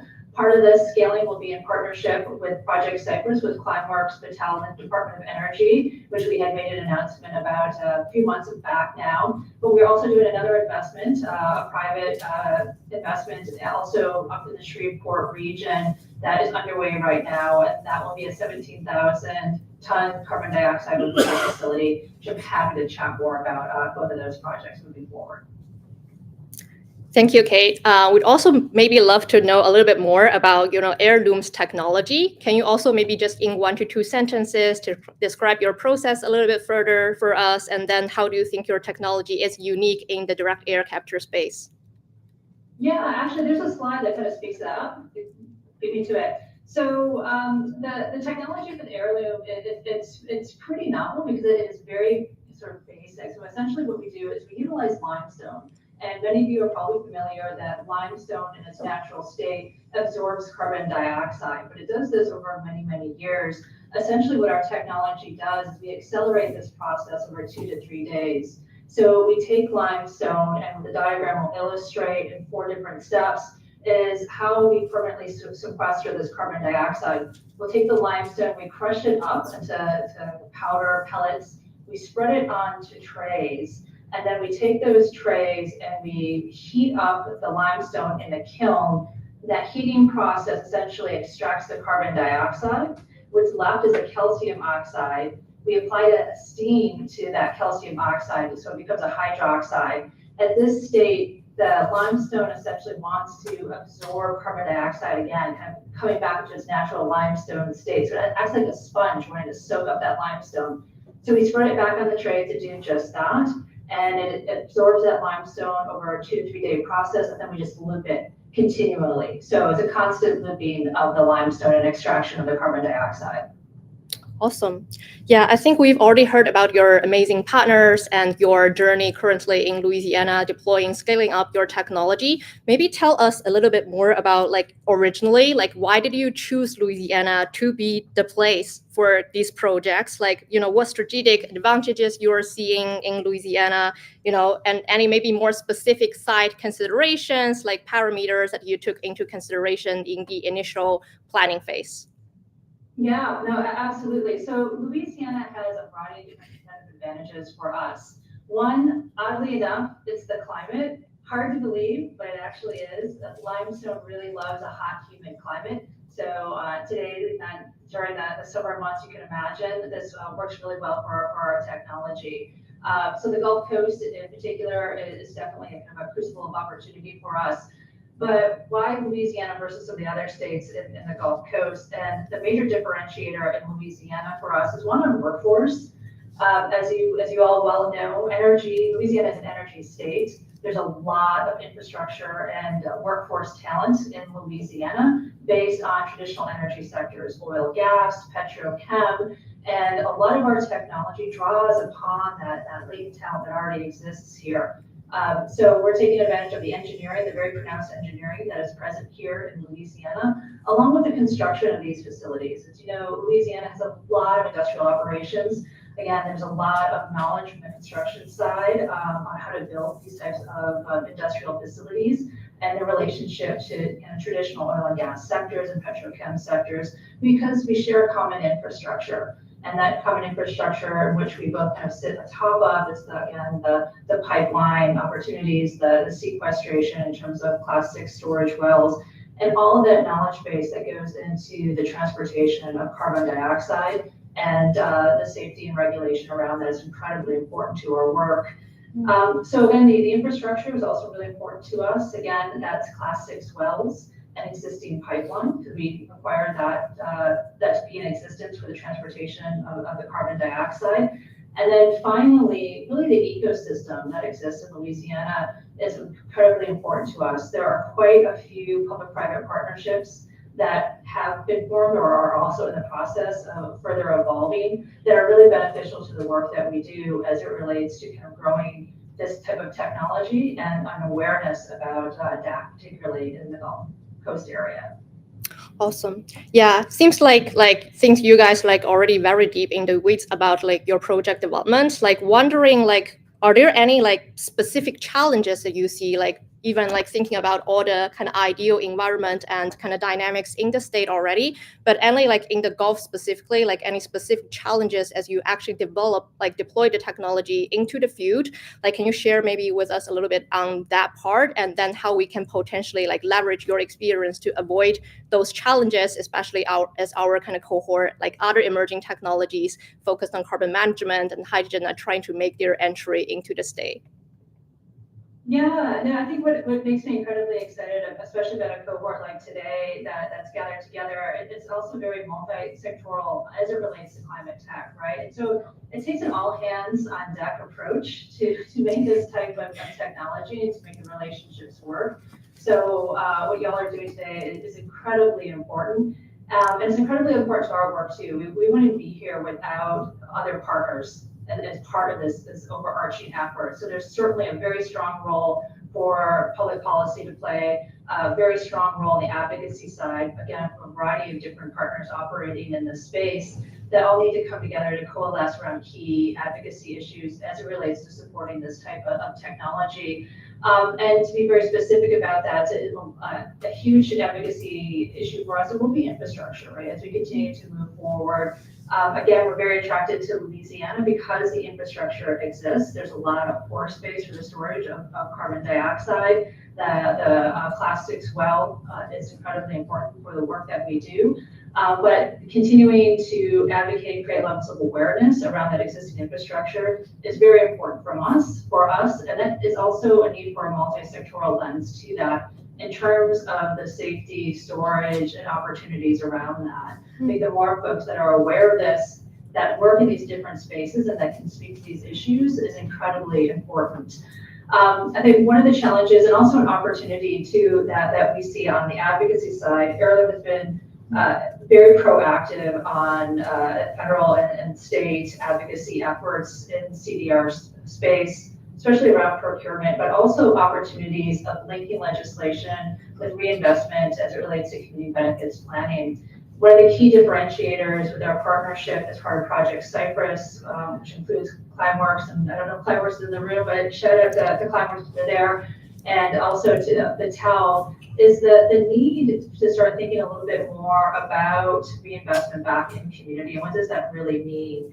And being incredibly intentional about how we structure that and how we go about making sure that those reinvestments are very reflective of community needs and also project awareness about this technology. It's very easy for an industrial-based operator to move into a community and just kind of go about their business. That's exactly what we don't want to do, especially with this sector. We really want to include community. We want to create a level of awareness about the technology, educate more folks about what does this technology mean, how can they access this technology, how can they bring that knowledge home and talk about it within their families and other social networks, because that's what creates this sort of movement that we need as we kind of enter into more of this transition into other energy operators in this space. And so work around that, it's very long-term, it's very intentional, and it's complex, right? You're dealing with some very unique communities and unique needs. So spending some time structuring that and bringing in a variety of other partners that can feed into that effort is incredibly important. Thank you for sharing those. Yeah, I think we specifically catched that, like you mentioned, like infrastructure readiness and mentioned about like talking to different stakeholders across the value chain. Like wondering if you have like any advice to our audience, especially those startups who are trying to like make their inroads into the state, like how they can maybe like accelerate their access to those like important infrastructure, and then how do they kind of actually find the right people to talk to, like as they start to kind of establishing their relationships with the public and private sector in the state. Like any advice that you can give, I think will be really, really helpful here. Yeah, I think today is a great start, right? So I think the value of all this for public-private partnerships and conveners. So organizations like yours that are really convening different types of sectors into this area to show what some of these resources are, it is invaluable. As you're starting to work in a space, reaching out to other types of businesses that kind of feed into your particular sector, even if they aren't very, it's the same exact sector, is important. You can share common infrastructure, you share common workforce, and as a result, you have common goals. And from there, you can have common agenda setting that really is incredibly helpful at a variety of different levels, whether that's at the state or also at the federal, to kind of lean into for advocacy type of purposes. And then you also have a network of folks that are in this space trying to grow their business. So working with the incubators, working with other public-private institutions that are out there, whether it's Louisiana, the H to the Futures, the Fuel Initiatives, et cetera, that are aware of other businesses that are trying to scale and grow, and ensuring that you're getting connected to some of those other ideas is also incredibly important. Because let's be honest, this work is hard, right? It is hard growing a business. It's exhausting. There are a lot of challenges along the way. And being able to learn from other folks that are in it in the day-to-day and really understand the grind is incredibly valuable. Exactly. Yeah, and also considering like Heirloom has been kind of achieving like major milestones within like a very short time frame, we also like I think you already touched base on a lot of them, but like if you want to kind of give an example of like your biggest achievements to date, what would you say about that, and what do you think are the kind of most important factors that actually contributed to that success within such a short time frame in the Gulf to date? Yeah, well, first, of course, it takes a village, right? I think it takes a lot of components coming together to make a project incredibly successful. But we were fortunate enough to just about 2 months ago make an announcement for our investments in Louisiana. So we have 2 very large investments coming on board, internal what we call DOSE at the port of Catawba in the Shreveport region, and also Project Cypress, again, in partnership with Climeworks, Battelle, and the Department of Energy, as one of the first country's direct air capture hubs, which is incredibly important because this is an example of where we come together in partnership to share ideas, right? To share opportunities for whether it's challenges on the infrastructure side and solutioning around that, to advocacy efforts at the state and or federal level. The beauty of a hub is it allows what would otherwise be deemed kind of competitors in the space, but it's an all hands on deck approach to come to solve for our climatic challenges. The DAC hub concept allows us to come together and just think about how we can solution these ideas in a relevant way that is industry based. So that has been incredibly valuable. In terms of other achievements along this way, so we announced DOSE will be online. That's our 17,000 square foot, or 17,000 ton carbon dioxide removal facility. It sits on about 15 acres of land at the port of Catawba, and we will be under construction in 25 and operational in 26. So we're super excited about that. And then directly on the heels, we'll have our what will eventually be a 320,000 ton facility as part of Project Cypress. So all of that was a result of partnerships at a variety of different levels, from the federal government all the way down to local governments. Huge play by the state governments too, in terms of providing advocacy and incentives to make these projects a go. But in terms of other achievements in that space, outside of specific project development, I think Heirloom has been incredibly effective also on the advocacy side at the state and the federal level, really trying to champion the need for procurement-based opportunities related to CDR, which is incredibly important in terms of the role that government can play with really putting up a CDR procurement process. The quality and the need to have very quality CDR process associated with that is paramount to the work that we do.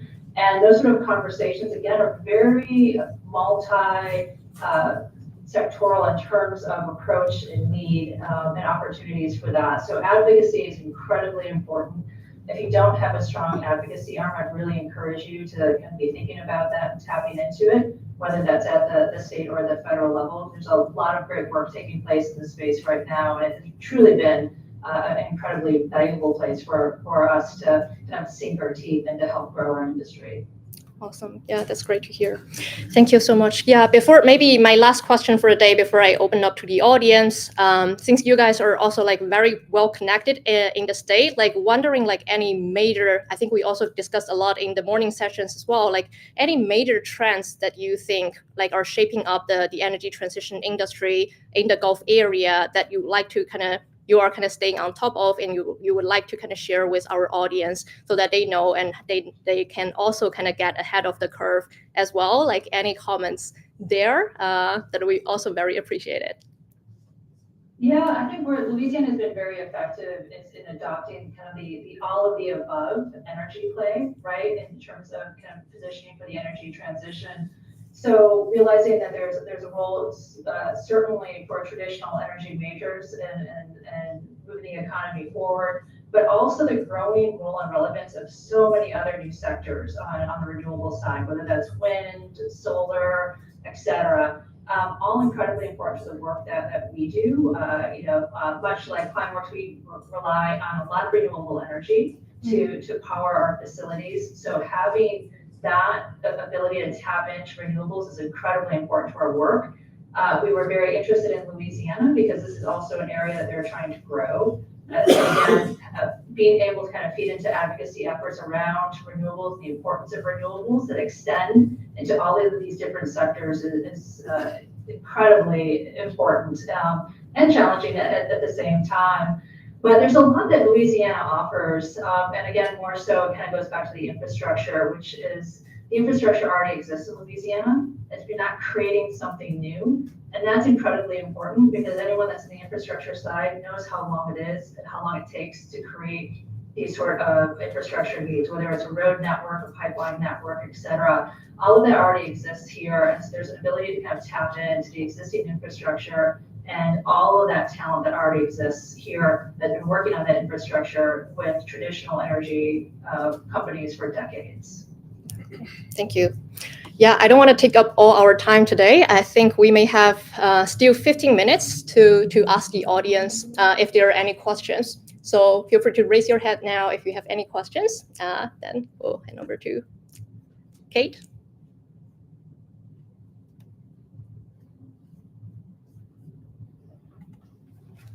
I guess with so many large emitting sources of CO2 in South Louisiana, why is direct air capture the solution for your technology versus something that has a higher CO2 concentration? I don't think she can hear it. Yeah, can you just repeat the question? Yeah, I think the question was like there are many different type of technologies. Why do you think like direct air capture DUC solution is the right one that can reduce the most emissions and then achieve the target?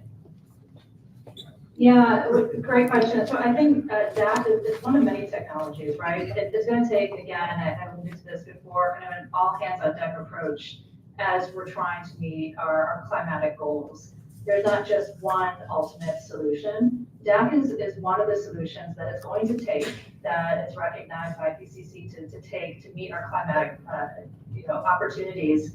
DAC, and I should have probably taken some time, I'm not sure who all is in the audience, but for those that are less familiar with DAC, direct air capture, it's different than point source capture, which you might be more familiar with, which is CCS. So DAC is essentially capturing all of the carbon dioxide in the ambient atmosphere that's been floating around since really the Industrial Revolution. So think about all the carbon dioxide that's produced by cars and shipping and et cetera. We focus on that in terms of extracting carbon dioxide and permanently removing and sequestering that carbon dioxide. It's not point source, which you're probably more familiar with industrial operations, that really focus on capturing that carbon dioxide in a highly concentrated amount and a point in time as into leaving that sort of an industrial stack. Oftentimes that gets removed, so some of that gets stored, and sometimes it also gets reused for industrial operations. So DAC is very separate from that, because I think this is important, because we are permanently removing the carbon dioxide from the atmosphere, not for industrial purposes, but for complete storage and sequestration. right, just confirming if we addressed your question properly, or like any other things that I didn't capture. Okay, thank you. Thank you, Kate. Any other questions from the audience?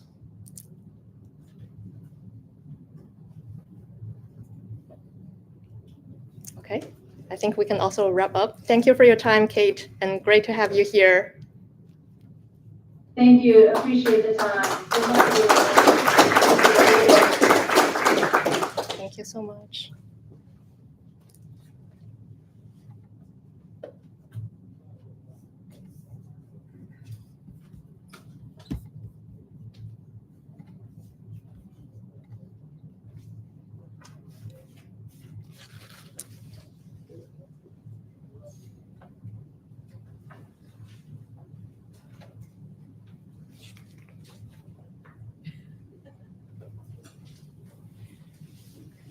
Alrighty, I have the pleasure of welcoming up one of my Genoing colleagues, Evie Poitevin-Sanders, who runs our innovation and ecosystem development here at Genoing, as well as John Atkinson from the Idea Village and Josh Flake from LED, who very timely just made his way back into the room. And then Andy Moss as well from Louisiana State University. We'll be talking about the state of the innovation ecosystem here in Louisiana.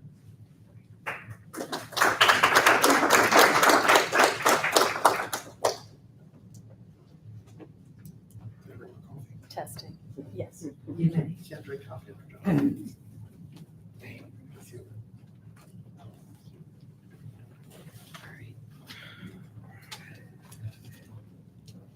Good afternoon, everyone. Are we awake?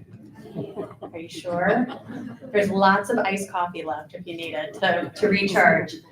We'll get to it because I know we don't have a ton of time here, but definitely for you all in the front row, I wanted to make sure we gave you at least an idea or a glimpse into the statewide ecosystem here that we have been very intentional about supporting, amplifying, and expanding upon in recent years. First things first, we're going to take a second to introduce ourselves. I would love everyone here to share, your name, your organization, and what you and your team are doing to support innovation writ large. So we'll get into energy transition in a minute, but this is innovation writ large across the state of Louisiana. So Andy, we'll start with you. John's got the mic. It's great to be here. I'm Andy Moss. I'm the Associate Vice President for Research over Innovation and Ecosystem Development at LSU. Our offices are just an hour up the road on the LSU's campus. Our facility and our purview really touches every parish of the state. LSU is the land grant organization for the state, and we have the land grant mission, which is often considered the ag extension services of universities.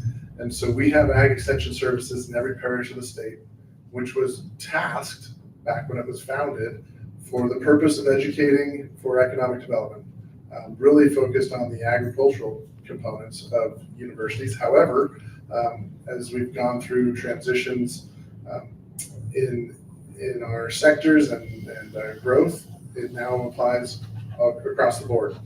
Our office specifically supports the tech transfer office of the university. We also support our innovation park, which is an 80,000 square foot facility that sits on 200 acres, about 5 miles south of campus. So it's in Baton Rouge, but right down the street from LSU. That has wet lab space in it. It has regular office space in it. We run our NSF I-Core program out of our facility, which is many of you have heard of or participated in. It's really about teaching scientists how to think like an entrepreneur. And we talk about the fact that academics are great at science often, but they often don't understand how a business operates. And so we work towards educating and training academics and their graduate students or their postdocs how to take a technology through the market assessment, market analysis process. And that's a statewide initiative as well. We have SBIR, STTR support services that wrap around everything we do. We have the Small Business Development Center that is co-located with us at our facility. So any service or need that you have, essentially, if you're located in the Baton Rouge area, our organization and our team can support in that space. Ultimately, The culminating component of what I think we pulled together in the last 18 months is that I am the PI on our NSF Engines Fuel Award, which was a $160 million award with $67 million committed from our good friends in the state over here as a matching component. And that's really focused on energy transition across the whole state. Our regional services, the entire state of Louisiana. NSF tried really hard, and they're no longer here today, but they tried really hard for us to say, this is only going to be like Baton Rouge and New Orleans. And I said, no, that's going to break the system. We cannot do something that is us versus them. It can't be a haves and a have-nots. It's got to be statewide, and it's got to have a statewide focus. And so we pushed back pretty hard, and NSF agreed. So lots of stuff going on, and happy to talk about how we integrate it. So. Josh, I think it's you next. You all can share mics and we'll share mics. Awesome. Thank you. Hey, good afternoon, everybody. My name is Josh Flegg. I'm the Chief Innovation Officer for Louisiana Economic Development, state agency formerly known as the Department of Economic Development. But as of July 1 this year, we're now officially Louisiana Economic Development. Yeah, fast fact. About 5 weeks into the job, so take everything I say with a heavy dose of skepticism. But no, look, I'm super excited for a few reasons. One is this is the first administration that said, from a state level, having a strategy and a focus on innovation is important. We've made investments in the kind of broader innovation world before. This building that we're sitting in was largely funded by the state. It sits on LSU-owned land. The facility itself was funded by the state. There's a lot of ad hoc. It was a partnership with EDA, who's sitting in the room. Yeah, where's EDA? Here you are. EDA was involved as well. But it's been a lot of that, right? It's been a lot of buildings over the years spread across the state in the name of innovation. And those things are important, they matter, but it's not what we need now. You know, our focus now is on the brains that fit inside of the buildings, and that will continue to be the focus as long as I'm the Chief Innovation Officer at LED. Effectively. So from a very high level, it's about creating more startups, creating the conditions, the products and the services that more startups need. I directly am not going to be doing any of that. You know, I would have gone all in on Dogecoin. You don't want me doing that. So, but it's supporting the guys on either side of me that are much better positioned to feed the top of the funnel with high growth technology-enabled startups. It's providing them with resources, whether that's dollars, grants, partnering on chasing more things, dollars, grants, and any other infrastructure play. If it is building stuff that is going to tip the scales, maybe, but that's definitely low on the list. I think it's about brains. So enough about me, John. Awesome. Paid endorsement there. Hi, everybody. John Atkinson. I'm the CEO of the Idea Village. We are a nonprofit accelerator program that has been located in New Orleans for the better part of the last 25-ish years. We were sort of doing accelerator work before it was cool, even on a national level. I've been with the organization now starting my 7th year, and have been fortunate to be part of the sort of development of this ecosystem over the last 15 years. I think what's really special about this place and about building startups is that it is a very collaborative environment, and it is an environment where we have a lot of folks that are focused on paying it forward, on investing in the next generation of startups. We have bootstrapped from really no startup activity 20 years ago to the place where we have in our own portfolio $1.7 billion in realized exit value. And then globally about 2.6 billion that has been built ground up, I would say, in the last 15 to 20 years.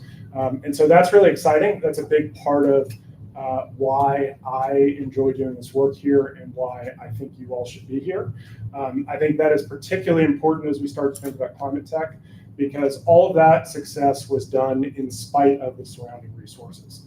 In the climate tech world, the surrounding resources are already here in abundance. We have talent that understands this space.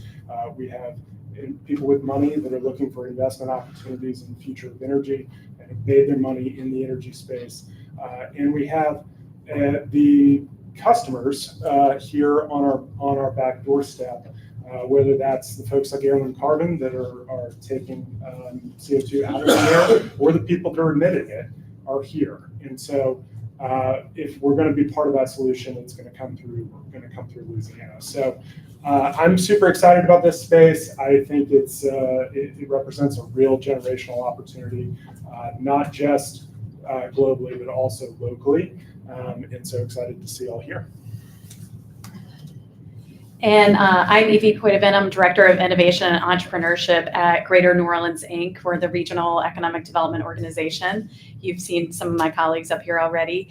A couple of years ago, our organization made the decision to really double down on innovation and entrepreneurship. We too had done some special projects, supported projects or initiatives in an ad hoc manner, but realized, as everyone else did with the pandemic, we really needed to be laser focused on this. For economic resilience and recovery, job creation, national security, you name it. So my role is really focused on ecosystem and ecosystem building, championing, supporting. We do a lot to facilitate introductions and interconnectivity within the ecosystem, but certainly also with outside parties that are interested in coming into the ecosystem or getting to know it. Of course, we love outside venture capitalists coming into the market and wanting to invest in our startups, but also nonprofits, accelerators, you name it. We also are working to identify and address gaps in the ecosystem. For example, we've done a lot to try to stand up and support the entrance of additional accelerators into the market, or work with our close partners at the Idea Village to help them create new accelerator tracks, specialized tracks in their programs. Also creating the opportunities for the creative collisions, so to speak, the networking opportunities. One thing we heard a lot in the early days was that we were lacking the meetups and the programming and the sort of the justifications or excuses to get people out of their desks, out the door, and intermingling with other folks in the ecosystem, even if it's someone in a completely different industry sector. So we launched the Startup NOLA Now monthly meetup every Tuesday night. It moves around the region. We have a different host organization plan that month's panel or topic or speaker. It's free, open to the public, and we've had a lot of great success with that. It's a total mix of founders and VCs and people interested in getting involved in the ecosystem or maybe starting their own startup. And also rolling out lots of programming, like a whole Access to Capital series will be kicking off in September with our angel investor group. So we're really excited about that. We also own and manage startupnola.com. There's a newsletter. We do concierge services. Point being, for startups coming into the market, we can do anything you need us to do to help you get to know the landscape, create warm introductions, roll out the red carpet, just make you feel included, acclimated, oriented. So keep that in mind. Sorry for the long tangent. We'll get back to the topic at hand, energy transition. Would love to hear from you guys what your organizations are doing to support energy transition and the startups that will inevitably be born out of it. And they already are. And then also, how can your organization engage with and best support these 9 startups in particular? Mike first on this one. So as I said in my intro, I think this is a huge opportunity both globally and locally. And I think it's, we as an accelerator program are technically industry agnostic. Our core programs are about supporting the best high growth startups coming out of the region.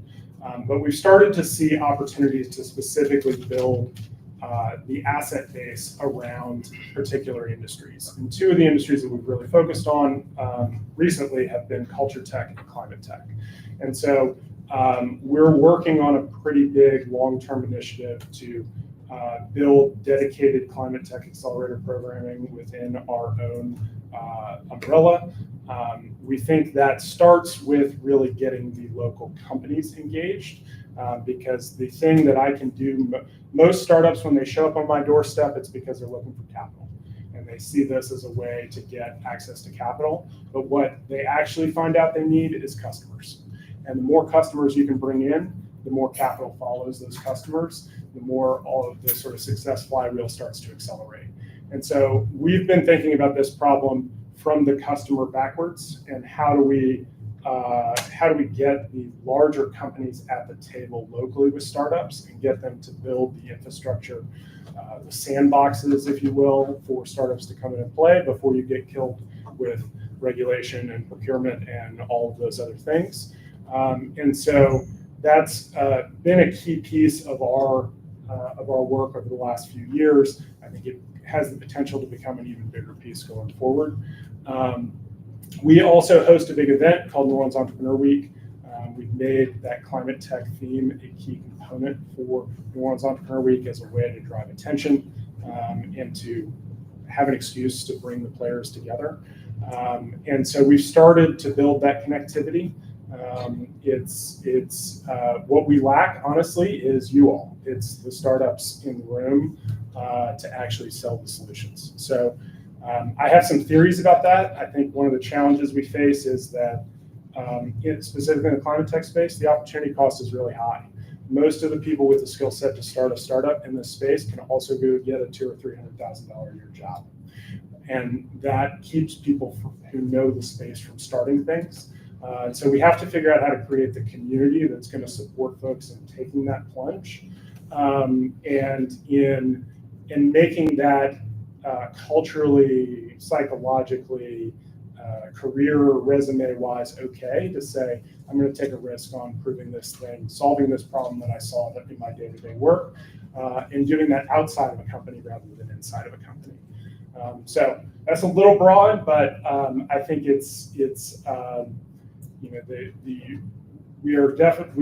we are at an inflection point where the resources are there. We need you all to come in and take advantage of it. Okay, so from our organization's perspective, I think the easy answer is capital match for some of these large grants that the state has won through H to the Future. I don't know if you guys have talked about H to the Future much, but yeah, so the state came in as a partner on H to the Future to the tune of about $25 million. And then on Andy's fuel grant, it was 66? Yeah, $67 million.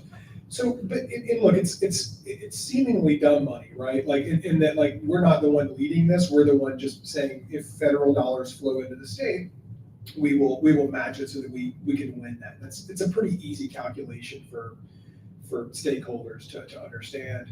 But I think more importantly, when you look at it a little bit more of a granular level, it's also about providing some unrestricted match dollars so that there's some flexibility for these programs to operate on the ground. You know, dealing with federal grants are not always easy. Sorry, Mrs. EDA. But they're challenging, right? There's a lot of restrictions, and rightfully so, right? But coming in as a partner with unrestricted dollars is a little bit easier to spend to help support kind of new and creative things tied to these grants is also critical, I think. So we'll continue to do that. I think John's right. I think it's the buy side, it's the customer side where we will sort of woefully underperform in Louisiana writ large. You know, we know we have a long history of innovation. We've been wildcatting, oil wells for a very long time, taking very big risks. I think this new generation, though, of climate tech startups desperately needs integration into the buy side with our large industrial players across South Louisiana. I think it's how we unlock a lot of potential. It's how we build headquarters here. I mean, I use the Chevron example because it's just relevant over the last couple of weeks, right? Everyone saw the news that Chevron is moving headquarters from Southern California to Houston. How many of you think they took a look at Louisiana during that process? Exactly, right? It wasn't even a look. Houston has 6.5 million people, 24 Fortune 500 companies headquartered in one metropolitan area. We've got 4.5 million people in 1.5 Fortune 500s. And so we're not competitive when it comes to recruiting headquarters here. We have to build headquarters here. And that's just the nature of the beast, right? We're a production location for a lot of things, energy. And so I think our strategy, at least from my perspective, is about building, tomorrow's headquarters today. And then the other piece is not shooting ourselves in the foot. And so, I've worked under R's, I've worked under D's in Louisiana, and we've actually been very fortunate to maintain very kind of mostly positive rhetoric around wanting to capture investment and jobs in all things energy. New, old, less carbon, same amount of carbon, we want it all. And I think as long as we continue that, we don't introduce any kind of wonky policy that shoots ourselves in the foot and runs away investment and jobs and opportunities for Louisiana to kind of continue to grow and diversify, that's what we should be doing, right? We shouldn't get in our own way. Talk about SBIR attraction, Yeah. matching. Yes. Angel investor, talk about an R&D investor. We do. We have a whole, and I'm not going to bore everyone with gory details of all like the product suite of incentives, but it's continuing to build and improve on existing kind of off-the-shelf incentive programs. We offer programs for SBIR and STTR matches, right? So you go land an SBIR and STTR, we give you some dollars on top of your allotment. It immediately gets a rubber stamp for our R&D tax credit. We have an angel investor tax credit that, if you're able to attract investment from anywhere in the country, we will issue you up to 35% back on that investment in the form of tax credits, which you can monetize and sell to a CPA here. So there's a lot of different products that are actually really good. They're under promoted, and in some cases we've got to kind of continue to improve the administration of those products. But we have a really strong foundation in terms of all the different products and services that kind of help startups launch here, especially in the innovation space. I think that's important to end with on your side, because you talked about how you match some of these big grant programs with money, but that also trickles down into some of these smaller businesses, startups that say, hey, I'm looking to land in Louisiana because of the customer side, and what's my opportunity there? So from the LSU side, ecosystem initiative for the energy space, this is all really stemming from our fuel proposal, our field grant. We have activities that are focused on use-inspired R&D, which is really grant making. We are setting up under the NSF a mini granting agency across the state, specifically for energy R&D, energy workforce, and energy tech commercialization. So what does that mean? Well, we have a use-inspired R&D fund. We will have, when it's up and running, we will have a workforce development fund that is really intended to help train users on new technologies that are going to be implemented out in the field.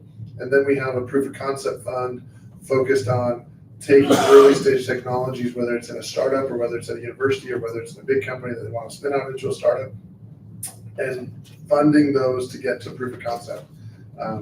Recognizing that in the energy space, right, to do a revamp of a boiler or whatever it is a $100 million investment, right? So we have to be very judicious in how we're deploying that type of capital. We will be adding on to some of the things that John has talked about at Idea Village with doing and building an investor alliance in the energy activity space to attract investors into the state, building on what's already been built down in New Orleans, to make this a hopping location where people say, if we're going to invest in an energy tech company, it's going to be in Louisiana. The vision and mission of fuel and the things that we've done across the state are really to make Louisiana the place to go if you're an energy tech company. Whether that's a transition company, a clean energy company, a renewable company, we have a lot of the resources, the capabilities, the intensity of CO2, the intensity of pipelines, the intensity of people that know what they're doing in that space to say, where else would you go, right? If I say to anybody in the room, I say, hey, I'm going to launch a biotech pharma company, where would you tell me to go? San Diego or Boston? I'm going to launch a med device company, San Diego or Boston, right? Like, I'm going to launch a fintech company, New York or Boston, right? Like, we want the world to say, I'm launching a clean tech company or a green tech company, climate tech company. I want to be in Louisiana. All right, I think we're getting under 10 minutes to go here. So I'm going to merge two questions together, a two-part question. Aside from the obvious, what are some of the sort of lesser known competitive advantages of South Louisiana, specifically our innovation ecosystem and or business climate, that we can offer to the new lab startups here that they may not obviously see or know about at this point? And then also, how are your orgs engaging with and supporting the innovation ecosystem? And what is it that you want these startups to know about our regional and statewide ecosystem? Is that too much? A lot of pieces there. So I would lead with, this is a place that has been known for a long time as being a 2-degree of separation city. So between the folks in the room, we can probably get you in front of almost anyone you want to get in front of. It has sort of, if you look at New Orleans from the macro sense, it has the community of a smaller place with the opportunity and the culture of a larger place. And so that is a real hallmark of how our startup community has been built, is that it is easier to get access. And so I think that is that's a big opportunity going forward. Now, what we do with that access is sort of the next thing. Because I think a lot of folks have gotten frustrated over the years that they're able to get in the door, but then it doesn't translate to whatever needs to happen next.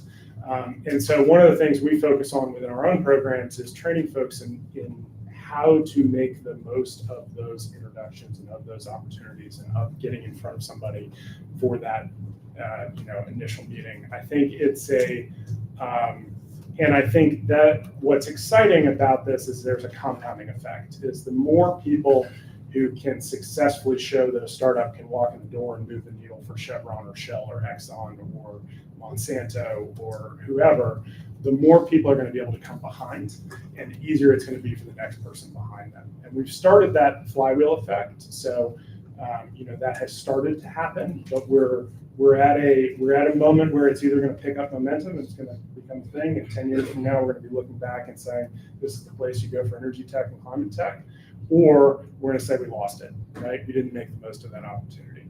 And so it's you all are coming in at an interesting time. I think it's there's a huge opportunity to be exploited there, but you're also the avant-garde, right? So sort of welcome you to carry that mantle in that role. I would agree with John wholeheartedly. First off, that it's the size of the market it's small enough to where you can get to the people you need to get to, and yet big enough to have actually real opportunity as well. So, when I look at my neighbors in North Arkansas, they're half the size. Mississippi's half the size. They're not seeing the same level of investment, certainly in the energy space, by an order of magnitude less. So opportunity is real, but it's still not so big to where you can't actually get to where you need to be. You're not getting blocked systematically, or just in the noise of having 8 or 10 million people competing in one market. So it's sort of right sized for opportunity, I think. And then, kind of back to what Andy was saying a few minutes ago, we actually have some spectacular financial incentive programs that we do a spectacularly bad job of promoting. So, send the chief innovation. That's right. It's true. I mean, we the federal government often gives us a gift. We got the SSBCI program, which I've seen some of my SSBCI participants and friends in the room here. And or dropouts like Andy, and it was intended to be white labeled and rebranded at the state level as something kind of impactful and cool, like the Louisiana Innovation Fund. Instead, we call it the SSBCI, right? So it's all just acronym soup, a bunch of complicated federal things that are under promoted, kind of poorly designed, and so these are not complicated and/or expensive changes. Right, it's promoting them more, improving how we administer these programs, and just making it easier to use and get money in the hands of startups faster. So I think we've got a lot of the ingredients here. We've got to make it a little bit better. I would say that sort of the secret sauce along the lines of Louisiana is that when I moved here 10 years ago, people said to me, I moved here from Ohio, people said, why would you go to Louisiana? Right? And I saw something special in Louisiana that I said, I feel like I can help move the needle, right? I feel like I can have an impact and be down the street from somebody and say, hey, I need to go talk to this type of person or that type of person, and be able to get in the door, right? I spent probably the first 5, so I've been here 10 years, spent the first 5 years sort of understanding the lay of the land. And then I spent the next 5 years focusing on how to get those funds and those dollars in the door that would really make a lasting impact.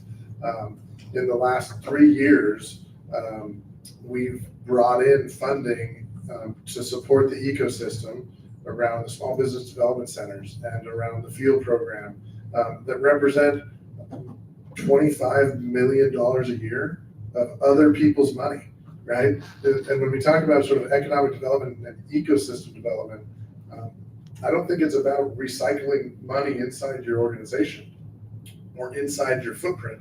It's about bringing in other people's dollars that see a value and a desire to make an investment in that footprint. And that's where I think I feel like we're on this cusp in the energy space. We're on this cusp, as John said, we're going to end up, either falling flat on our face, or we're going to end up being the next Austin, right? But we're going to be in Austin focused on energy and energy tech. And that's super exciting for me. From a family perspective, I love the environment. I love the culture. I love being here with my family, right? But you can't sell Louisiana by saying we have great food and we have great music, right? Like that's not our play. The reality is we have great people that know how to work and know how to get crap done, and that's really fun to be around. I know we're I'm sure against time here, but one phrase or sentence to convey to these startups the impact that your organization can have on them. Like, what can you all do to help support these startups should they want to relocate here or expand their operations here for the long term? Engagement. One phrase. One word. One word. Your word, John. What's your word? I would say apply to one of our programs. I think it's a great opportunity for. This is a place that really promotes and celebrates bootstrapping. I think you've heard that across all three of us. And so, we've been part of that as an organization, and we want to help you, invite you into that as well. That was like 62 words, John. Sorry, you added one word. Between the two of you, it balances out. I mean, the boring answer today is tax credits, which is super lame. But look, where I think I want to pivot this, and I'd like to get a place in a year or two, is to say customers, right? Because I think at the end of the day, we can help write seed capital. I mean, I'm looking at guys in the room that can write seed capital checks to startups in this space. We need more customers to buy the things that folks are making, and those customers exist. We need to shift that culture a little bit. Mm-hmm. I got my one word. Show up. There you go. All right, big round of applause here for our dynamic trio. Oh, question in the audience? Yeah, I have one quick question. I know we're focused on startups today. Is there something for existing businesses that are small businesses but are looking to scale?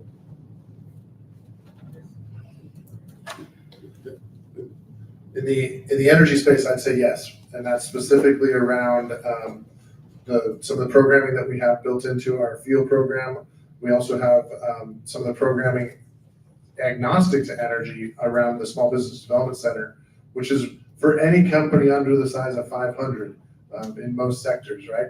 And so those programs are free. They're paid for by taxpayer dollars, both at the state level and the federal level, and those programs exist throughout the state. And so we would highly encourage all of our companies, whether they're startups or whether they're existing companies that have 20 people, to if they're thinking about expanding, if they're thinking about bringing on investment, they're thinking about bringing on debt, they're thinking about retraining their workforce, buying a new piece of equipment, run through the SBDC.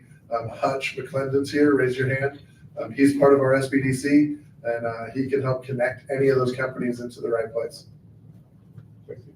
Yeah, and we use the word startup a lot for a lot of strategic reasons, but the reality is there's not a program that we have that says you have to only be 12 months old and 0 employees and pre-revenue. These programs, if you're spending money and you're hiring people and you need access to capital, if you've got one person or you've got 15 people or you've got 25 people, they all work. So it's a little bit of it's more about the rhetoric right now for this audience and for this stage, but the reality is they're small business programs. I'm a bit of a drumbeat on the rhetoric, but I would say for us, our programs are focused on companies that are raising venture capital. So you make a different set of decisions if you're raising venture versus if you're not, if you're using other sources of capital. And so we've really honed in on that choice set. And that's where I think it's really cool, because we have programs like accelerators, like Idea Village. We have the SBDC. John and I just put in a proposal together for another activity. Like, we all work very closely together. And so when we have the companies show up at the door, right, like, we can find the place for them to fit, regardless of what sort of, money they're looking for, capital they're looking for. Any other questions? I think we're over time, right? I'm sure we're over time, and that's a great note to end on. So thank you guys again.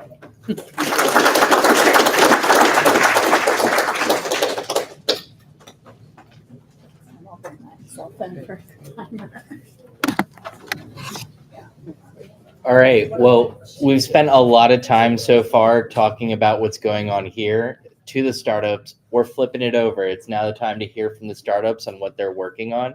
I'm going to welcome up Mia from the New Lab team. She's going to moderate this panel and talk to you all about how the audience can engage through the system they've set up. So Mia, if you want to come up, we can get rolling with the pitches.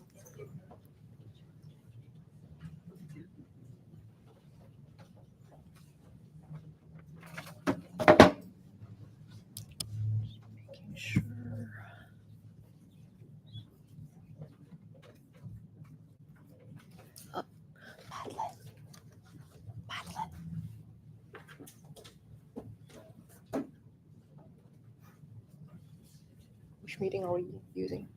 The link? Or up here? How do I get in? Okay, so which link? You could just open the Zoom. I'll open the Zoom. Okay. Yeah. Okay, cool. So,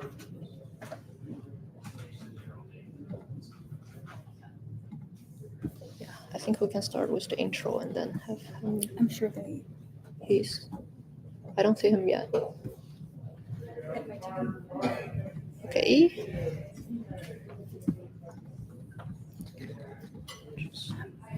Here. In. Okay. Oops. Okay. Hey, Amia. Sorry, we're running a bit late. I was just going to give a quick intro about our game plan today, and then I'll hand over to you. Just stay in the line. Thank you. Okay. Okay, here we are.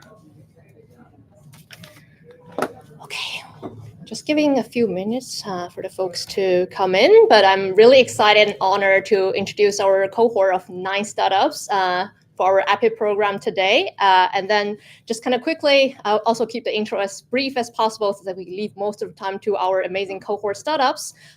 So especially for the live stream audience and for our audience on site here, we strongly encourage you to participate in 2 ways. So first of all, we'll kind of have like a QR code at the beginning of each presentation. So feel free to kind of scan the QR code to open the question submission form, especially considering we have limited time today. We may not be able to get all the questions answered, but we want to kind of keep track of them so that we may be able to kind of follow up with you to get your questions answered. So after each conversation, each pitch of the startups, that will still kind of have the hand raising for any questions from the site, and then we'll kind of allow maximum 3 questions per startup to just making sure that we stay on track of time.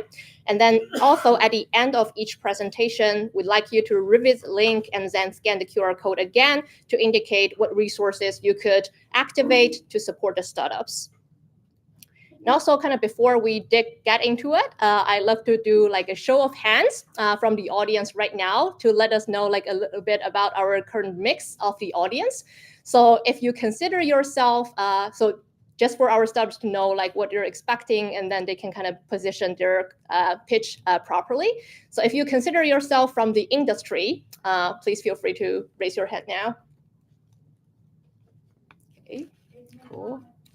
Second hand. Second, we'd like to know who considering yourself from investors or can pool capital to support projects. Awesome. Then who think you are from academia and can potentially support on technical or commercial expertise. Awesome, great to have you. Any enabling partners that can provide any entrepreneur support to the ecosystem and to our startups? Awesome, have a big group here. Last but not least, if you don't consider yourself belonging to any of the above groups, feel free to raise your hand now and we'll count you into others. Okay, we do have 2 others. Great to have you here. Okay, I don't want to take up too much of your time, so we'll just dig right into it. So starting from our first startup, it's kind of a DUC company, so a fully electric, solvent, and heat-free direct air capture technology, which can essentially dramatically reduce the energy consumption for conventional solvent-based direct air capture technologies. We have Amia on the line here. Amia, can you hear us? Who's the CEO of the startup. So since he will be remote, so I'll be kind of helping you navigate through the slides, but then I think we can get right into it. Okay, so hello everyone. Just introduce myself. My name is Amir Scheiner. I'm CEO and co-founder of Repair Carbon, located in Israel, so it's about 10 p.m. our time now, so good afternoon everyone. I don't see the presentation. Can you share it with me? Oh yeah. Can you see the screen now? Can see the room.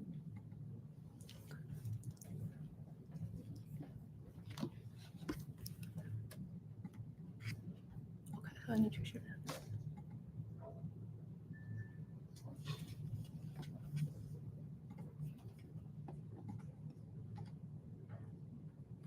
Can you see it now? Yeah. Okay. Yeah. Thank you. So, thank you very much. And you're going to control the slides? Yep. Okay, great. So again, I'm Scheiner, CEO and co-founder of Repair Carbon. I'm really happy to be here today, and thanks for facilitating this remote access. And we are the entire team is very excited of being part of the program. At Repair, we've been developing highly efficient, scalable, and affordable carbon capture solutions. Next slide, please.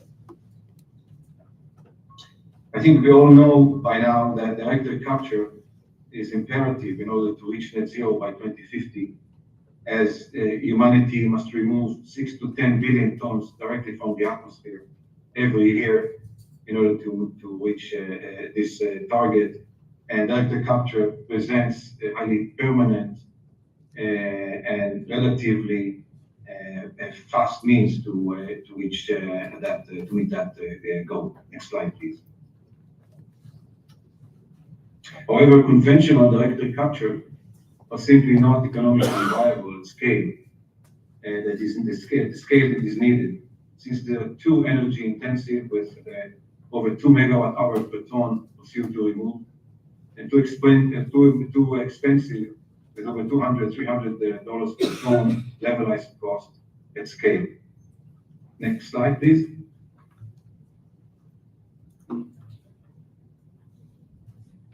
That's exactly what we've been focused on at Repair since inception. We present the lowest energy consumption, an optimal approach to reach scale, and the lowest projected carbon capture cost. Next slide. With the lowest energy consumption, as you can see, our technology requires only a small fraction of the energy required by conventional solvent and solid-based absorption or adsorption technologies. It's 70% less energy than those conventional DUC approaches. Only 600 kilowatt-hour per ton. Next, please. Second point, we implement an optimal approach to each scale with a technology that is based on standardized stacked up modules that are stacked and interlocked to reach those very high capacity that are needed. It's based on simplistic yet unique, innovative design that is ideal for mass manufacturing and mass deployment. Next, please. And then, third point, it's all translated to a very low projected cost, perhaps the lowest in the industry, projected cost at scale, around $50 per ton at a gigaton scale. That's the lowest cost that I'm familiar with. Next, please. Let's briefly look at what's inside those stack ducts. Stack ducts include a unique, innovative electrochemical cell inspired by battery technologies. Each cell comprises two identical nickel-based electrodes and a membrane. The process that we operate here is fully electric, requiring no additional heat energy, unlike most other ducts. We don't use any liquids, no solvents, no hazardous materials are used, and we produce no waste. The process is very safe for both people and the environment. Next, please. It's important to know that we put mass manufacturability very high on our priority to make sure that not only operation or OPEX is affected, but also CAPEX is or can be reduced by mass manufacturability, mass production. So, for example, we've been using recycled plastic hardware parts, replacing some metal plates in our cells.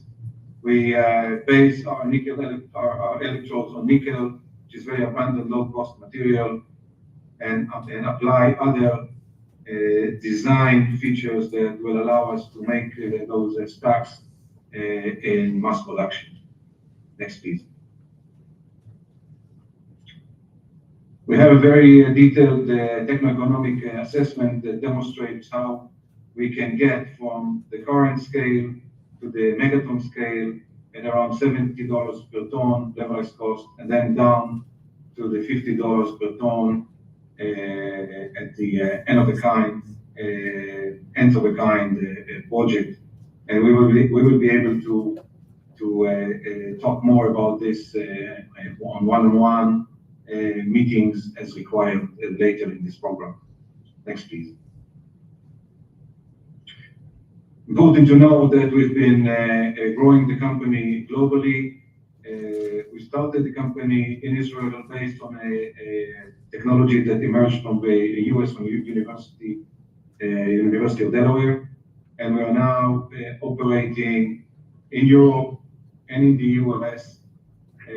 And the idea, the intention, and the strategy is to continue growing the company globally with more activities, mostly in Europe, in the US, in the coming years. Next, please. Last year, we deployed this first field pilot that brought us from TRL 5 to TRL 6, with which we have been validating the technology in real operating conditions. It's actually located on our roof, and that was a very important milestone for the company moving forward. Next, please. While we worked on the technical aspect, we started negotiating agreements with potential storage partners, and we signed the two first agreements, one with Sela, a project, a startup company in Africa developing a storage project by mineralization in Kenya. And the larger one is an MOU with Eners. It's a subsidiary of Energean in Greece. It's a project, a very interesting project that we will start working on very soon in Greece. In addition, we've been discussing with Shell and Mitsubishi America a collaboration on Pelican Dakar, as well as additional discussions with more oil and gas players in the US. In parallel, we've been negotiating offtake agreements with Frontier and NextGen. And this is for the credits that will be generated by those projects. Next, please.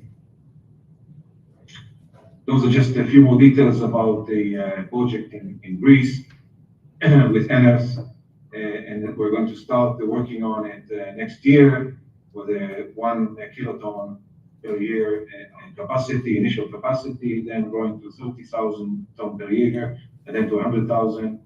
Important to note that this project has a total potential of 3 million ton per year for 25 years. So there's a lot of space to grow there in this project called Prinos near Kavala in Greece. Next, please. Just a glance at the company. We have 25 full-time employees. We raised about 12 million so far. More than 5 patents and process, various spending processes, and very excited about what we are doing. A very young, passionate, committed group of people all working together to make our mission a reality. Next, please. And in addition to the excellent team, we have a great lineup of investors that participated in the last round of financing that was co-led by Stantia Capital from Germany and Equinor Venture from Norway. And Shell Ventures also joined, as well as Repsol, in addition to Counter and Zero Carbon Capital, 2 funds from the UK. Next, please. And during the 25 or early 26, we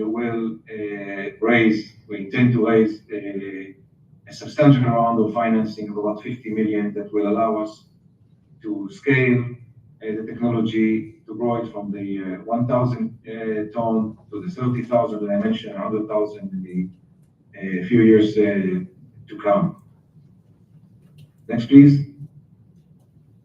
Just a glance of how a typical 100,000 ton facility will look. It's about 100 by 150 meters. As you can see, very elegant, clean facility using that stack deck approaches in arrays, as you can see in this picture. That's it. Thank you very much.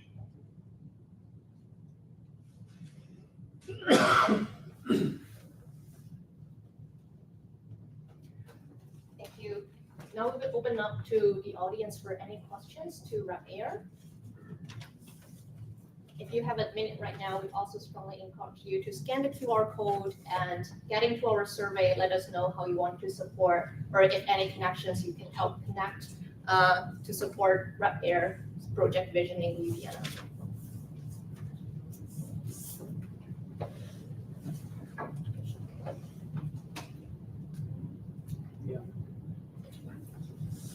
So for kind of these like megaton facilities,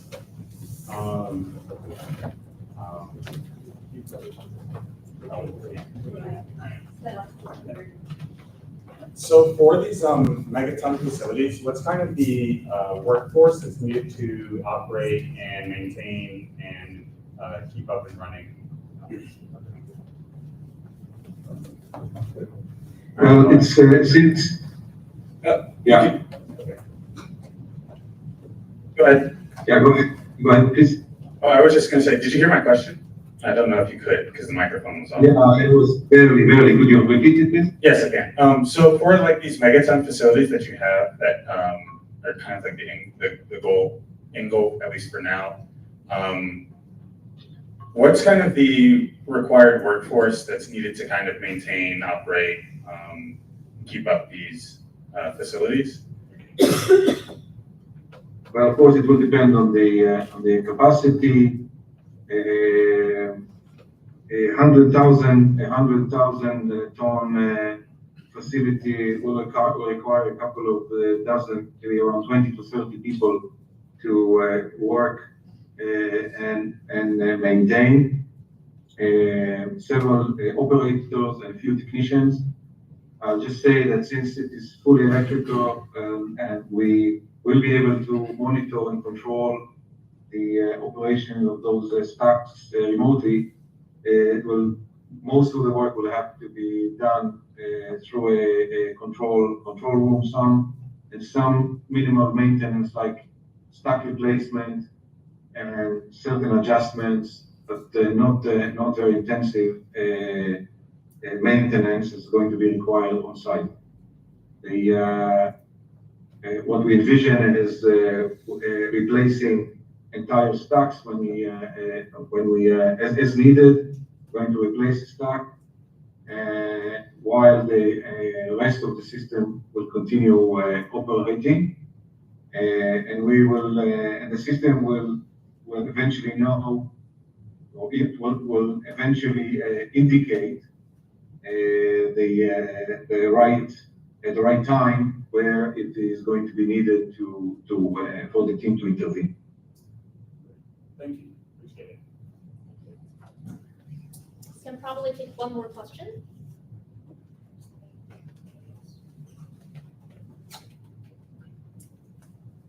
Thank you, Lamia.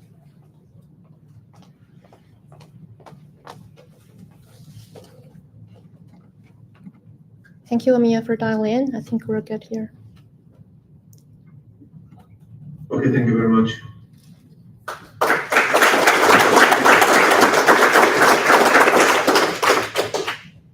Have a good night. Thank you. Okay. Thank you.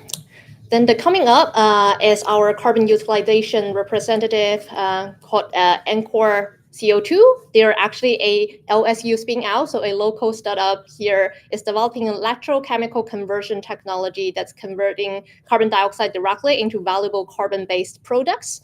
Please welcome to the stage Jordan and William from the founding team at Encore CO2.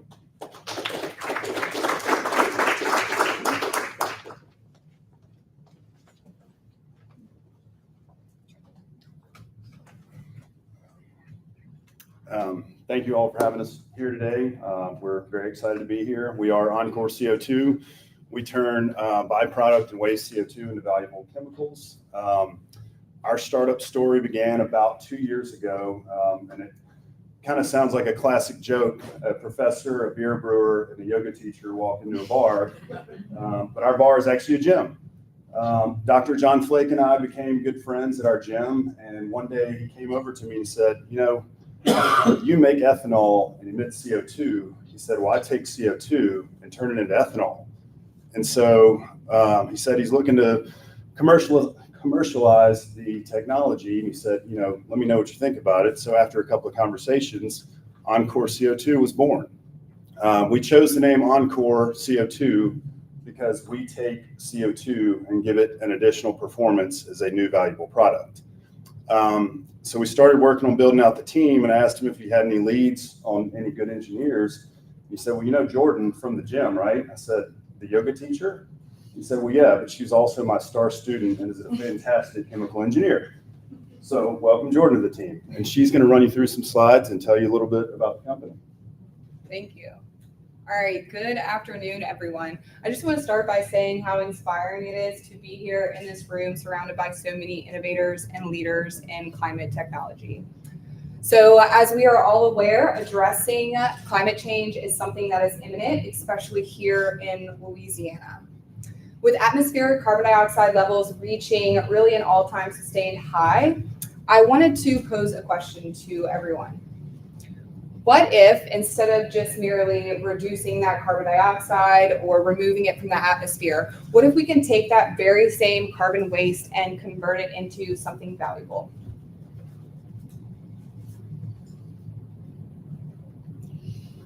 Hold for the answer to that question. Let's see if I can do it manually. Okay, perfect. At Encore, we do just that. So we take carbon emissions and we convert them into valuable carbon intermediates that can be used in the creation of sustainable products. Perfect.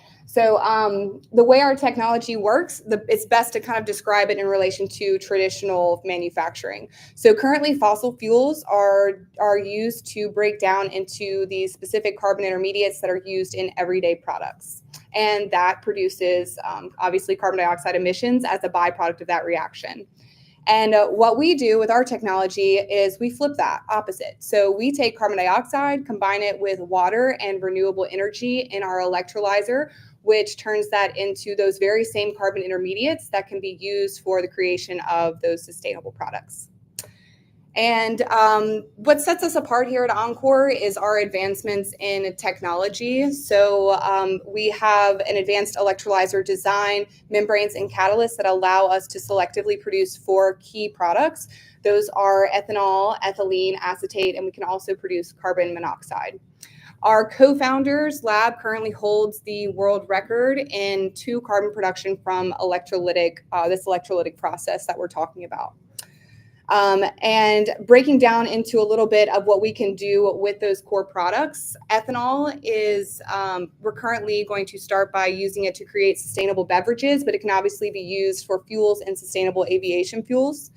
There's also ethylene, which is essential in the manufacturing of plastics and has a wide range of uses across the industry.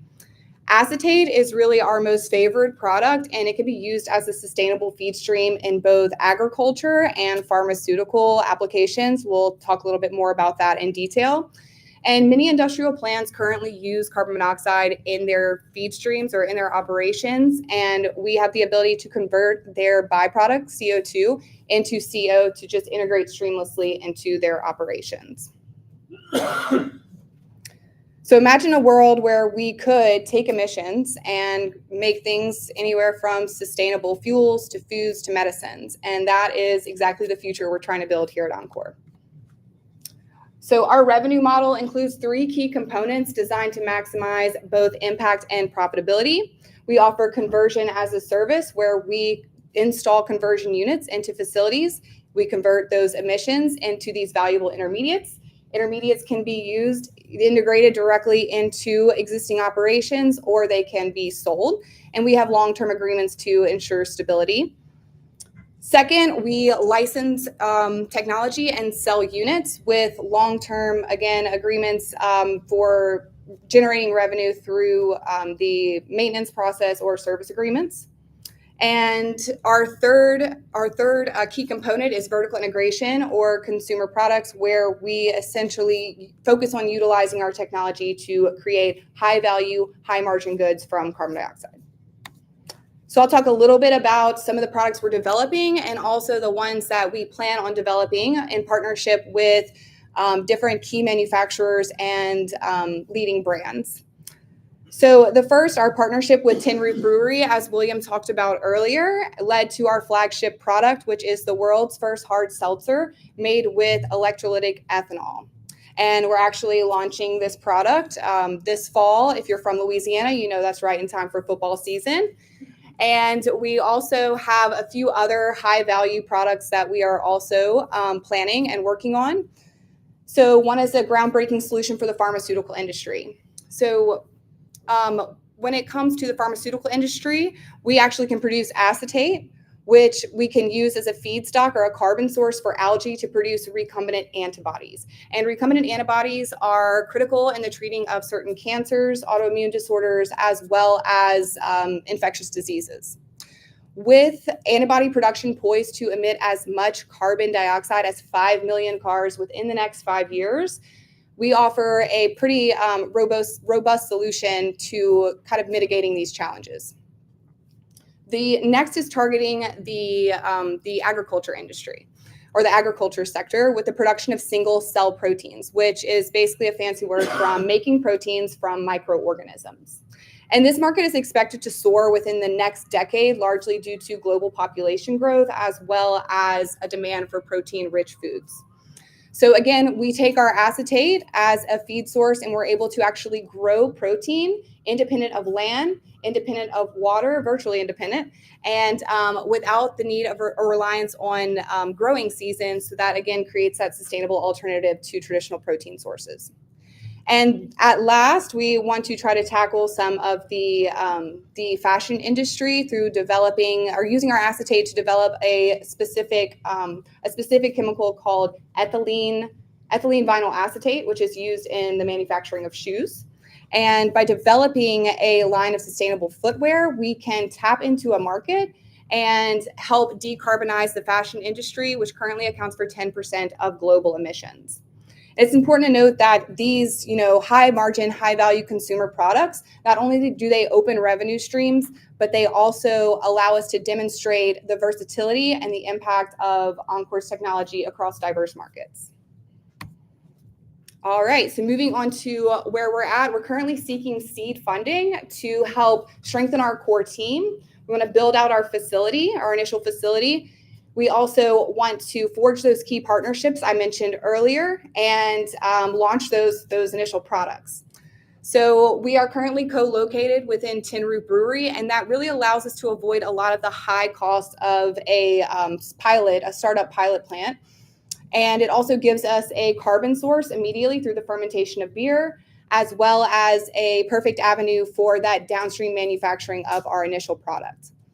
We are currently, or we have initiated discussions with some of the largest players in the world across key sectors, and we plan to continue those conversations in order to secure feedstocks, as well as help to develop those strategic agreements and partnerships for maximizing our ability to really generate the most revenue and the most impact of our downstream products. And this is really just the beginning, right? So this is the beginning of our commercialization and scaling and refining of our technology for those larger applications. So Louisiana, we've talked about this a lot, is uniquely positioned to lead this transformation in sustainable manufacturing. And with our strong industrial base, as well as our need for urgent climate action, we have the resources here and the drive to make this happen. So something Mark had mentioned earlier, I want to allude to is that decarbonization or defossilization can be a bit of a four-letter word here in Louisiana. And if you're from here, you know what I'm talking about. But at Encore, we want to partner with those industries to really tackle these challenges while also being able to maximize the economic benefit through job creation and GDP growth in our state. Perfect. So the world is in need of these manufacturing solutions, right, that reduces that reliance on fossil fuels and also cuts emissions. At Encore, we have developed that transformative technology to make that happen, redefining the way that industries operate in a carbon-constrained world. Together, we can reshape industries, we can reduce carbon emissions, and also drive economic growth at the same time. So thank you very much, and hopefully we have time for questions. Perfect.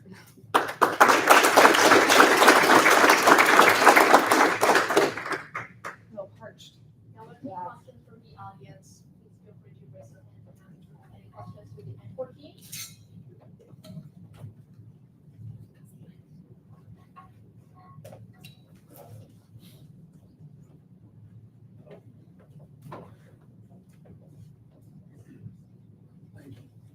Do you have an idea which of the customers are most receptive to this technology, the solution? Have you had any conversations with customers and what's been the feedback or potential customers? Well, I guess because we can make 4 different products, I guess it's kind of selective on what, industry, people that make plastics, they're interested in ethylene. Some of the plants we've talked to are actually just interested in CO that they use on site, converting their waste stream into CO. Like Jordan said, we've also had a lot of conversations with actually downstream manufacturers that make everyday products. And so we've really tried to tailor those conversations to the higher margin, higher value products. Our technology right now is not near commodity pricing, so things like fuels and SAF, we're not. Hopefully one day in the future, as we refine our technology, those will be the conversations, but right now we're trying to focus on the higher value, higher margin, lower volume.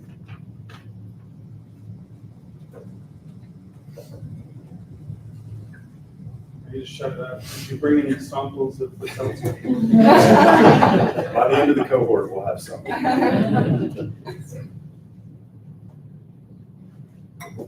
are some of the core technical challenges that you guys are trying to work on and solve in the next 6 months?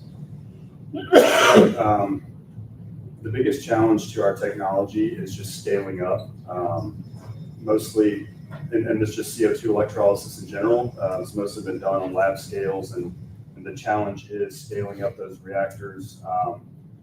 Right now, we're analyzing whether to go after a stacked version where we have several reactors together, or try and find that maximum surface area that we can have for single reactors.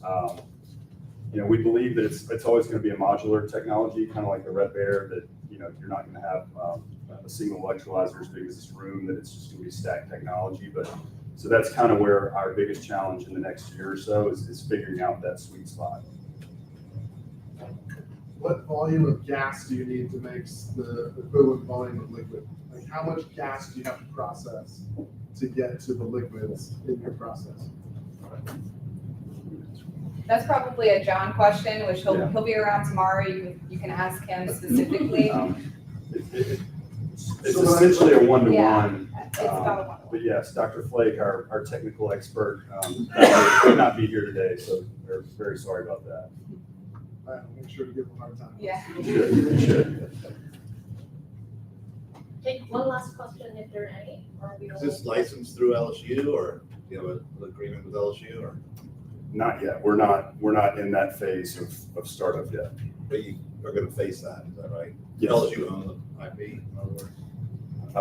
That may be a question for Mr. Moss back there. So we have a faculty startup license, which is super advantageous for faculty-led startup.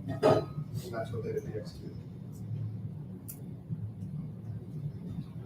Thank you. Let's give a big round of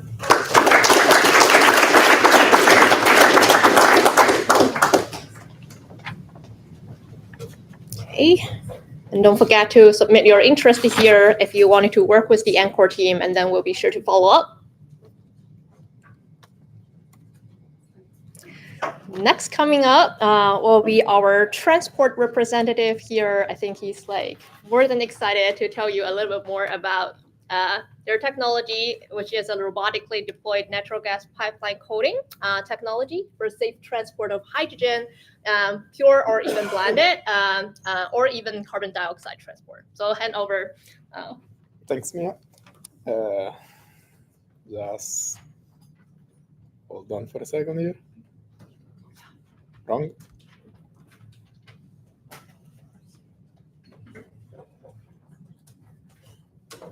No.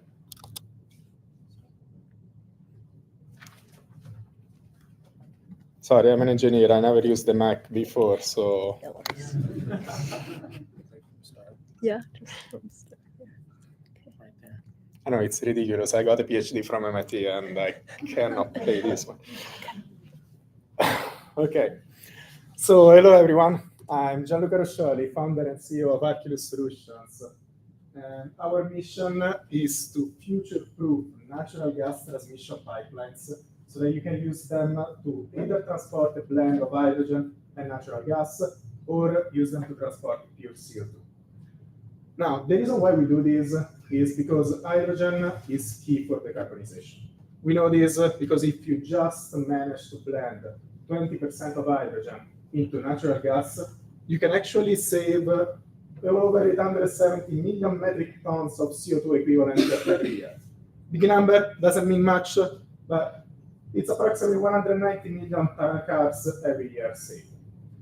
Now, what is the issue with that? Well, we can produce hydrogen, we can use hydrogen, but we are still lacking a missing chain, that is, how do we transport hydrogen from production to consumption? And on the other hand, we have a very well-established natural gas transmission grid with over 320,000 miles in the entire United States. The issue is that these pipes were originally built to transport natural gas, and they cannot handle hydrogen. They actually get embrittled. So hydrogen embrittlement from hydrogen sulfide is one of the biggest issues of these pipes, causes higher leak rates, even catastrophic failure with explosions if you try to put pure hydrogen inside.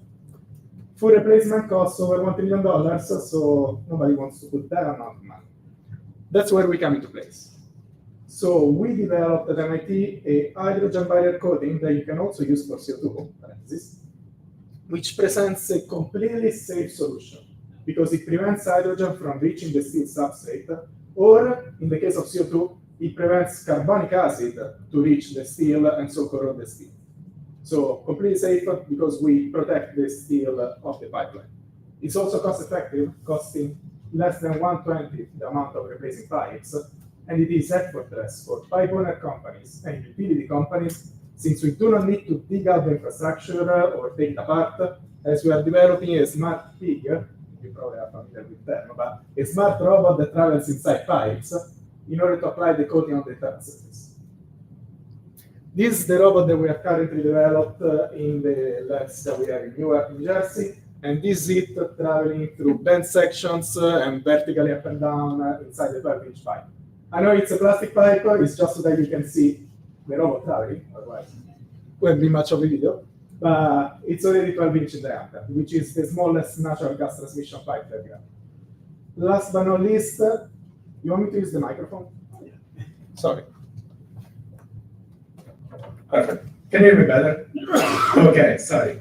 So last but not least, we developed a small chamber that we drag along the pipe with the robot, and that's essential for the coating deposition process, because we use this chamber in order to pull vacuum and insert an inert atmosphere made of argon that we actually use during our magneton sputtering process. Now, looking at market size, it is gigantic. Over 320,000 miles in the United States, plenty more worldwide, for a total of 944,000 miles globally. This gives us an opportunity to actually make over $30 billion if we just manage to conquer 35% of the market. If we look a little bit more in details, we want to start from the United States, which has a SOM for us just a little bit shy of $10 billion. And more specifically, the reason why we're here, we actually want to start from Louisiana. So the reason why this is the case is because if you look at the map of the natural gas pipelines over the United States, and you overlap them with the hydrogen sources, this can be green hydrogen, so electrolyzers, or blue hydrogen, and you overlap it also with the forecast hydrogen demand from the Department of Energy by 2030, you can actually see that there is, this one doesn't actually do what I want, but you can actually see that there is a quite large bluish region towards the east of the United States, which means very high hydrogen demand, but no hydrogen sources because they are all surrounding the region, but plenty of pipelines to transport hydrogen into those places. Now, we're here, Louisiana, and the reason why we want to start from here is because we actually have access to the infrastructure and access to blue hydrogen as well as CO2 in order to actually do CCUS. So that's the reason why, if we look at our roadmap, so far we have received an Explorer grant from Breakthrough Energy Foundation, which is the foundation launched by Bill Gates to reach net zero by 2050. Then we joined AX, the incubator run by SOSV. That was a strategic decision because I needed more help from mechatronics engineers to develop the robot that I showed you before. And then we received the full innovator fellowship from the Breakthrough Energy Foundation. And the funding gave us the opportunity to develop the robot that you've seen so far, as well as start developing partnerships with 4 major companies, of which N2 Solutions is actually based here in Louisiana, in Lafayette more specifically, and we are discussing with them a joint development agreement so that we can start retrofitting pipelines to safely transport CO2. But we are also discussing partnerships with GTI Energy for the hydrogen side, as well as GE Vernova to produce more of these robots. And last but not least, Saipem to start expanding also in Europe. So right now we are raising a 5 million seed round. This would be used in order to finalize our minimum viable product, run a 12-inch pilot and field test by summer 2025, and then we will start looking at a Series A round in order to expand towards the largest pipes, so up to 42 and 48 inches, get 100 miles coated and start dealing with the expansion in Canada ourselves, Europe and Saudi Arabia, thanks to the collaboration with Saipem. and start looking to other pipe applications. Because our coating can also apply for ammonia, but we want to start just from hydrogen and CO2. Last but not least, we'll also start producing revenue at that point. Last but not least, we'll also raise a 90 million Series B.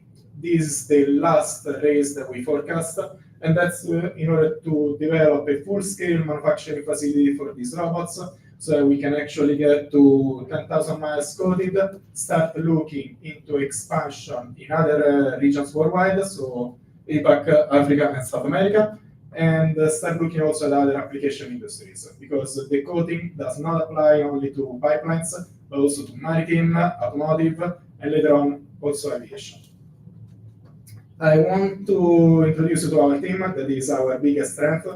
I have two amazing mechatronics engineers, Beeman and Bowen, without whom I would not be here today, practically. And then there is myself. I got my PhD in material science and engineering from MIT, and I'm an innovator fellow for breakthrough energy, as I mentioned before. To conclude, we are currently raising this 5 million seed. This will be used in order to strengthen our team, first of all. I already identified 3 mechatronics engineers that I want to hire. We just need the money before I can send the offer letter. And complete the minimum viable product so that we can actually run the field test in 2025 and start generating revenues getting to the first step. With this, I want to thank you for your attention and your time, and I welcome any questions.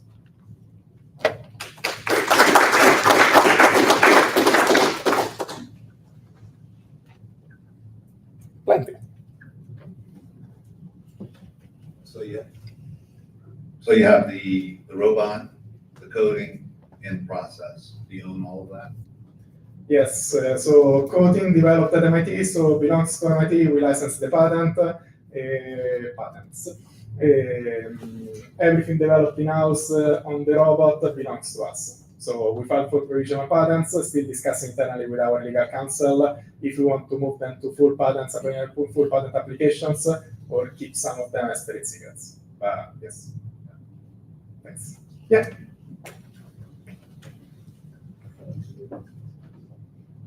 So my question is sort of about future-proofing a concept like this. I think it's really interesting because even with things like offshore wind in the Gulf being viewed as an opportunity for hydrogen production and some of the pipelines on and offshore being reconsidered for what they'll be transporting, I guess there's some moving targets associated with the roadmap, right? So maybe where pipelines have some variance in like usability and if new pipelines that need to be rolled out, or if this is something that's using what's out there. So that's one. And then similarly with, robotics, is there any, periphery technologies or changes in the robotic space that might be applied to your particular crawler there? But I think my question is really more out of interest to like that pipeline approach and how you're going to be able to address the full market and where you might have challenges with different pipelines. So, to answer the first part, the one on the pipe, that's what we're discussing with M2 Solutions, and that's most of the reason why I'm here. Looking for potential customers that we can partner with to run the pilot test. We're discussing the one with hydrogen for GTI. We're just discussing about quarter-mile kind of test. We're looking for same identical structure for CO2. Regarding technologies, it's a little bit of a first of a kind, the robot that we are building, but not much different from inline inspection peaks that are currently being used. So the company M2 Solutions, they are already used to running peaks. They run peaks for cleaning, that's their current business. They also run some peaks for inspection, and they are okay running our pig to apply the coding. So as long as we can provide them a turnkey solution, it's not an issue because it's not different from what the industry is already used to use. Great. Well, really excited to hear that first challenge really relates to the local opportunity with the EPIC program. Thank you. Thanks. There was another question, I think. Any additional questions from the audience? Thank you.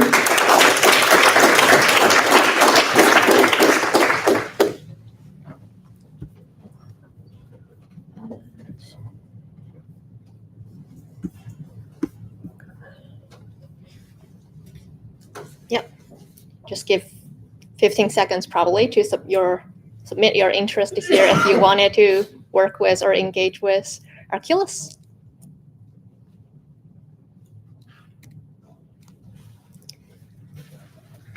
Thank you. Then our next company is Banyu Carbon. So they're a sunlight-driven, energy-efficient technology for removal of carbon dioxide directly from seawater and river water. Please welcome to the stage Alex, the CEO of the company. Great. I'm Alex Kanya, CEO and co-founder of Banyu Carbon. I'm also faculty in chemical oceanography at the University of Washington.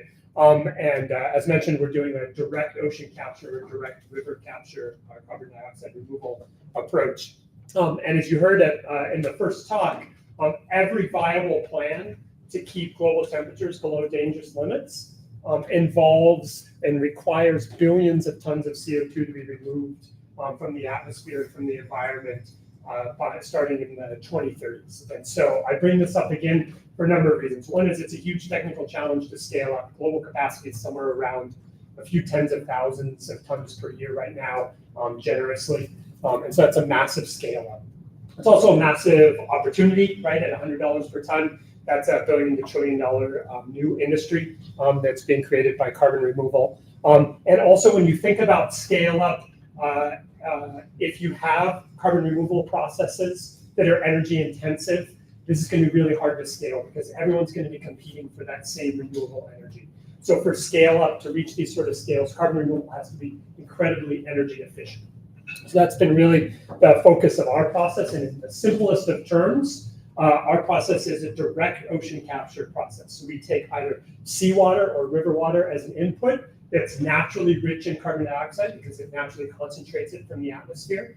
And we use a photochemical process. So we use sunlight to activate a chemical that extracts carbon dioxide from seawater. And we produce a pure stream of carbon dioxide that can either be geologically sequestered, stored in reservoirs, or used as a feedstock for industrial processes like sustainable fuels. And then we return decarbonated water where the only change that we've made is extract the root cause of climate change, CO2, pollutant, out of the water, and we return that decarbonated water to the ocean or to rivers where it can extract more carbon dioxide from the atmosphere.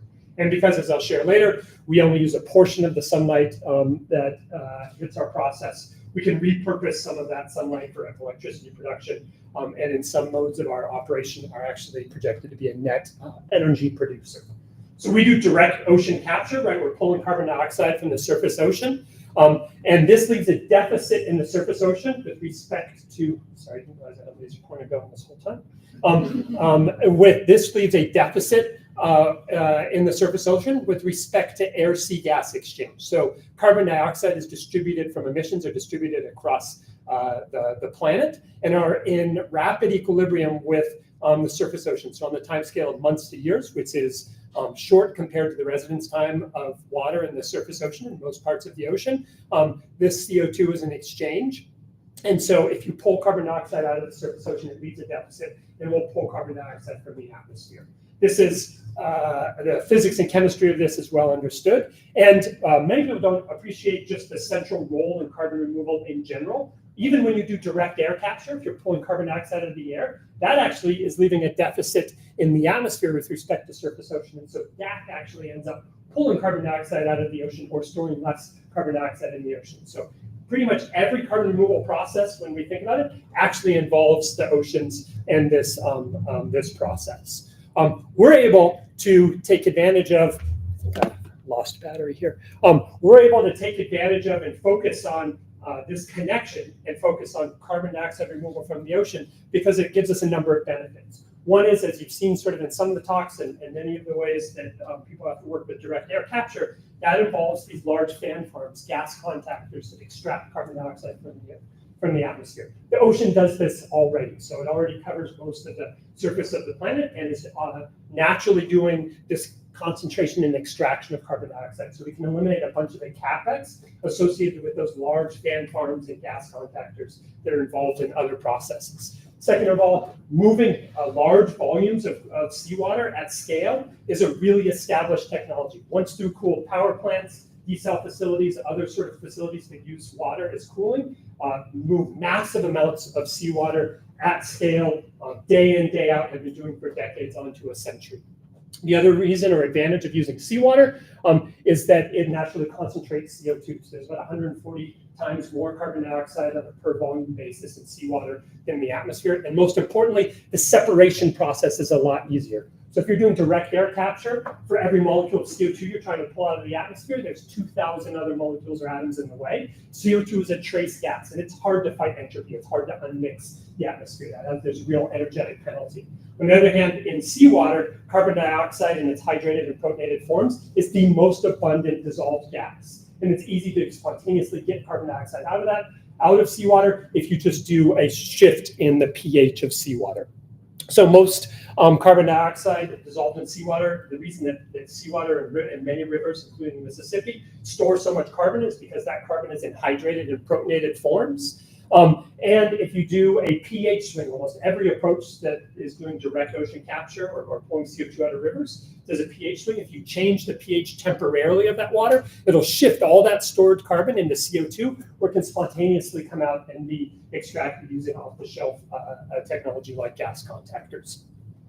So the whole name of the game is how do we do this temporary acidification, this pH swing, in a really energy efficient way. Many other approaches do this electrochemically. They're literally splitting water to do this acid-base chemistry. We instead use a photochemical approach. We use a small molecule, a reversible photoacid, that when it's hit by blue light, it changes its shape and it becomes more than 1,000 times more acidic. We're able to transfer that acidity temporarily to seawater in a way that keeps this molecule separate from seawater, so we don't contaminate seawater and we don't lose our molecule. We're able to transfer that acidity. And the really cool thing about this class of molecules is that after a few minutes, after order about 10 minutes in the dark, they relax back and are basic. They'll pull that acidity back out of seawater, and then they can be reused thousands of times. They have no metals or rare elements in them, and they're easy to synthesize.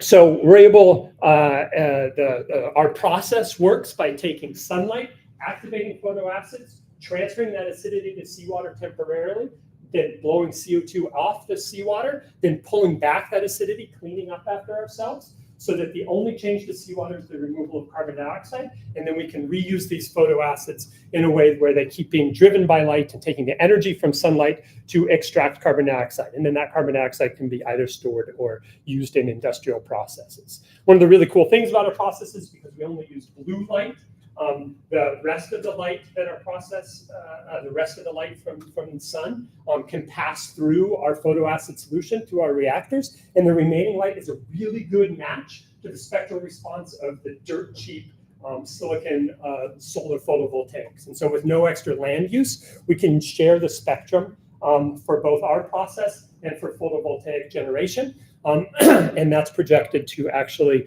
allow us to, for no extra land, generate electricity in net. So compared to competing approaches for carbon dioxide removal from the environment, with the integration of photovoltaics, our projected energy required in the this is, if we continue hitting our milestones over the next 18 months, we're projected to be negative about 250 kilowatt hours per ton CO2 captured. But even without photovoltaic integration, our gross energy needs of about 500 kilowatt hours are significantly less than best-in-class competing technologies, which are on the order of 1,000 to 2,000 kilowatt hours per ton for direct air capture, and almost tenfold more for carbon dioxide removal from seawater using other approaches. We expect to be around $200 per ton for first-of-kind commercial demonstration that we're hoping to choose a site in the next few months, and are strongly looking at Louisiana, with an entitlement cost using standard learning curves down to well under $100 per ton. So we recently closed a seed fundraising round with a range of really good investors, including ocean-focused partners, financial partners, and corporates. United Airline Ventures is one of our great investors. It's interested because we are the feedstock for sustainable fuels. Sustainable fuels need CO2. My co-founder and I are lucky to both be Activate Fellows. We secured a pre-purchase agreement with Stripe, Shopify, and H&M. That's our first customer through the Frontier pre-purchase program. And we have support from both DOE and SF. And you may have heard about us. We've been really lucky to have a lot of traction in press lately. So we are looking really strong. We think that our beachhead partners are existing facilities that already pump large amounts of cooling water, either in rivers or seawater. So we're really excited here in Louisiana to think about the great convergence between industrial facilities that are already pumping large amounts of water, as well as proximity to carbon storage or carbon utilization. Really excited to learn both about sort of identifying those partners, as well as to try to really understand the roadmap for CO2 storage and utilization, and how that ecosystem is building here as we try to move from first commercial demonstration up to larger facilities. Thank you.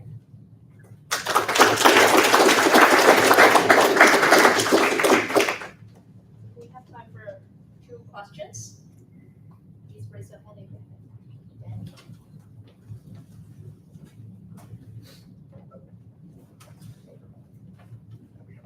What's the change in pH that you need to make the reaction happen? And does that affect any of the photosynthetic organisms that are in the seawater? Yeah, definitely. So for seawater, for instance, typical seawater is coming into a process at about pH 8, and we try to swing the pH down to pH 5 or 4.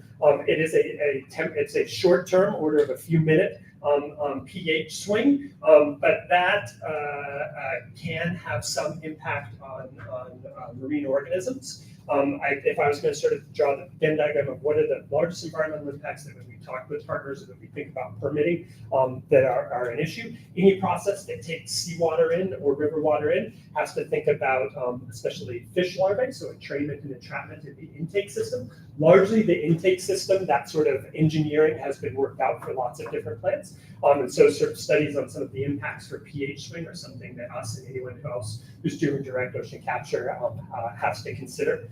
The fact that we avoid, that the intake systems can avoid fish larvae and that those are the most regulated ones, we think sort of helps us somewhat.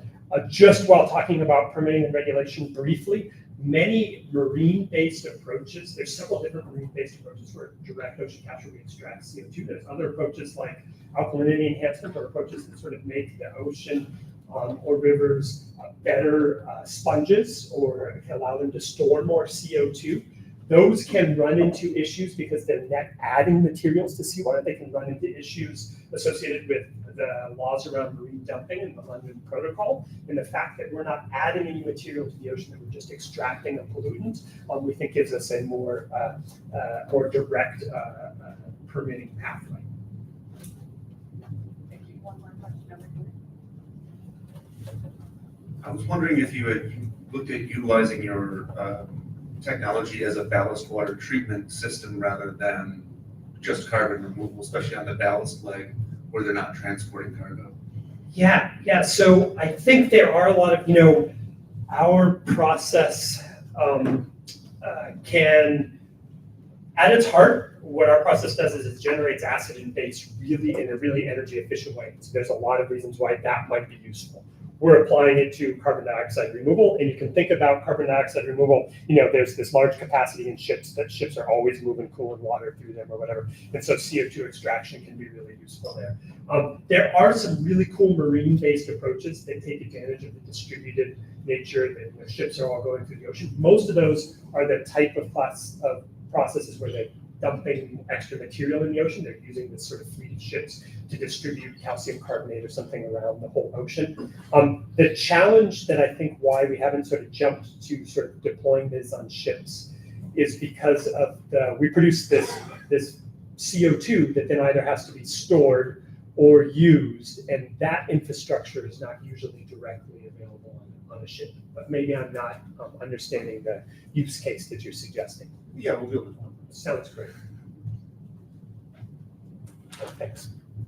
Thank you, Alex.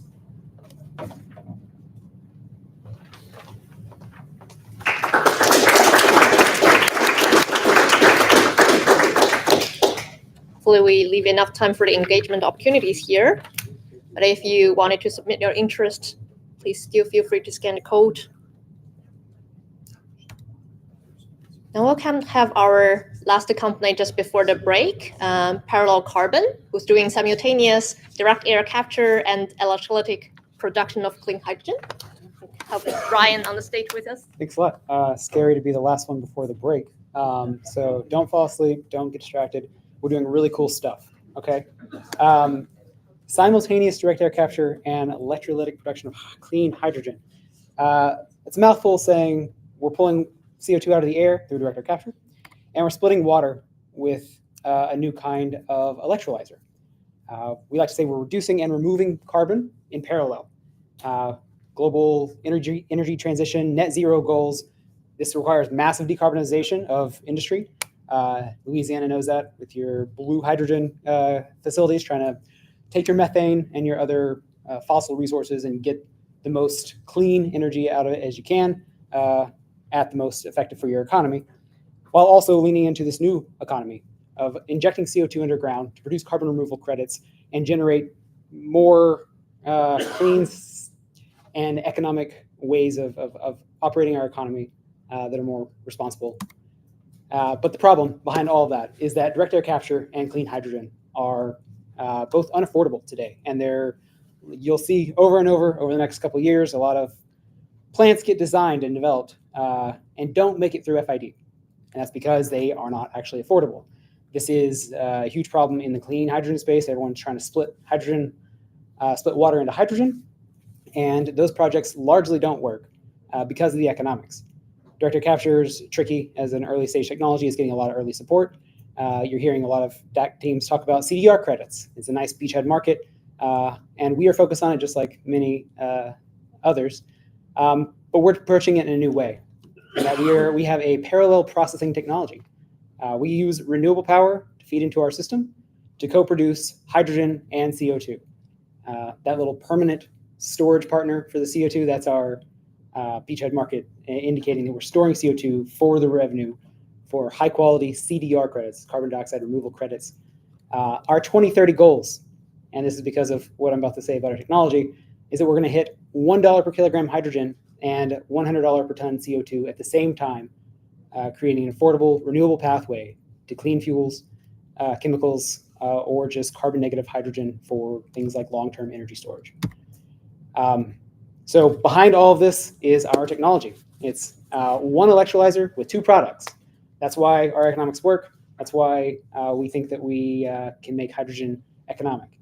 The linchpin in many hydrogen processes that makes them uneconomic is the cost of the electrolyzer and the cost of clean power. We're basically exposed to the same risk, but we're getting more revenue from the process because we have this direct air capture product. So the system here, you'll see on the left, the electrolysis process, that's driving the whole thing. And on the right, our mineral sorbent is our direct air capture system. In the middle, we're linking them with a water treatment step in some really cool ways. So we'll start on the left, our electrolyzer. This is just like anyone's water electrolyzer. It's splitting water to make hydrogen. But our electrolyzer is new. We're commercializing it right now. It also is splitting a salt into acids and bases.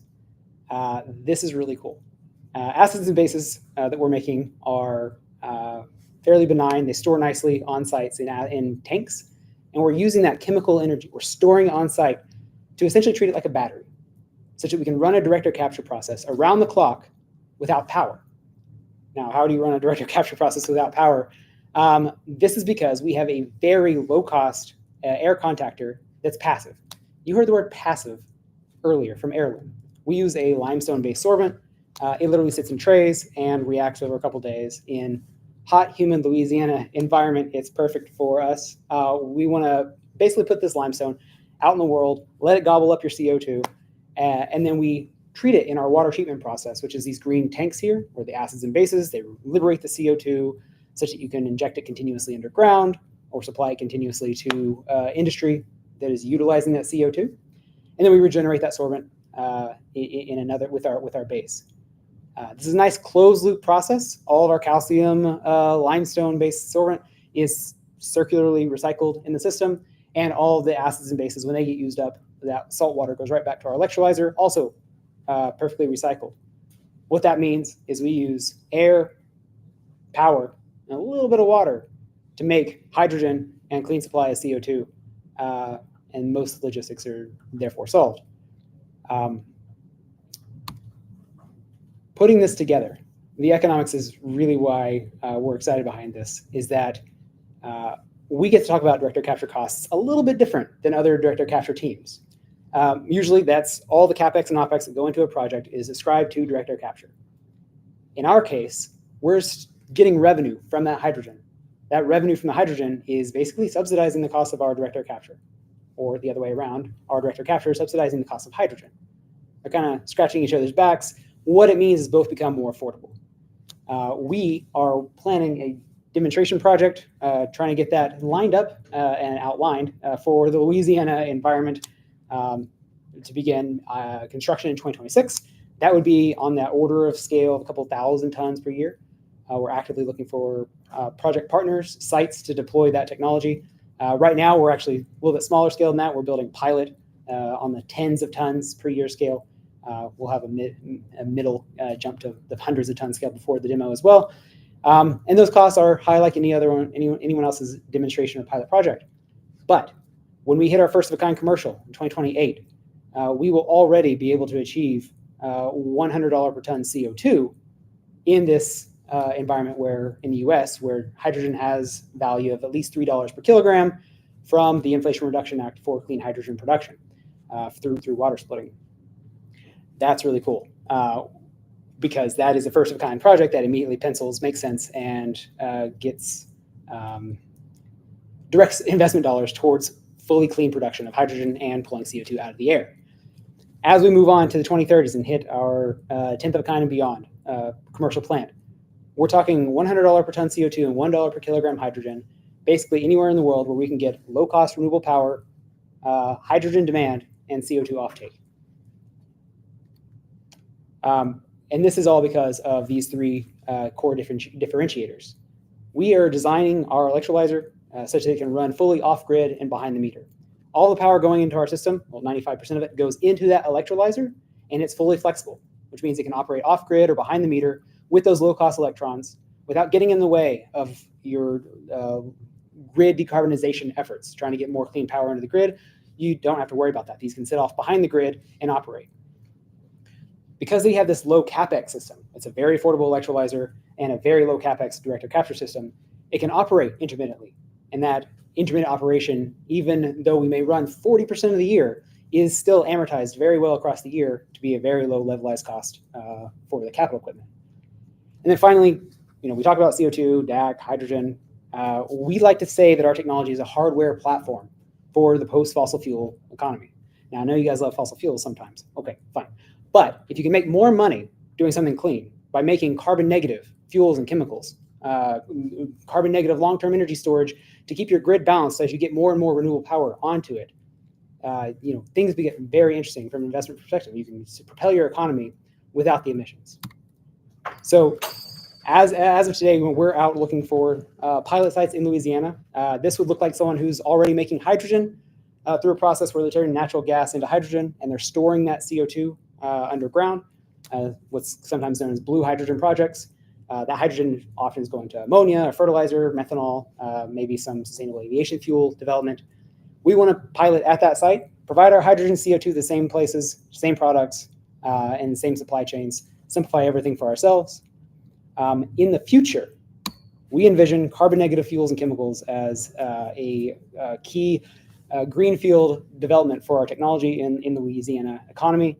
This is hydrogen CO2 being directed to produce sustainable aviation fuels and clean methanol for shipping. But we'll have a little bit extra CO2 going on, which means that we can inject that underground at the same site or in the same CO2 infrastructure you're developing here, such that you can be a global leader in negative carbon intensity fuels and chemicals. Yeah, so I think this page thing is all out there. I'm sure I'll be out there. And happy to talk about your questions and wrap up there.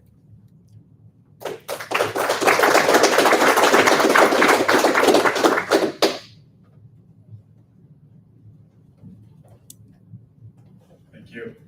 I was curious if you could talk about where you expect to see cost efficiencies from your first commercial facility to what look like a much cheaper 10th facility.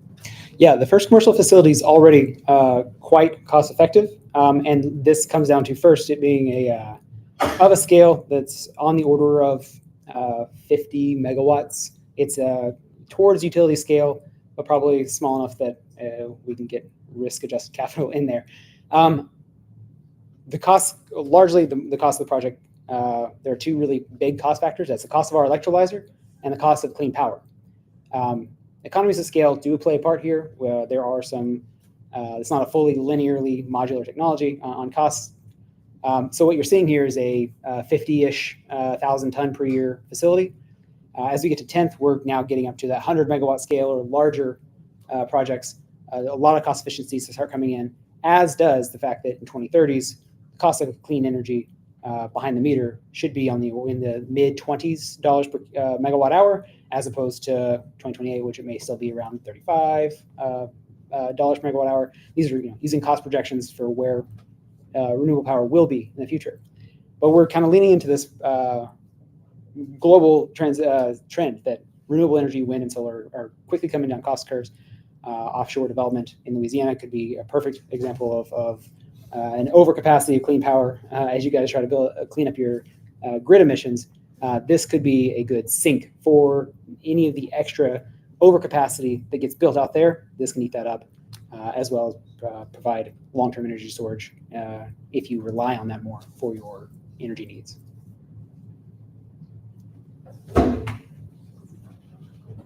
How big is your ideal footprint for full commercial scale project? Yeah, that's a fantastic question. I think it's probably on par with all these other direct air capture systems you're seeing, maybe slightly bigger. This is, probably hundreds of acres. The footprint itself is actually much more ascribed to the renewable power being used, right? We use maybe 5% of the footprint of the renewable power we'll be using in our system, which is why offshore wind is a good option for our technology. What's your funding history and what are your funding needs in the near term? Yeah, in December, we raised our seed round, $3.6 million, led by Aramco Ventures. That'll get us through basically another year and a half or so, in which case we'll be raising our Series A. That'll be on the order of $15 million, so we can go out and build that demonstration plant in 2026. Right now we're hiring rapidly. Our team's doubling next month, and we're excitedly hitting our technical milestones. But we have a pretty long runway. So mostly we're looking for commercial traction, trying to get sites. If anyone knows anyone who has a site that wants to make hydrogen CO2 in Louisiana, use it in some process or test it somewhere, we are more than happy to entertain those things, engagement opportunities.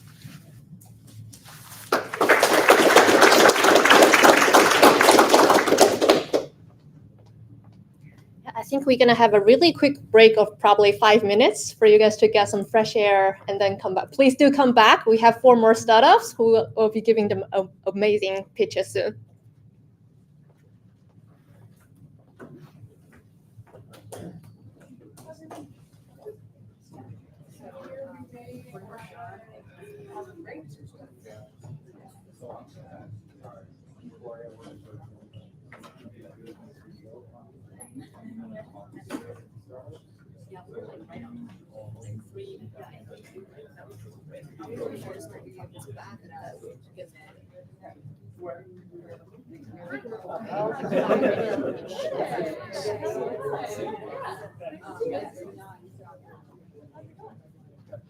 Just need to, where is the file?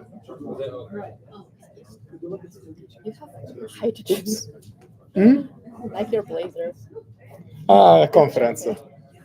I keep stealing things. I mean, they give it to me for free, but how do I? Okay, I think it's this. Yeah, then you can delete it from the trash. How do I empty the trash here? I can do it for Thank you. Thank you. Good to be sensitive. Yeah, let me just delete it immediately. Thank you. That will be gone. Perfect. Thank you. Yeah, I don't know whose computer is it. I don't want people to find the And files. another way of sort of thinking about that is if Yeah. a large Make confidential. No, it's mostly people. We use this. I use somebody else's computer. I don't want them to.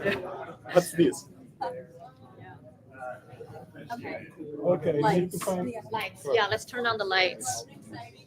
Yeah, like a new these, so like Diablo Canyon, they sort and all the thermoelectrics, because they're just following thermodynamics, they scale about the same way. So we use like 1,000 tons per year at unacceptable nuke. So you can sort of get tens of thousands.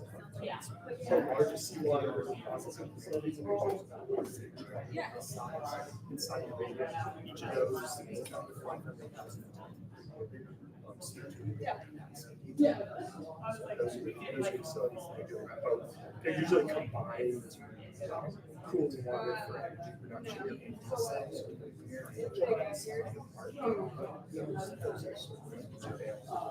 I asked because my good friend does all the hair. Oh, I have to write. Yeah. Sorry.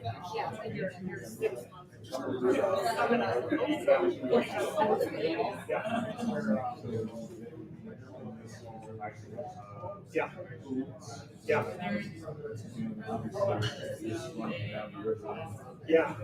Yeah.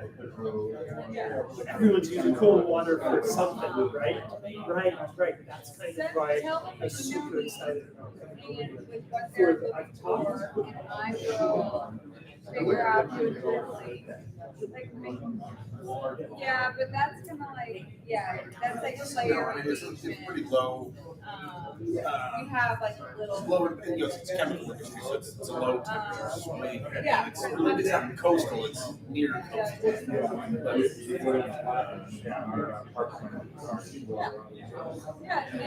Are places not built there because of coastal insecurity or coastal regulations or because of hurricane hazards or sort of why don't we just not where the industry is? It's just shifting geology. That's right.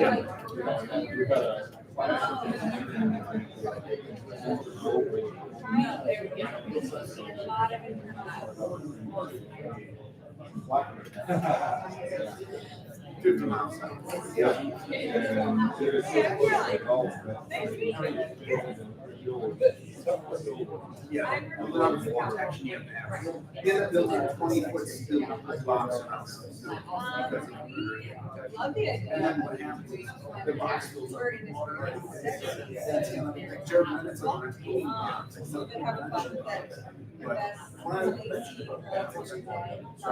so ballast water, ship down here, cargo, and then when it gets somewhere, it target when it's 8, there's ballast water.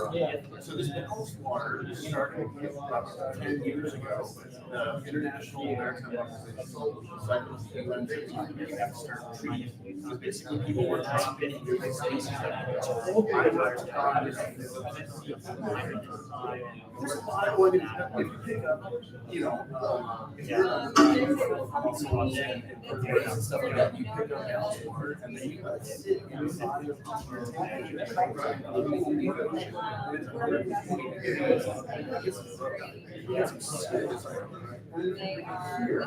and then bring on cargo again.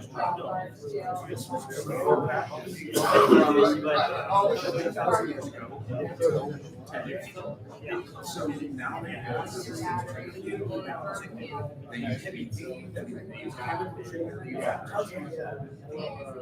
efficacy. We're like a super. Very important. Usually 50% or less of our members of them are actually doing their job. right? You mentioned you don't have any. So it's a 3-to-1 ratio every time. Carbon and surface fuel.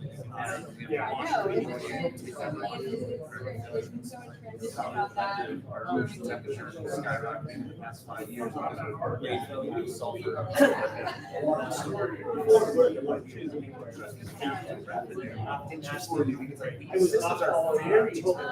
Are they centralized? Like if someone comes into a port, are they down all the sides? That's what I'm doing.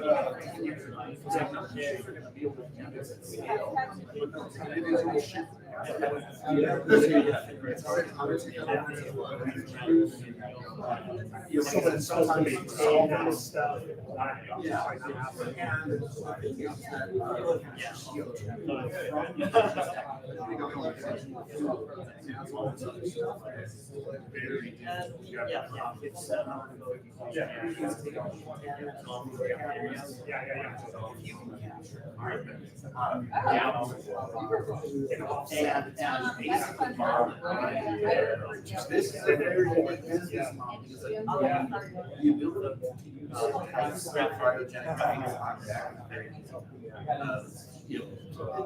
kind of widespread for LNG. This is a lot less risky than LNG. Yeah. A lot less risky. So that's what I mean. I'm really proud of cryogenic fuels. So the big thing is if you can do it where it's China did cryogenic add 5% energy and freeze it solid. Solid CO2 in a container, and then anyone can use it.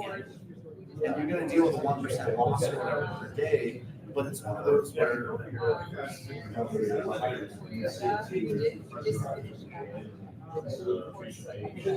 yeah, let's say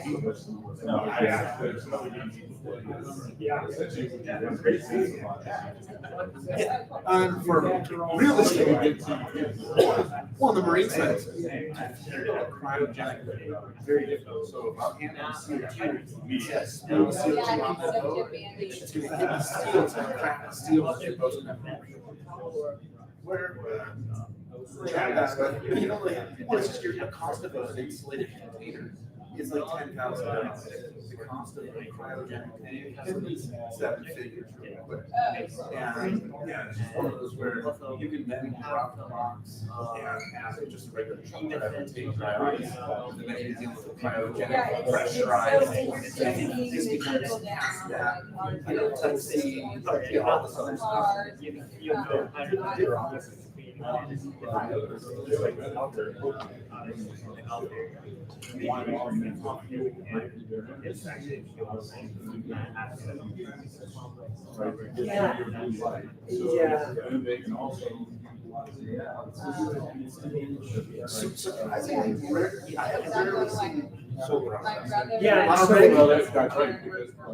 but if they have, we can try our process to improve what they do as well too. In terms of the 5% decision. So maybe that's a way of doing it. Oh,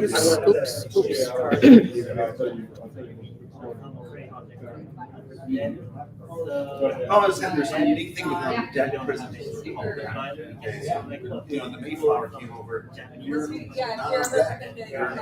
black box. So they had basically a large gemstone. They were laying out of the deck, and usually it was blue glass, and you would hit it from any angle, and it would prismatically scatter throughout the interior of the vessel.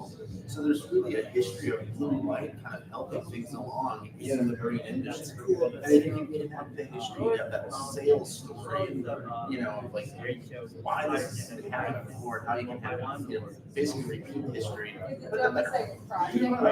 Absolutely, yes, yeah. I just work as a marine consultant here, and myself. Just, I've worked with other people, primarily worked with fuel cell OEMs to marinize their fuel cells. It's been a slow business, even has about 4 or 5 months, because people that went after it are already doing it with the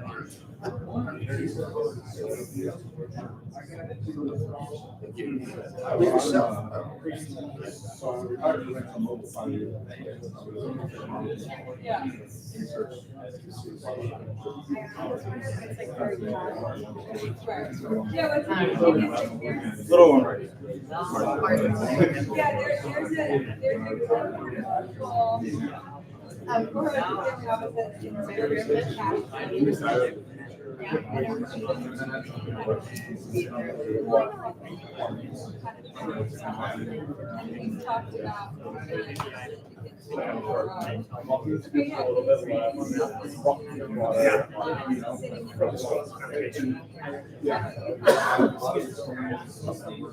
What we have. Yeah, a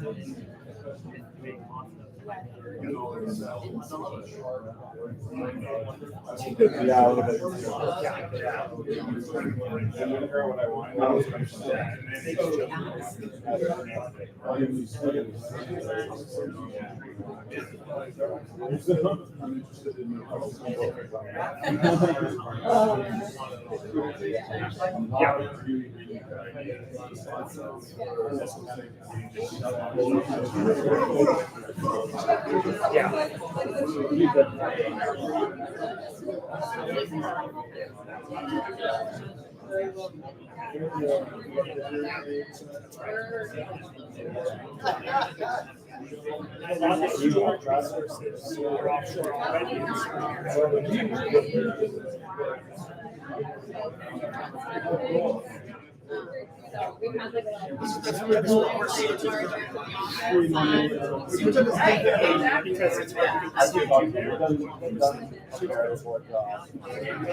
All right, we're gonna get started.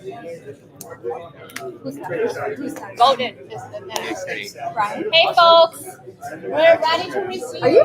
You are welcome. How much is right after the showcase? Right after the showcase. We've got a number of other really exciting startups to hear from, and we want to make sure we also have time to socialize at the end for the poster session. So we got Vaulted Deep up next. Thank you. Thank you. I'm going to try to stay on time so I'm not cutting into socializing. All right, so I'm Brian Epps. I lead strategy and commercialization at Vaulted Deep. So Vaulted Deep, we are a carbon removal company. We're in the biomass carbon removal and storage space. At a very high level, we take sludgy, moisture-intensive waste, things like biosolids. We use slurry injection, and we inject these biosolids or other moisture-intensive wastes deep underground, so 3,000 to 5,000 feet underground for durable storage in geologic formations. I think the best way to introduce Vaulted is to talk a little bit about the history of slurry injection. So I'm going to go back a little bit in time to the 1970s. In the 1970s, so when when oil and gas was extracted, often the waste from that process, so sort of oily, rocky waste, would just be left on the surface. Fast forward to the Clean Air Act, and the EPA kind of cracks down on this practice, and slurry injection is invented to deal with some of that really rocky, oily waste just sitting on the surface of the earth. So basically what slurry injection is taking some of this sort of solids-laden slurry and injecting it back underground on site, really close to where the oil and gas is being extracted.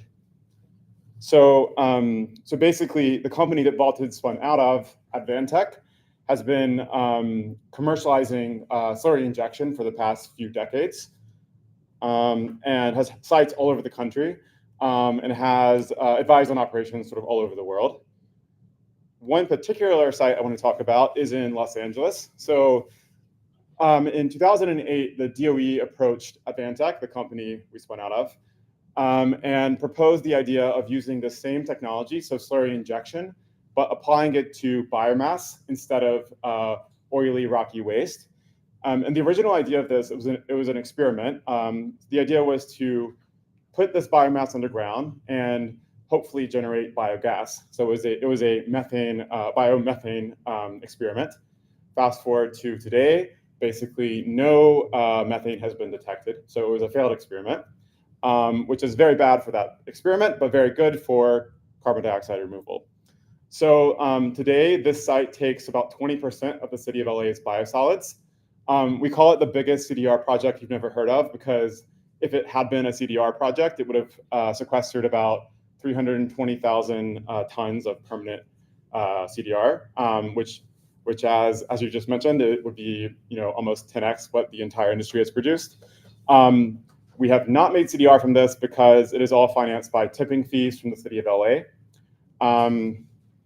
But what this experiment proved and what this site proves is that the technology works for biomass, but also that it can't scale as waste disposal alone. So Advantech tried to commercialize this, tried to grow it, tried to take more of the city of LA's biosolids, and failed for the past basically 15 years.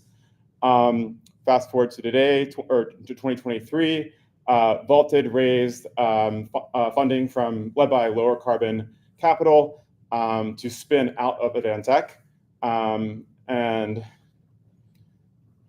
basically designed a business to tackle two big challenges. So first, climate change broadly, taking CO2 out of the atmosphere and durably storing it in geologic formations.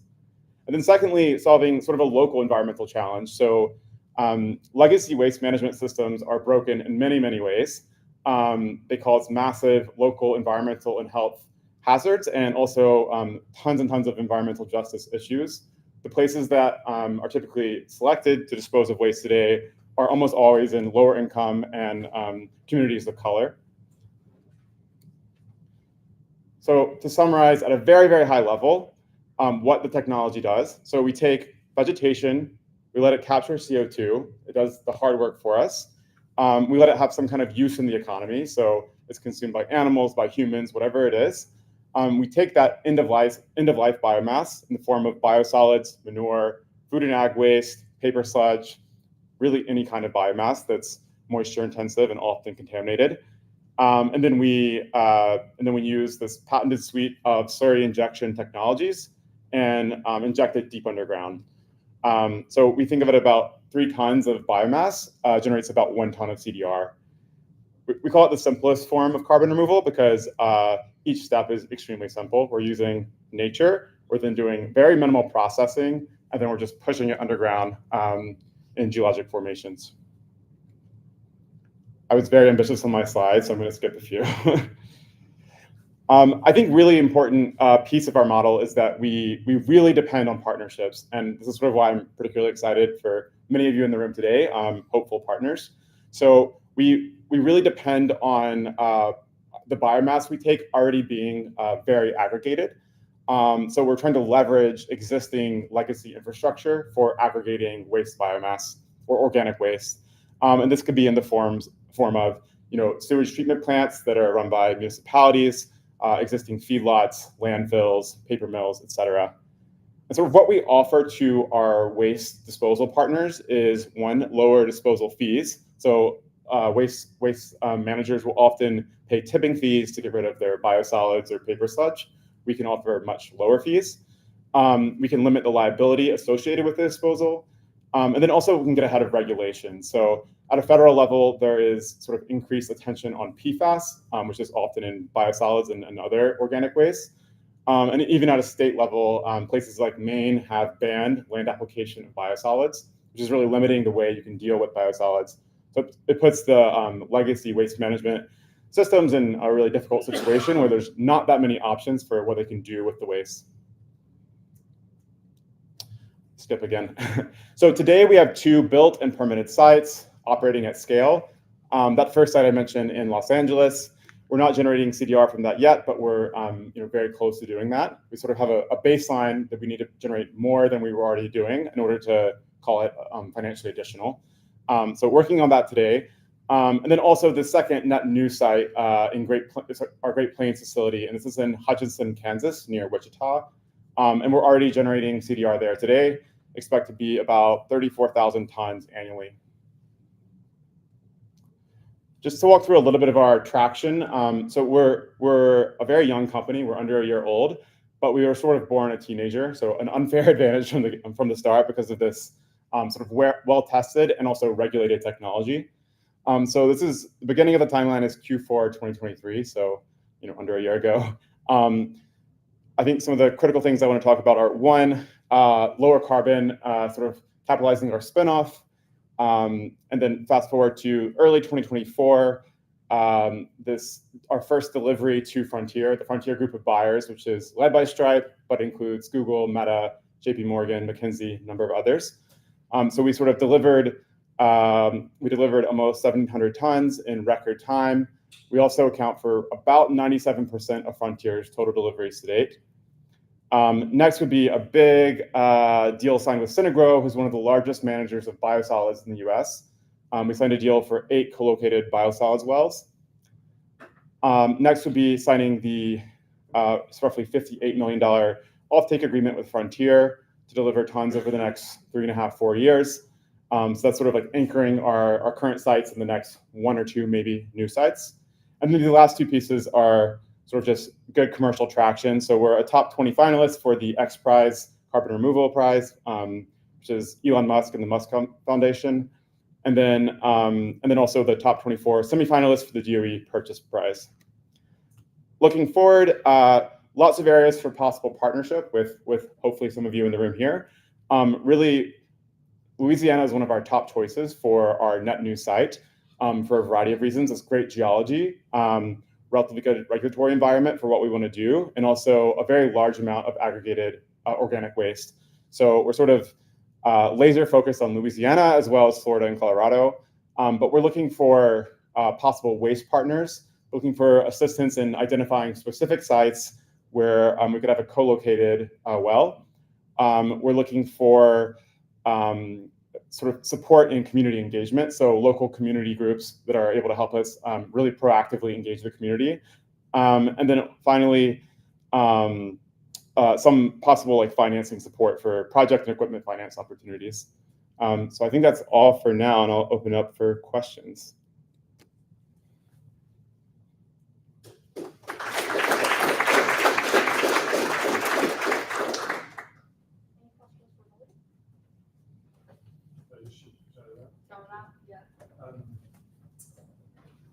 I really love what you're doing.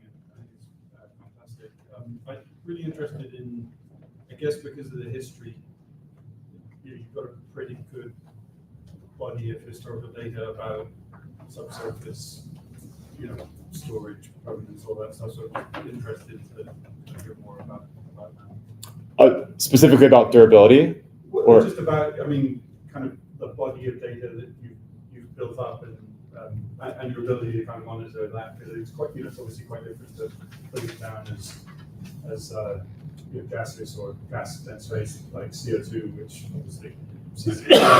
It definitely. So from an academic perspective, there's a lot of research on slurry injection and sort of projected durability.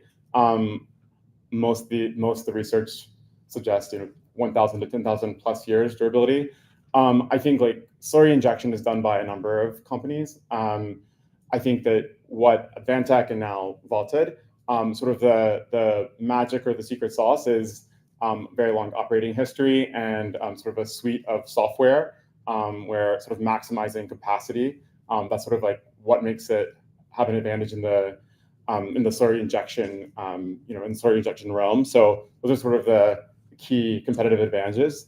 I can like send you a large body of evidence on sort of academic side for how this technology works and what academic perspectives are on durability, if that's helpful. Any other questions?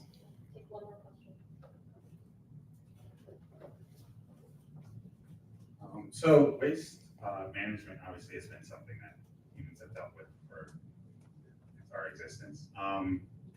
But it sounds kind of like there have been some hesitancy, I guess, from the waste management industry and the biomass off-take industry in like adopting kind of this process. And I was wondering if maybe you could kind of shed some light on kind of some of maybe the pain points you have in getting them to see the light of why this is so much more beneficial than the current processes that they have.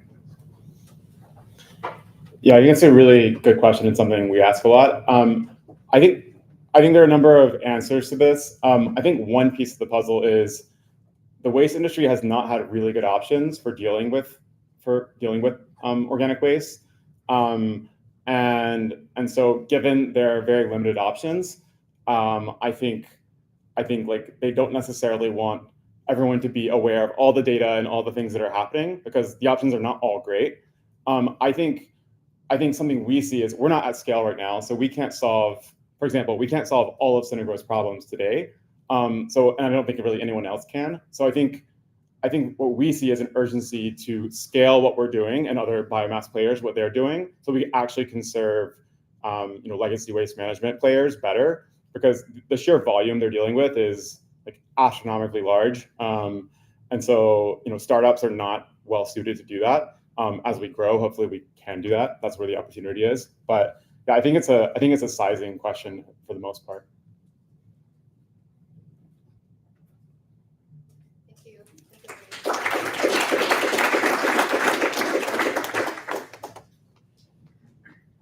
Okay, wanted to leave room for engagement opportunities, but also love to welcome to the stage our next startup, Molten Industries, who's developing a technology to crack methane into hydrogen as well as graphite.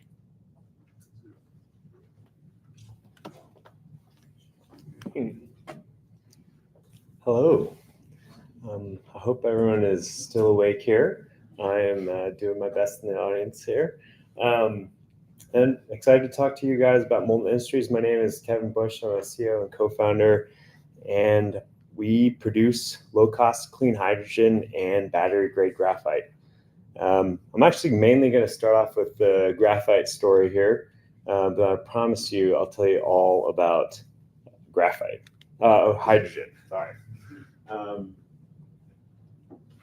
Oh boy. Well, formatting didn't carry over well, but just want to start off with graphite. I didn't know this about a year ago, but about 25% of the mass of a lithium-ion battery is actually graphite. It's the single largest material component in a battery, and it's currently China completely dominates the global supply chain.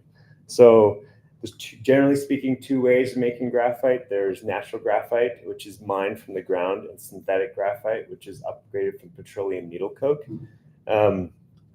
Natural graphite, both processes are fairly dirty and CO2 intensive. Natural graphite is dirty because you pull this rock out of the ground. It has about 5 to 20% graphite by mass. You strip out the alumina and silicate rock with hydrofluoric acid, which in China you can just take that waste and dump it into rivers, which you're not allowed to do in the United States, which is very good. And other way is synthetic graphite, which is you take petroleum needle coke, you basically bake it at 3,000 degrees Celsius for a few weeks. that process off gases, NOx, SOx, and methane emissions.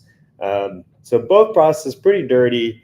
And so what we're excited about at Molten is that we can make that same high quality graphite, but instead we use natural gas as our feedstock material.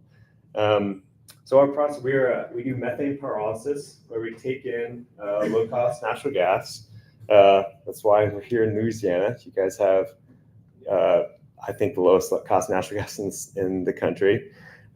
We basically heat up that gas with resistive heating, just like a big toaster. We thermally decompose that methane molecule into solid graphite and clean hydrogen. So the process doesn't emit any CO2 emissions.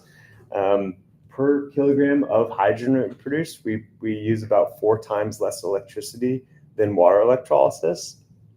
And the process just produces a fundamentally lower cost graphite product. We're starting with a feedstock in natural gas, which is about 5 times cheaper than petroleum needle coke. And then we use about half the energy of the current synthetic graphite process. So we just have a way cheaper process that doesn't have any CO2 emissions in order to create the same high quality material.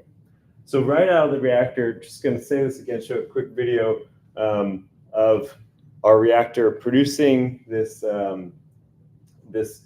graphite flakes.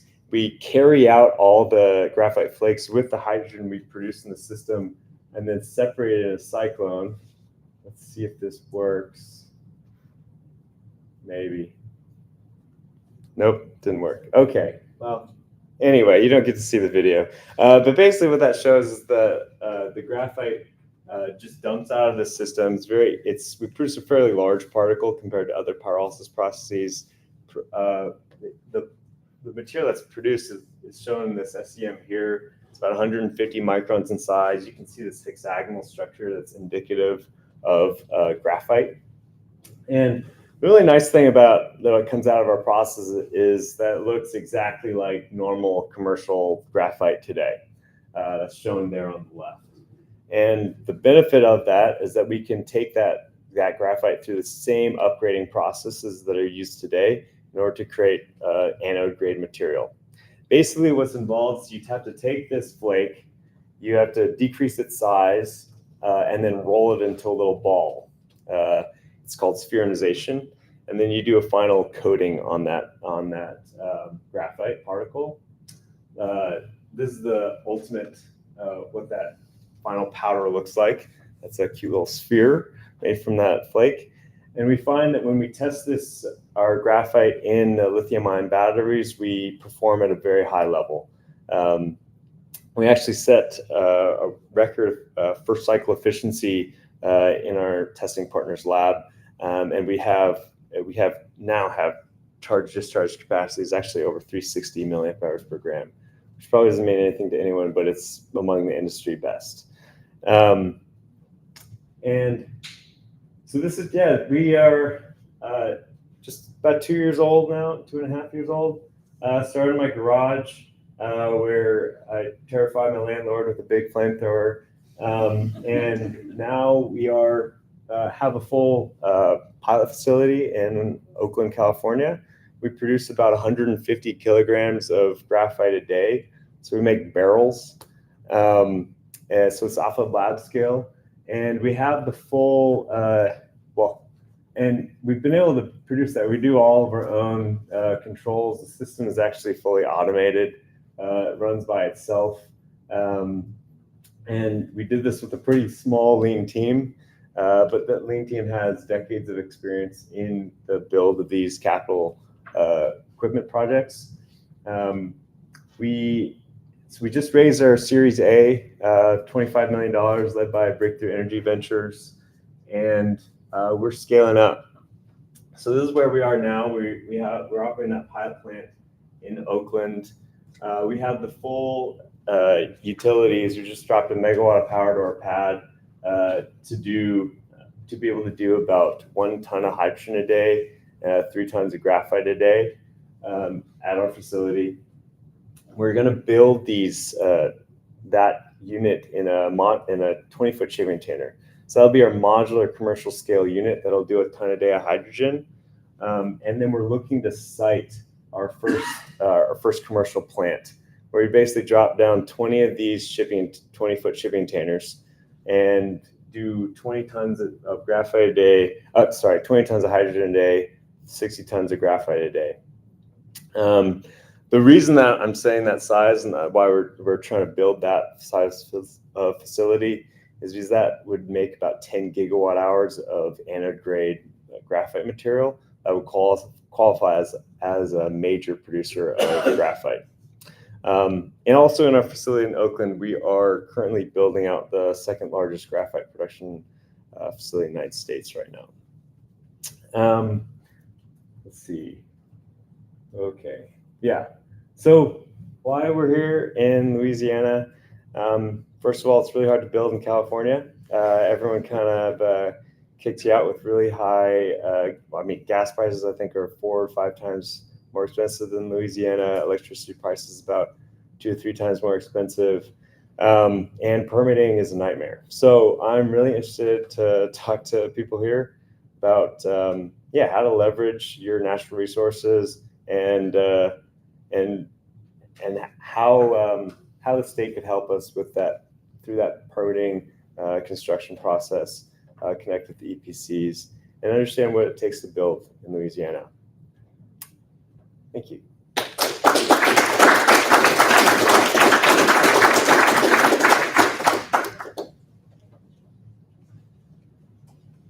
Fascinating. What took you so long to get here? I wouldn't have put up with that punishment in California. Yeah, excited to be here. It's my first time in Louisiana. Yeah. My co-founder's wife though is from California, so we're stuck there for a little bit longer. Any additional questions from the audience? I guess there's a lot of connection between them, but there's definitely various types of sites you think this would apply to. Are there any that seem particularly more straightforward to advance as sort of early targets to scale the technologies, or is it pretty neutral or similar across them? Like steel mill versus ammonia plant, for example. Right. So I guess the main reason I'm excited about, going to a chemical refinery tomorrow, and being here in general, is Louisiana produces about, I think it's 1 billion barrels of oil a year. Does that sound right to anyone?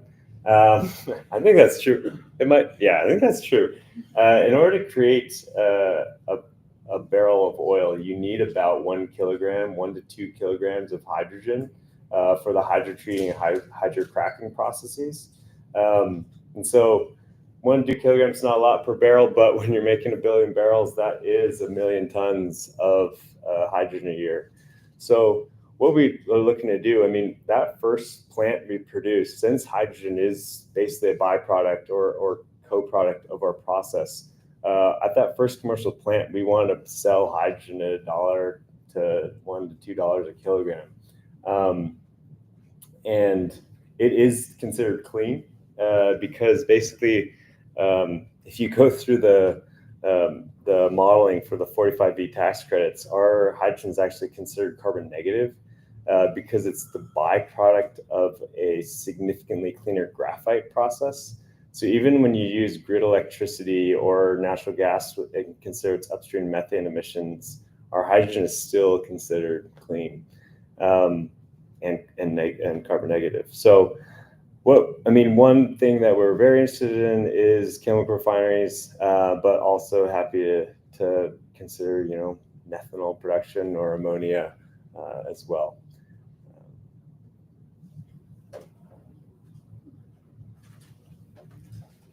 In terms of the modularity of the technology, when you're thinking about scaling it from single module to multiple modules to achieve that goal, any system level risks that you're mitigating for or trying to use in this next deployment, or has that been kind of more or less addressed already with development engineering? Yeah, I mean, this is our biggest technical challenge was in the scaling up to our pilot. After this, it's kind of already, the shipping container is essentially using the same technology, just in modules within our shipping container. Basically, it works this way because we're using a resistively heated process. So rather than a normal chemical process where you're oftentimes using combustion or some exothermic process where your energy is kind of coming from that gas, and so you just want to have larger and larger reactors. We instead, our energy is coming from scales with surface area rather than volume. So you basically have some unit size, and you just kind of want to repeat that. So 20-foot shipping container, just because that is the cheapest metal box, we get shipping containers for about $3,000, and we can.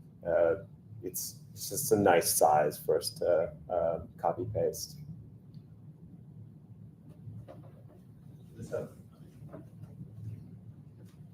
A question regarding your graphite and the optics of that. Have you seen any resistance from industry from potentially being interested in your graphite because it is done in a different way than potentially been done before, and so may have different characteristics than what they're used to? We have not seen a lot of resistance per se. Our graphite looks basically the same as anyone else's graphite. They can hardly tell it's different. So no, and there's really no source of American-made graphite right now. So there's really a lot of interest in that. There's a lot of geopolitical tensions right now with trade. Both, Republicans and Democrats are really wanting to increase tariffs on imported goods from China. So there's a lot of interest in the U.S. Produced material, especially one that leverages natural resources that we have abundantly here. Just a minor follow-up to that question. I guess what has to be true on the downstream side in terms of the graphite for it to make sense for you to build a facility in Louisiana?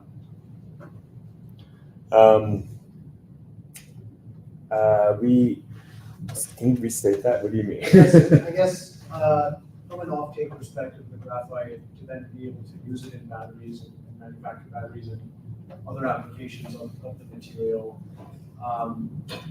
How does that play a role in your decision in terms of where you would want to site your facility? Right. So I guess what has to be true, logistics, supply chain perspective, et cetera, and then of course product development and manufacturing side. We'll go into an economics. Right. So yeah, we're really looking to site our plant where there's a hydrogen offtake, basically across the fence or on the same site. Really hard to move hydrogen. Hopefully Arculus can solve that problem for us. I love what they're doing, but generally very hard to move hydrogen. And so we want to just pipe it across the fence. Very easy to move graphite. So we could ship that anywhere. We're most excited about partnering with chemical refineries and steel mills, basically because both of them are located on major transportation infrastructure already. So that graphite can just be shipped across the country pretty much anywhere. Dependencies on the hydrogen, or less so. Yeah, it's really like right here is where there's low cost natural gas, low cost electricity, and a hydrogen offtake. So excited to be in the Gulf. Yeah. Thank you so much.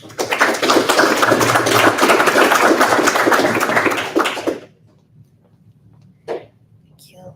Please just hang on here with us a bit more.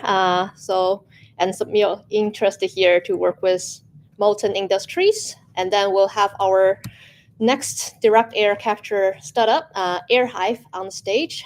They're having a very novel fluidization process, and Rory will be able to tell you more. Thank you.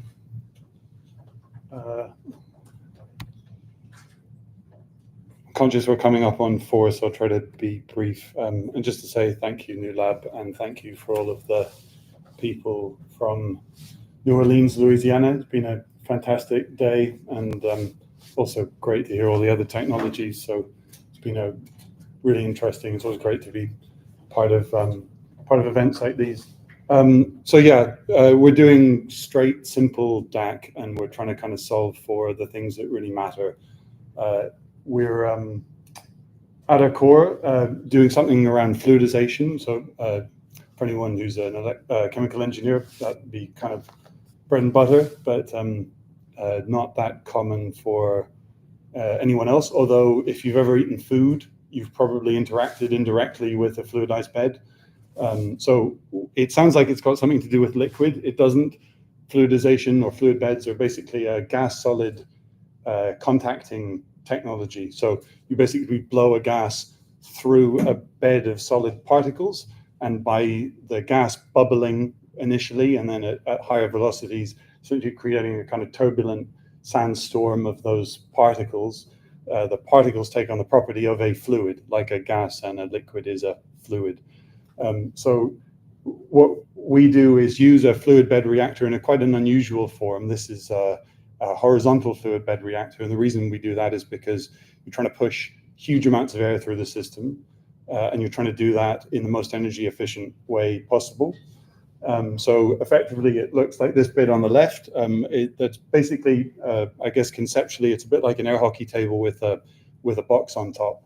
And you blow gas through that, in our case air, very quickly. You have a bed of solid particles. That's basically a mixed metal oxide recipe for us, combining CO2 philic materials with other materials that give structural integrity to the particles, and things like preserve them from the high temperature regeneration process. The sort of key advantage is that we can blow air at really, really high air velocities. And also, because it kind of comes through this sandstorm, we can capture at very high efficiencies. So less than 0.1 of a second is the residence time of the air, so it's really, really quick. And we capture functionally at 100% efficiency, because the CO2 molecules, as they push through, they are continually interacting with sorbent that isn't in the same place. So if you have a membrane or a packed bed, you're trying to push through, you typically get the capture at the front of that. And then you have what are called diffusion limitations. As you try to push that CO2, it tries to get to the bits of the contactor that are not right at the front, and that becomes harder and harder. By having the sorbent fly around, you have this continual good mixing, and therefore this very high capture efficiency that can be sustained over time. So we do that process in the capture system, and then we regenerate in a calciner, which is fairly straightforward. Yeah, I mean, fundamentally, the benefits are by having very high air velocity rates and very high capture efficiencies, you can really drive down the amount of capex that is involved, and you kind of solve for one of the challenges of kind of the broader calcium looping process, or the use of chemisorbents, which is that they tend to capture quite slowly, and we can speed that up through fluidization. Maybe just to say on the sort of energy point, one of the reasons you can get that very high air velocity is because you can push. Once you hit fluidization velocities, you can keep ramping up the airspeed without any additional energy requirement, because there's no additional resistance to flow from the particles. So that's a kind of, I guess, in the weeds explanation of why we can go to very, very high speeds and therefore have very small boxes to do quite large amounts of removal. So, I mean, we just put some numbers on it. So that we're building some 1,000-ton commercial pilots at the moment, one going into Alberta. It'll be shipped in a couple of weeks' time, should be operational October, November. And another one, so that one is with a partner called Deep Sky, that's a DAC project developer. And then another one with a company called Coca-Cola in Barcelona, which is obviously a utilization approach. The benefits, I guess, for Coke is, well, obviously the cost piece, and I'll speak to that in a second, but also that by using this process with we have a natural mineral, and we have a fully electrified process, so we don't use any fuels. You get very high purities coming out. So even without any post-processing, the CO2 comes at about a 98.5% purity with just a small amount of water remaining, and so the further processing of that is relatively low cost, and so all in all, it kind of nets out to be very cost efficient. So for the 1,000-ton systems, people say, what's your price per ton? What's your cost per ton? The answer to that question is always, it depends heavily on the price of energy, and in the case of storage, on the price of storage. But what we do know that is true across multiple sites, projects, without taking away those project specific costs, is what the capex cost is. And so these ones will be levelized about $120 a ton already, just at pilot scale. And then from an energy perspective, about 1.5 megawatt hours a ton. And we kind of know what we need to do to get below a megawatt hour a ton. So in a kind of good place on that. So if you have reasonable cost of storage and reasonable cost of energy, most importantly, these pilots would already be something below $350. And for the first commercial plant that we're building next year in a, as yet, unspecified location, as in we know it, but can't yet talk about it. We have a 10,000-ton demonstrator system, which has further dropped that cost of capex by another 60%. So it's more like $50 a ton. That's just for the core equipment. That doesn't include balance of plant. But so even with good energy prices and good storage costs, you're talking at well below $300 and maybe closer to $200. So at the moment, we're working in a lab in London. We have a 60-ton pilot operating in the northeast of England, building these two commercial plants, commercial pilots, and then we have a sort of working on a project pipeline. So there's a sort of semi-redacted version of just some of the key ones which have a kind of higher confidence over them.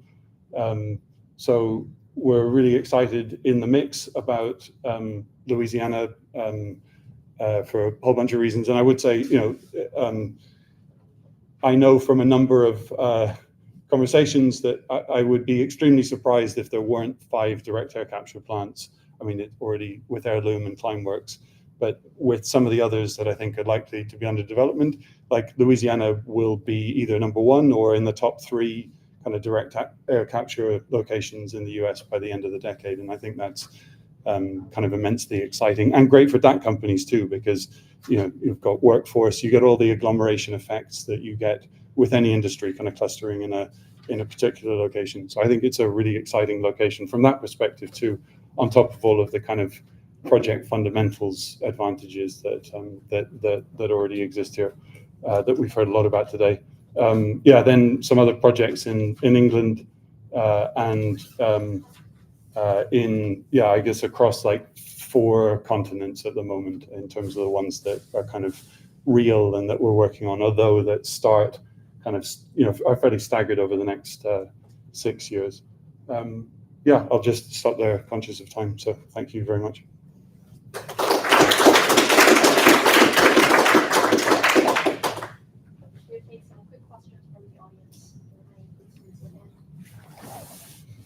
So it's interesting, I believe you're the first startup to say that you are producing food-grade CO2, did I understand?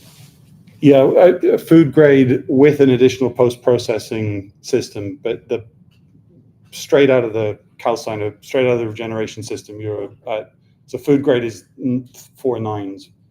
We come out at 98.5% basically, without any of the impurities that are kind of problematic for that kind of So it's not just a purity measure; it's also things that you don't want to be in there in what remains. But so close to it, I would say. I think everyone here is interested in the success of our startup companies. Saving the world is another nice to have, but we need to be successful. So can you speak to the possibility of profitable, high margin method to generate CO2? Yeah, so I can say in Europe today, perversely, CO2 as an industrial feedstock is really expensive. So in the UK, when they shut down a fertilizer production plant in the Northeast in 2021, the price of CO2 spiked to about $4,000 a ton. Now it's come down, but it's a tight supply and it's getting tighter. So we will probably be able to deliver, depends again on the price of energy, but in the case of Coke, we'll probably be able to deliver the pilot for them at a levelized cost of CO2 that is below what they currently pay. So there's a straight commercial case for it. And that's a lot driven by the CapEx kind of advantage. Now in the US, about $150 a ton, I think, is the sort of average price. A lot of that comes from Salt Dome, I understand, in Alabama, which is being decommissioned. So I think there's an expectation the price is going up. But if you can deliver CO2 at something like $300, if you add the 45Q utilization credit on top of, so you're not that far out in terms of the sort of price differential, the green premium on, on food grade. So that starts to get pure economic case, and that's the kind of gold standard. Any other questions? Thank you, Rory.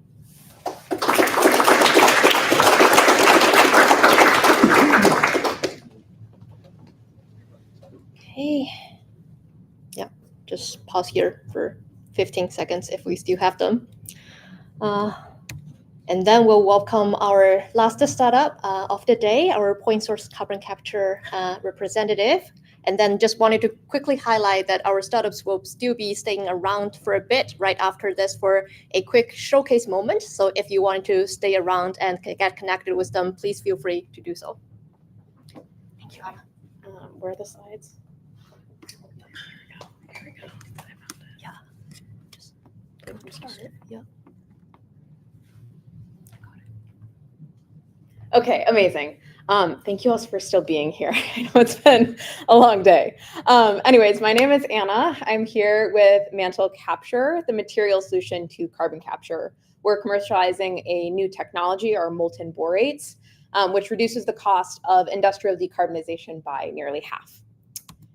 So as you all know, global industry dominates emissions. There's heavy emitting sectors like steel, cement, hydrogen, and it's generally recognized that carbon capture is going to be an essential part of that process. We also need to be removing CO2 from the atmosphere, which is possible by carbon capture with biogenic sources of CO2 or through any of the amazing technologies you've heard about today. All of that needs to be transported for either utilization or sequestration. However, one of the big limiting factors in the carbon capture space today is just the high cost of capture itself. And that is where Mantle really comes into play.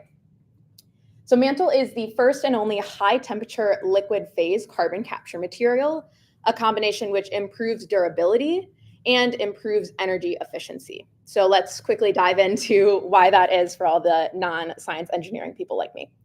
So first, liquid phase materials are inherently far more durable than solid phase materials. Most solid phase materials are prone to sintering and decay with each use, which requires frequent replacement, increases costs. Liquid phase materials, on the other hand, are immune to this same type of cyclic decay. And in fact, our molten borates have demonstrated over 1,000 hours of operations within labs with little to no degradation in performance over that entire time. Secondly, high temperature materials are inherently more energy efficient. So in a traditional low temperature process like amines, CO2 is absorbed into the solvent, and then heat is then applied to off-gas that CO2. While there is technically heat created during the absorption process, that's low temperature heat, generally just vented to the atmosphere. That makes this an extremely energy intensive process. Mantle's high temperature operations flip that on its head. the heat that's created on absorption is high temperature heat, which we recover as steam to use for other industrial processes. This nearly entirely offsets all of the heat used for desorption, reducing our energy use to nearly zero. And that's really transformative in this market. Just to give you an idea of the senses of magnitudes we're talking about here, here's some of the baselines and other carbon capture technologies. And you can see that we really are changing the entire formula when it comes to energy use in the carbon capture process. And why you should really care about this is that energy use is one of the major cost drivers for a carbon capture process. So our energy efficiency makes us one of the lowest cost decarbonization options for an industrial site, both when compared to traditional carbon capture processes, but also when compared to other decarbonization options like electrification or hydrogen. Also, very importantly, it is under the US tax credit 45Q, so this can actually be a profitable way for industrial sites to decarbonize. So what does this actually look like in practice? It looks like that. Mantle system, like a traditional amine process, intakes flue gas that moves to the absorber, where the CO2 is absorbed into our solvent, the molten borates. It outputs clean fuel gas, and that rich molten salt then moves to the desorber, where we heat it up, and you see each of those little bubbles. That is an off gas of pure CO2, which can then be transported, pipelined, utilized on site. The main difference from our technology is that the heat that is produced in this entire process is then recovered as steam again, which can be used at the industrial site to power any of their existing industrial applications.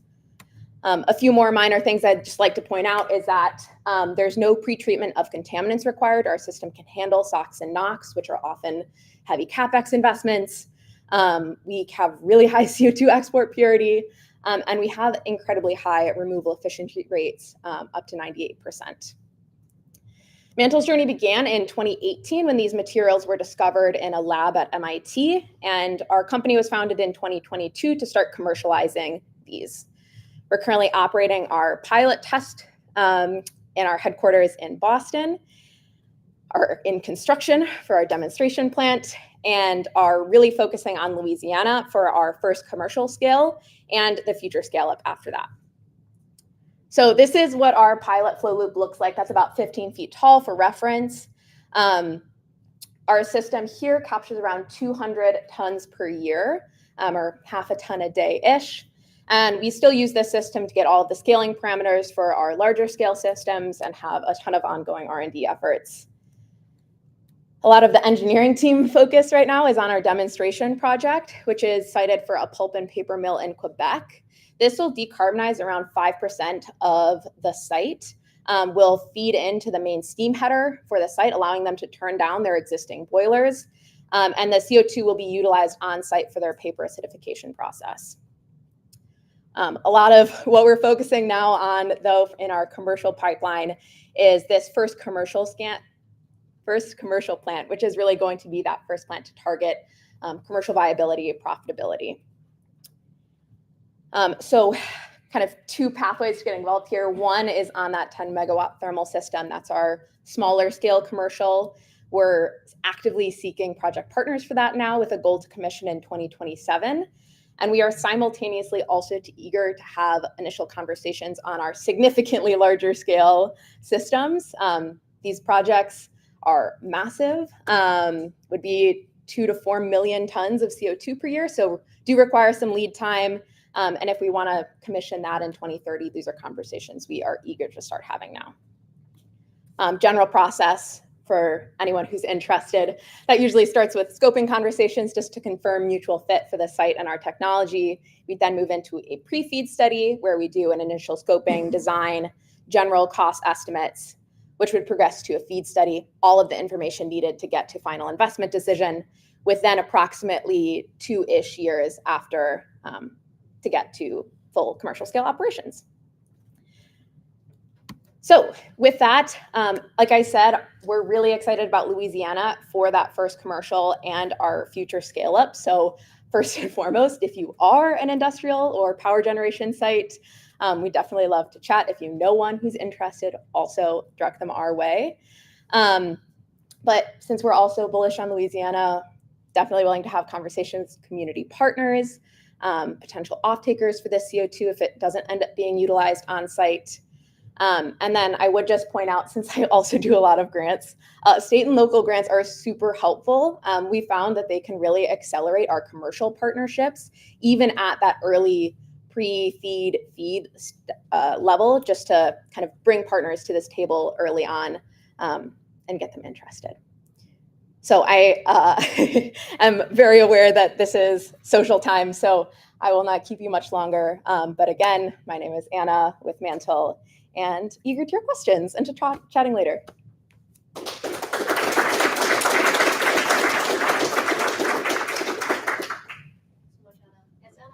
We'll just follow up with like a open networking session, but maybe we can still open to the audience if there are any quick questions that you want to ask Anna about Mantle. I think we're all good. So, ask me later.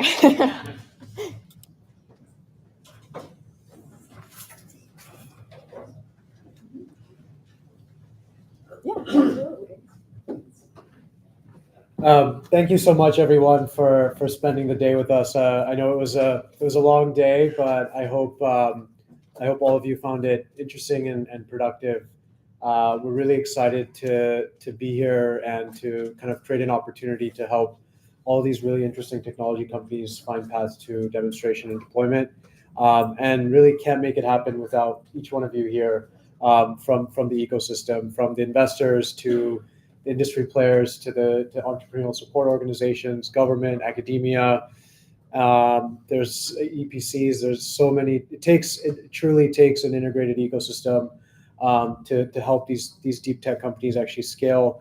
And I think that's one of the several superpowers of Louisiana. It is such an incredibly coordinated and well-connected ecosystem that just truly doesn't exist, in other parts of the world. So I hope the companies found it interesting today, and the rest of today and the next several months are really focused on helping you navigate this ecosystem and connecting with the right strategic partners to be able to scale your technology. So I wanted to thank you guys. I really wanted to thank Cam, Lacey, Salem, and everyone at GNO Inc. for helping put this program on today, and to the Novic team as well for offering this space. And there's just so many other partners that have been so instrumental in the last 6 months for getting to this kickoff point. So sincere gratitude and thank you to everyone here and behind the scenes. And I'll hand it to Ken for last words. The very, very last words, and they're good ones. It's just a reminder that after being able to talk a little bit with the startups in front of their posters around here, we've got oysters, drinks, more good times over at Sidecar 5:30 to 7. So come join us. Otherwise, thank you again. Sahil really nailed it. It's the ecosystem coming together that's going to make this possible. We're looking forward to connecting y'all with them tomorrow, but onward through the program. So thank y'all today again, and let's get rolling.